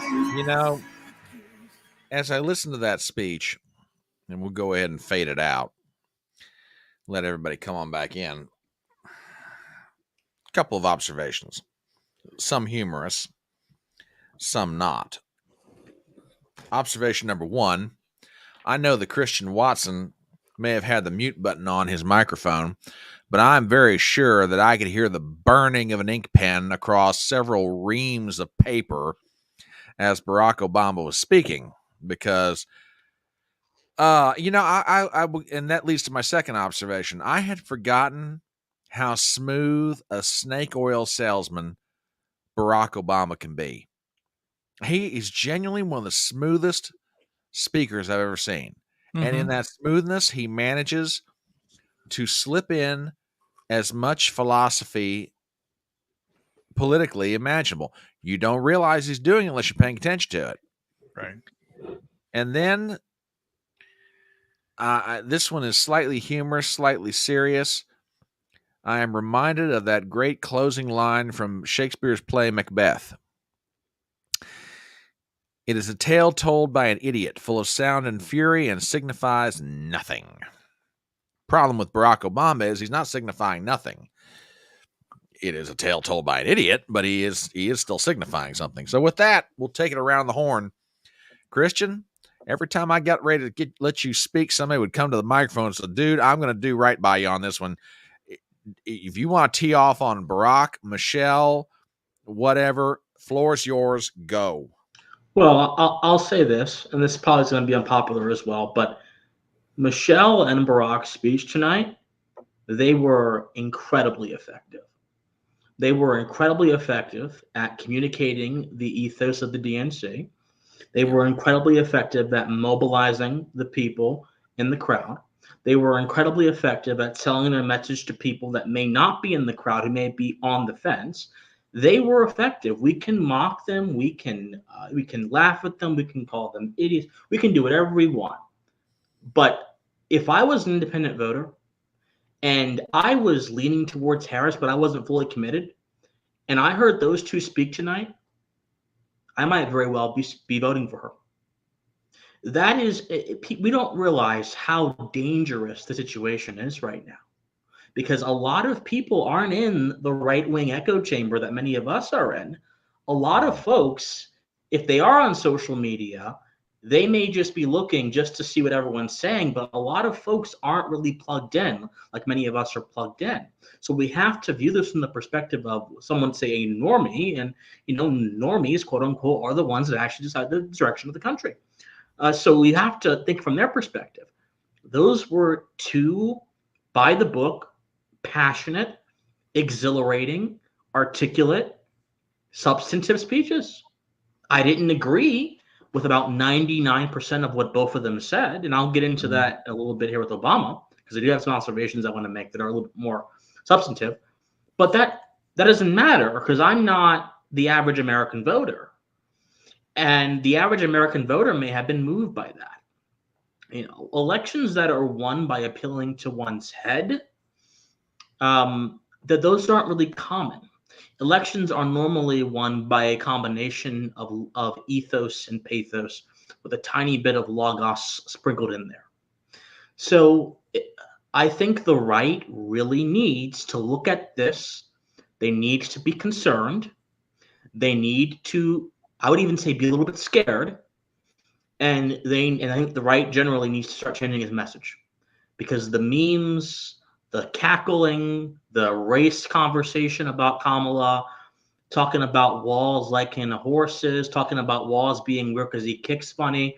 I'm sorry, that's not going to work. And in fact, I'll go a step further. That's going to imperil your chances of winning in November. And if Trump loses in November because of those antics, most of the people that are doing those antics will sit back and yell fraud and not have the self-awareness and the self-direction to realize it was their fault Trump lost.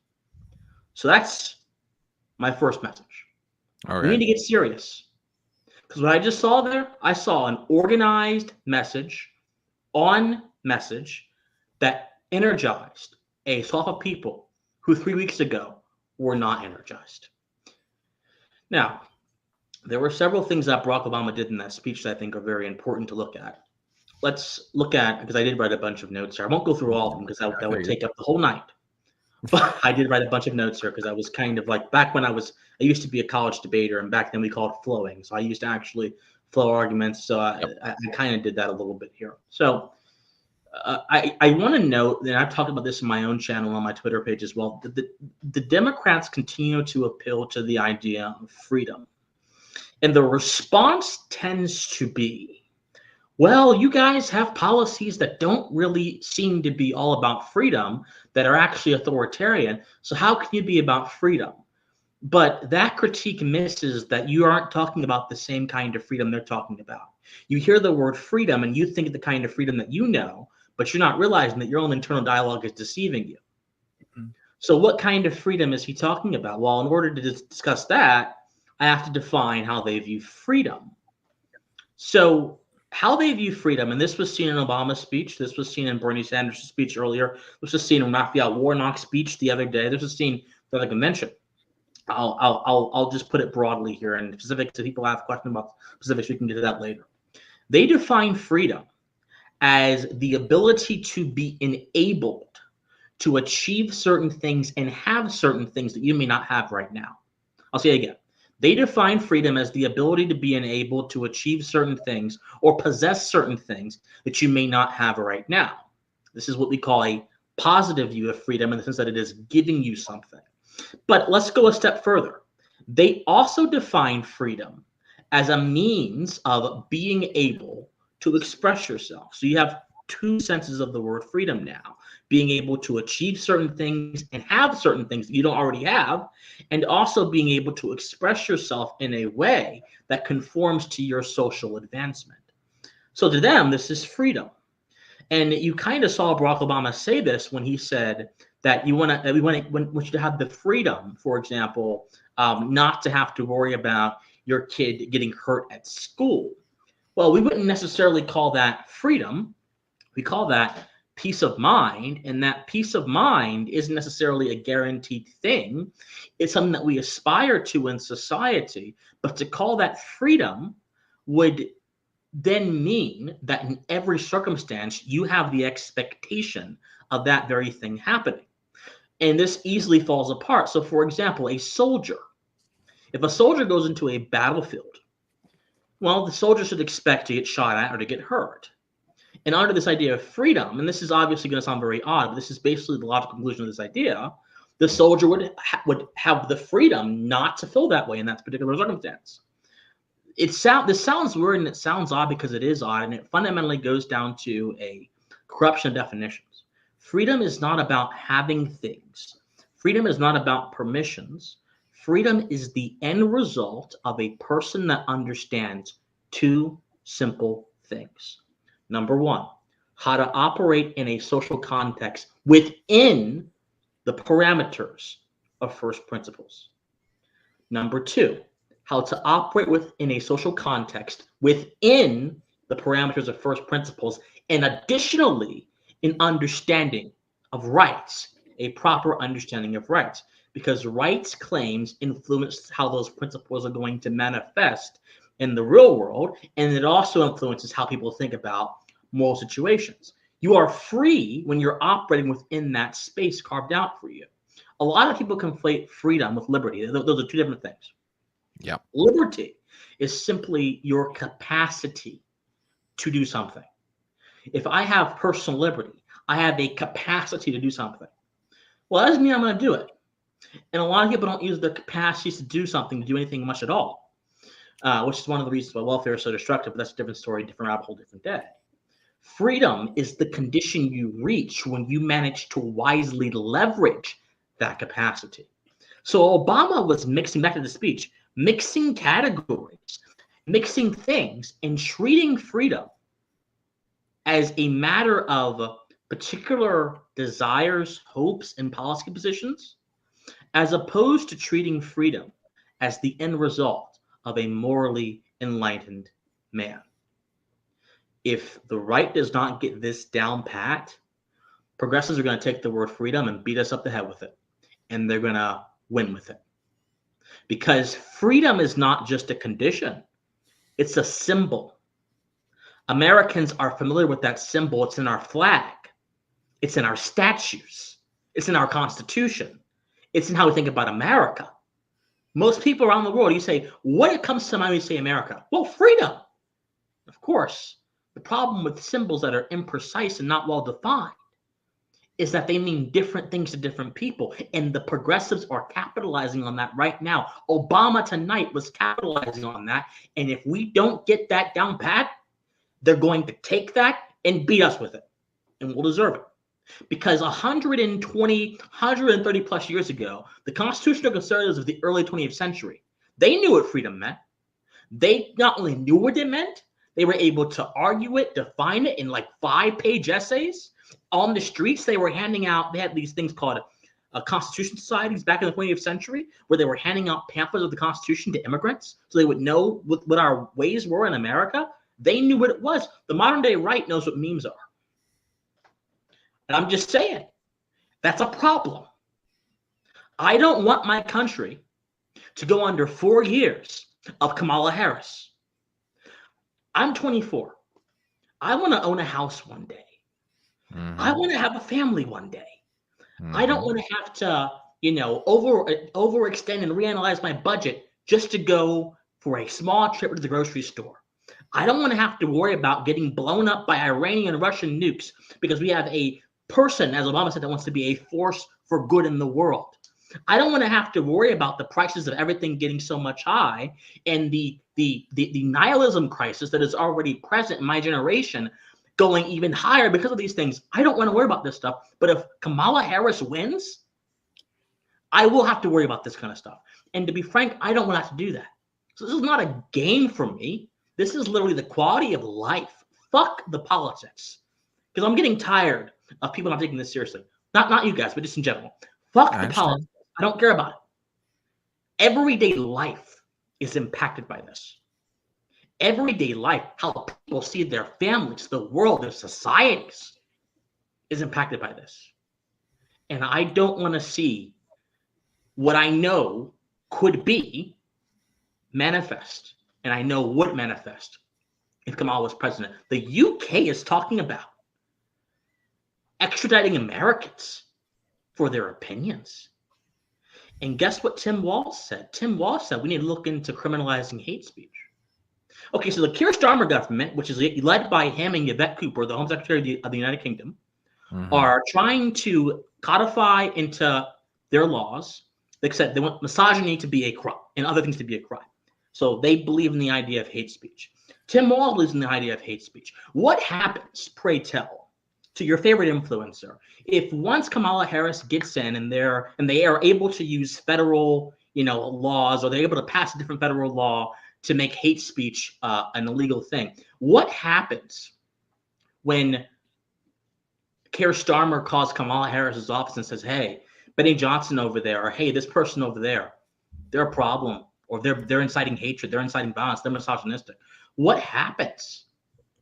What happens? A bunch of things can happen. They can monitor those people, clandestine way, like they do already, many people, or they can extradite them.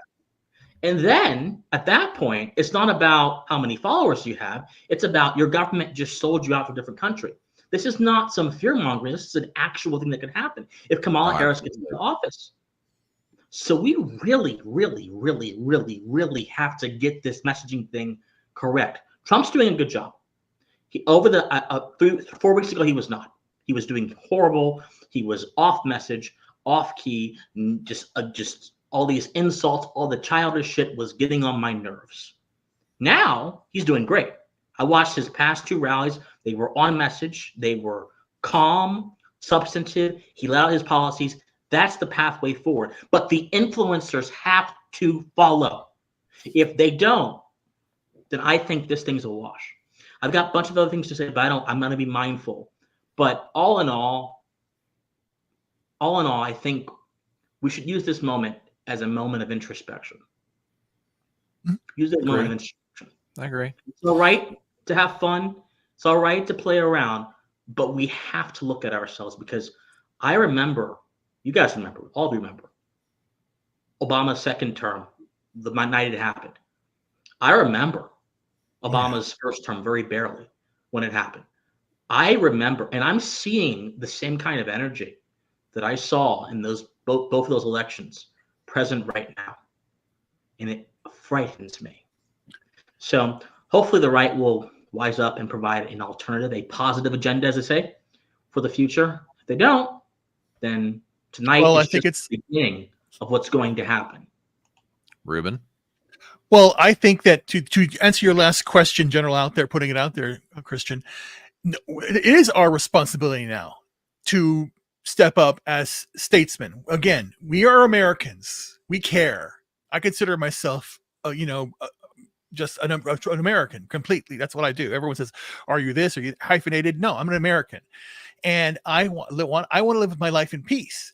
But they have stirred the giant in me with saying this is wrong. Everything you're doing is wrong, and I put it in the private chat. But again, the freedom aspect was really what's really scared me, and it's like the whole idea that the first thing is freedom from his perspective. It's the same old story. You are being oppressed. You out there, all of you out there are being oppressed. All of your problems, someone else is doing it to you. And we are here to help you. We're going to free you.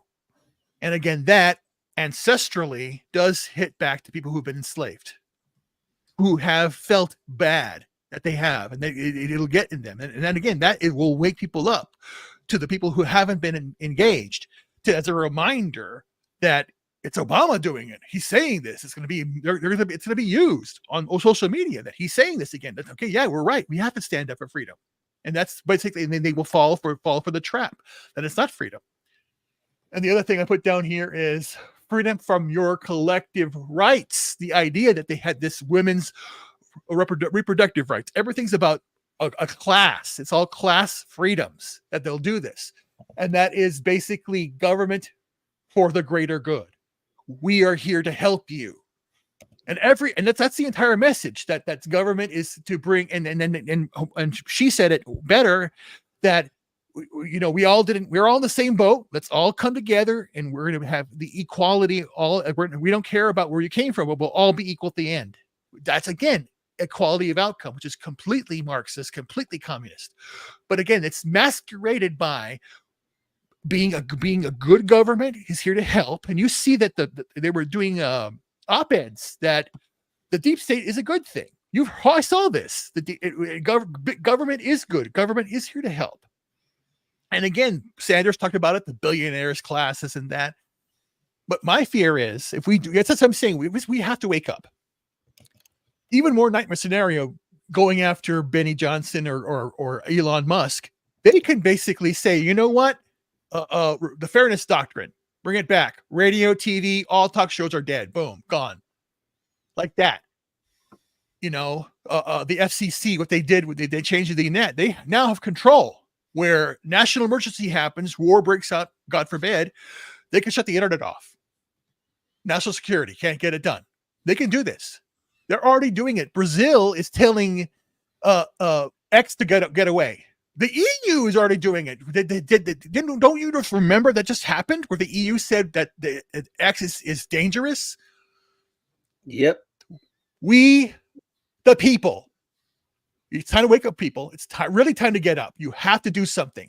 And that's why I'm doing it on Twitter, because that's what I'm doing. I already reached out. I don't know if anybody knows out there. I want to reach President Trump. I can offer my services. I'm ready to do this. We have to stand up. I need to go somewhere and do it now, because again, I don't care. I'm sorry. I'm getting excited. It's important because this is the time we have to stand up as Americans. Do it in the right way.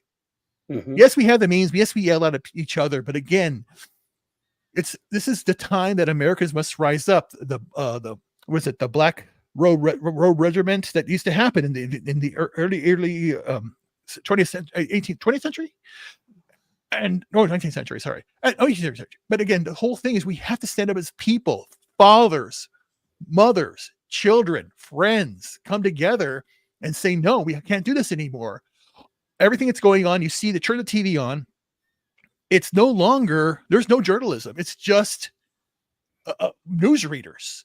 Propaganda. Opinions are meant to confuse and distort. And this is just a great speech. Yes, it's a great speech. It was a better night than last night. And we have to stand up and rise up and fight for our freedoms. Everybody's freedoms, not just mine. Darius? Jim, I agree with you. I've been having a conversation on and off with my mentor about the state of the country. I've, as far as my background is concerned, being a Christian and everything, and learning about the end times, I believe we are living in those times, me personally. And so the signs of those times are here. And so earlier today, I'd sent out a tweet or an X where I just was, commented to somebody else's thread, their post. I said, listen, we're literally at a historical moment in this nation's history. What we're fighting for is not only today, but we're fighting for tomorrow. We're fighting for the existence of this country. The ideas that we've all come to know practically are really under threat. And when people don't take this as seriously as we should, as Christian was talking about, as Ruben's talking about, I think, it goes back minimum, and I'm being conservative in my view, it goes back minimum 60 years when the CIA, for example, really the government, started taking over the flow of information, the media. They put their plants there to direct the minds and the hearts of the people, and they use some of the top journalists at that. Those who have the loudest platforms, those who have the loudest mouths, and some of the biggest audiences. That's who they would go after. The people who are absolutely very good at being influential. So therefore, when you look at people like Obama, look at and Michelle or Big Mike, I'll say the jokes for later. But when you look at Michelle, you look at Obama. Did they give compelling speeches? Yes. They sound like great orators. Of course, Obama was known for that. But I think Brian mentioned earlier, he has a slick tongue. Those are some of the best salesmen in the world, no matter what country, of those who are able to smile on your face and disarm you in a matter of seconds with a few cute words, a nice smile, a hand on the shoulder, and a knife behind their back the moment they get a chance to stab you. And so this is what we've been witnessing for quite a while. And in terms of the journalism, I saw a dramatic change. I already was aware of how corrupt our government is, period. But when Trump announced that he was going to run for presidency, he was no longer just having a conversation as he had been having the prior 30, 20, 30, 40 years before the end. When he announced in 2015 that he was going to run for president, that's when we began to see a dramatic shift in how the media reports. And I'm talking about in the open, more so in the open. And it has exponentially grown since 2020. Because every year I have seen a dramatic shift. I've seen an increase in corruption. I've seen an increase of attacks on the values, the pillars, the Constitution, the very foundation of what this country stands for. All beliefs, well, I ain't gonna say all beliefs, but the Christian values, for example, have been dramatically under attack. Catholics are being arrested just for being praying at a abortion clinic, while people who firebomb or blow up or cause some type of damage or violence to a pro-life center, they get away. You have people on January 6th who simply, still hearing news about people who didn't even go into the federal building on January 6th. Right now being arrested, I believe here in Texas. I want to say in Hereford, several people have just been approached for attending the January 6th rally. In Hereford, Texas, not too far away from where I'm at. I'm in Amarillo, Texas. And so then I hear about this 60-some or 80-year-old woman who was at January 6th, but she was outside praying. They just sent her to jail for a number of years.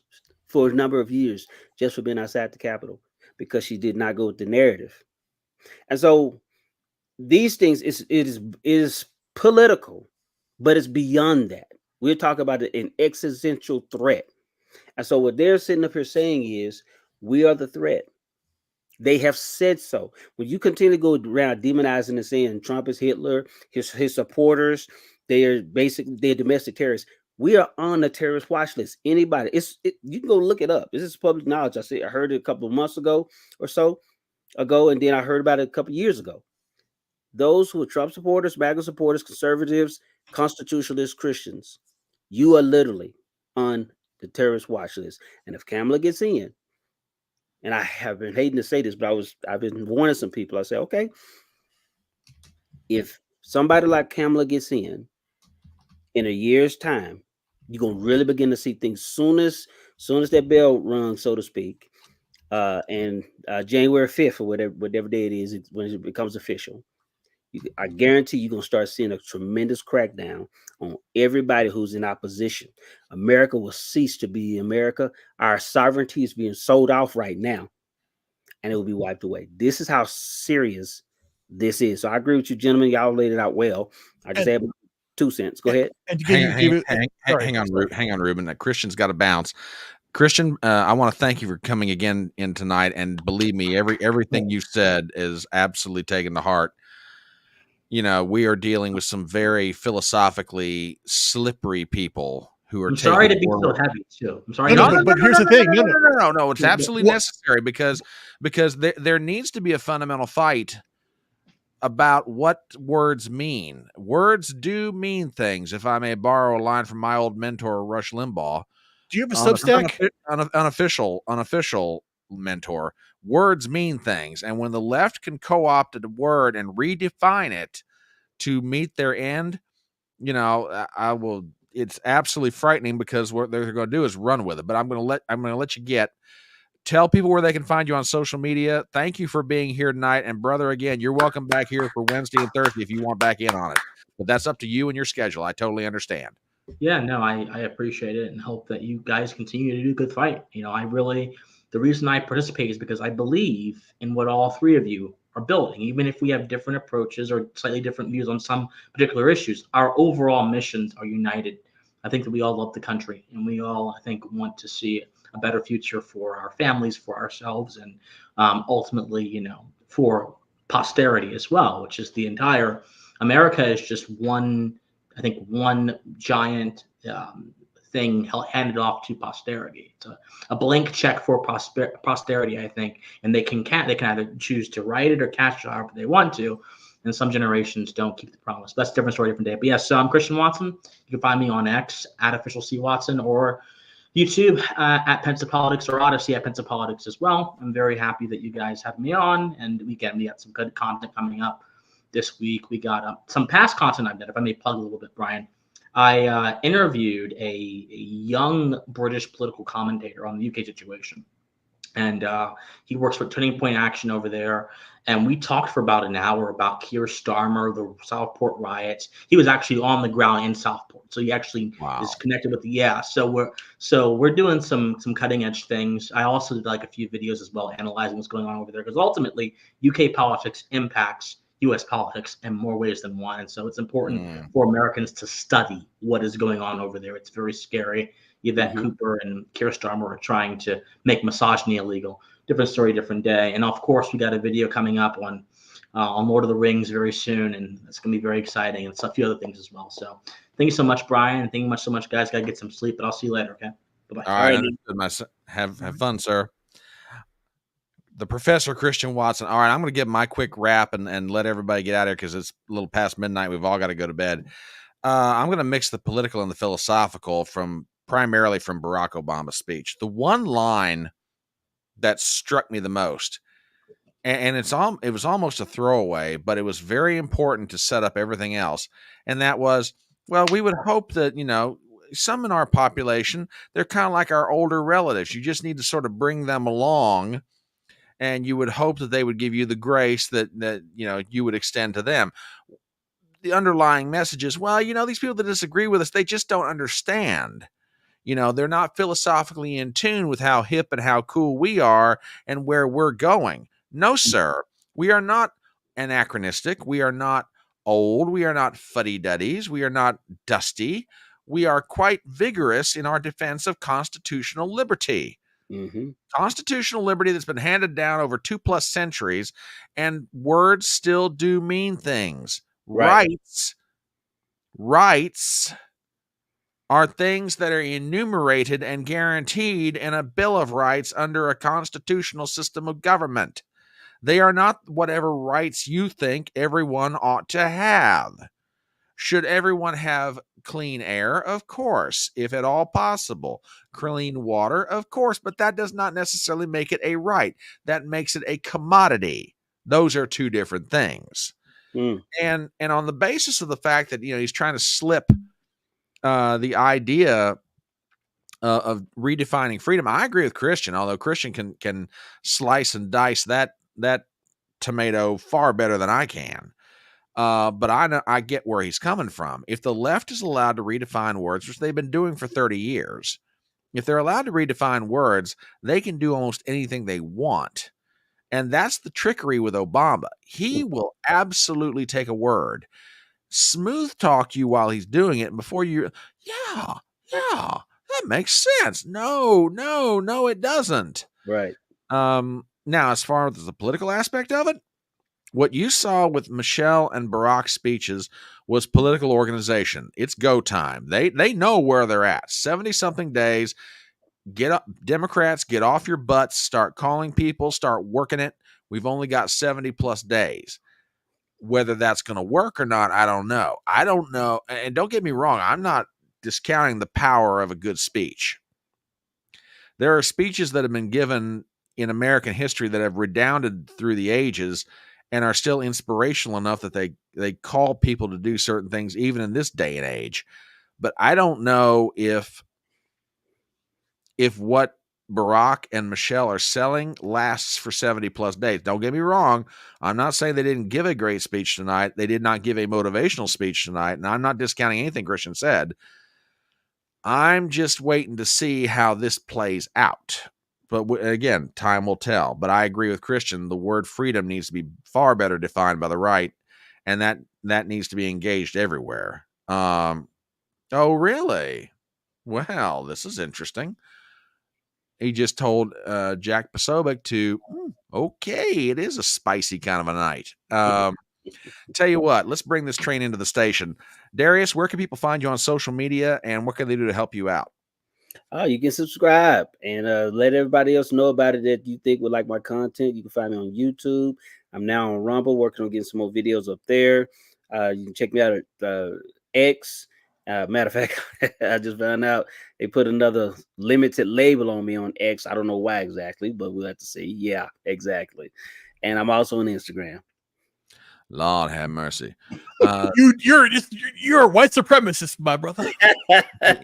He's turning into Ruben. He's reaching the levels of provocateur that you have attained at one time or another, my friend. Oh yeah, Before you know it, he's going to be in the third story of a book depository somewhere hanging out. Oh, I know. All right, Ruben, where can people find you on social media? What can they do to help you out? Found me on Rumble, YouTube, X, and soon in federal prison. Just kidding. No, just kidding. Ruben, no. Again, I was after your comment, I wanted to say, and that's why I use my real name, Ruben Christopher Haynes, everywhere, because I said, come at me. Again, you're going to attack a disabled man with a very rare condition who can't stand up. It's very hard to walk, but I'm still fighting, and I am gonna walk again. I am gonna make it happen. But I'm pointing out the absurdity that we live in. It's the emperor. The empire has no clothes. Basically, it's everything. Yeah, every aspect of our lives, and I'm seeing more and more about it because I want to have a beautiful future because I have a beautiful fiance. And again, I want to, and she is basically, she is the hope for the future because she really believes in Trump winning, America getting better, and a better world for our future. And it just brings my heart that sometimes I feel darkness that's going to happen. But she's the light, and her Chaya is light. So she is like my guiding star, and God gave her to me. So I really, really mean it means a lot to me. So she means a lot to me, and I just want to do right by her. So I can't stand by here and say, no, we're not. We're going to make America great again. Because that's what it is. Make America great again for every American, 100%. Right. And I want to throw this in real quick, Brian. I wanted to touch back up on the words. One of the things, and again, I attribute this back to my upbringing. Words are very, very powerful. As I've been saying, if I was an evil person, I would use the same playbook the Democrats is using in order to destroy the country. I would, because they have learned how people think and how we operate, and they learn how to use words to placate people and to manipulate and to deceive. And that's that's an age-old trick. I mean, I forget what it is now, but the word abracadabra, for example, just using a magic word, I believe it means what you say, make it happen, something to that effect. When you can learn the art of psychology, when you can learn the art of the power of the spoken word and how you can say one thing while meaning something different, but make it attributed to what this other person actually mean, what it means to them, but use the same word, two different meanings. You can deceive, especially if you're in a powerful position. You can deceive just about anybody, and so that's what I see. I see a wordsmith in Obama. I see a wordsmith in the Democratic Party as a whole. They have used these words to energize us, to not us, but their base. They have used these words to make Trump look evil, Trump supporters look evil, constitutionalists. Again, those are the four groups of people I see being attacked: Trump supporters, constitutionalists, Christians, and there's another group. Anyway, I was just talking about. But anyway, the point is, they have played games with words, and they have done it very effectively. So, from that warning that Christian gave from that standpoint, I agree 100%. And so, what we have to do is not be as evil and devious, not be evil or devious as they are, but we must also be wise and wisely cunning in our approach. And I agree. Trump has. The other day, I'll say this and I'll let you go ahead and close out. The other day when I was watching one of Trump's speeches, the first word that came to me when he was talking about the economy, I believe it was, he said the first word that came to me was, he looks presidential again. That's good. Yeah. This Trump we're seeing right now, he looks presidential. There is a moment from the 2016 campaign, and I remember it very specifically. It was a speech that he gave up at Gettysburg, Pennsylvania. And many people marked that moment as the moment where he turned the 2016 campaign. Because at that point, from that moment on, he was on point for about the next 65 days of the campaign. He was there. We're approaching that right now. He was lasered in. And that's when I'm starting to wonder, now that the pieces on the chessboard are set, and now Friday is coming up. This again, the end of the week. If the RFK does drop out and endorse Trump, and he's got it's going to be in LA supposedly. If what Alex Jones is hearing is true, and again, I'm not speaking ill of Alex. I mean, you know, like any of us, he could get intel that winds up not panning out. But I agree with you. If RFK drops out of this race, whatever bounce she's hoping to get out of this convention, the air is out of that balloon. He will have just sucked it right out. But to finish up, we're at that moment. I mean, Trump's got to focus in, and I think he's doing it. I think he's right now. He is on point, and the message has got to be very simple. Do you want peace and prosperity that I had during 4 years when I was president, or do you want 4 more years of what Kamala Harris has been a part of? Right. That's the insanity of her argument. On day one, when I get into office, I will lower prices. I will do this. Kamala, you've been in for 3.5 years. Why should anyone believe that if we promote you up, you're going to do any more or less than what you've already done in the 3.5 years you've already been here? Exactly. And on top of that, she is also admitting that Joe Biden and her has had a failed presidency. Exactly.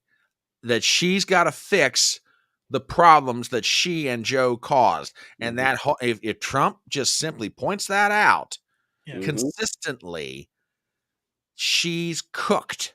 Right. So anyway, with that, folks, we're going to go ahead and wrap it up. This has been day 2 of our coverage of the DNC convention from Chicago, Illinois. Yeah. We will be back tomorrow. Well, later today, I should say. As we're now on Wednesday. But we will be back later this evening. Darius, you're welcome back if you want another piece of this. Again, your schedule's permitting. It's entirely up to you. But if you want in, I'm sending you the link. I messaged you earlier after we've originally spoken. I said I can't do Wednesday because it's church night. Otherwise, I okay, would. fair enough. But yeah, I'll see you All right. Thursday. Thursday for sure. Ruben, of course, you're married, so you know It's good.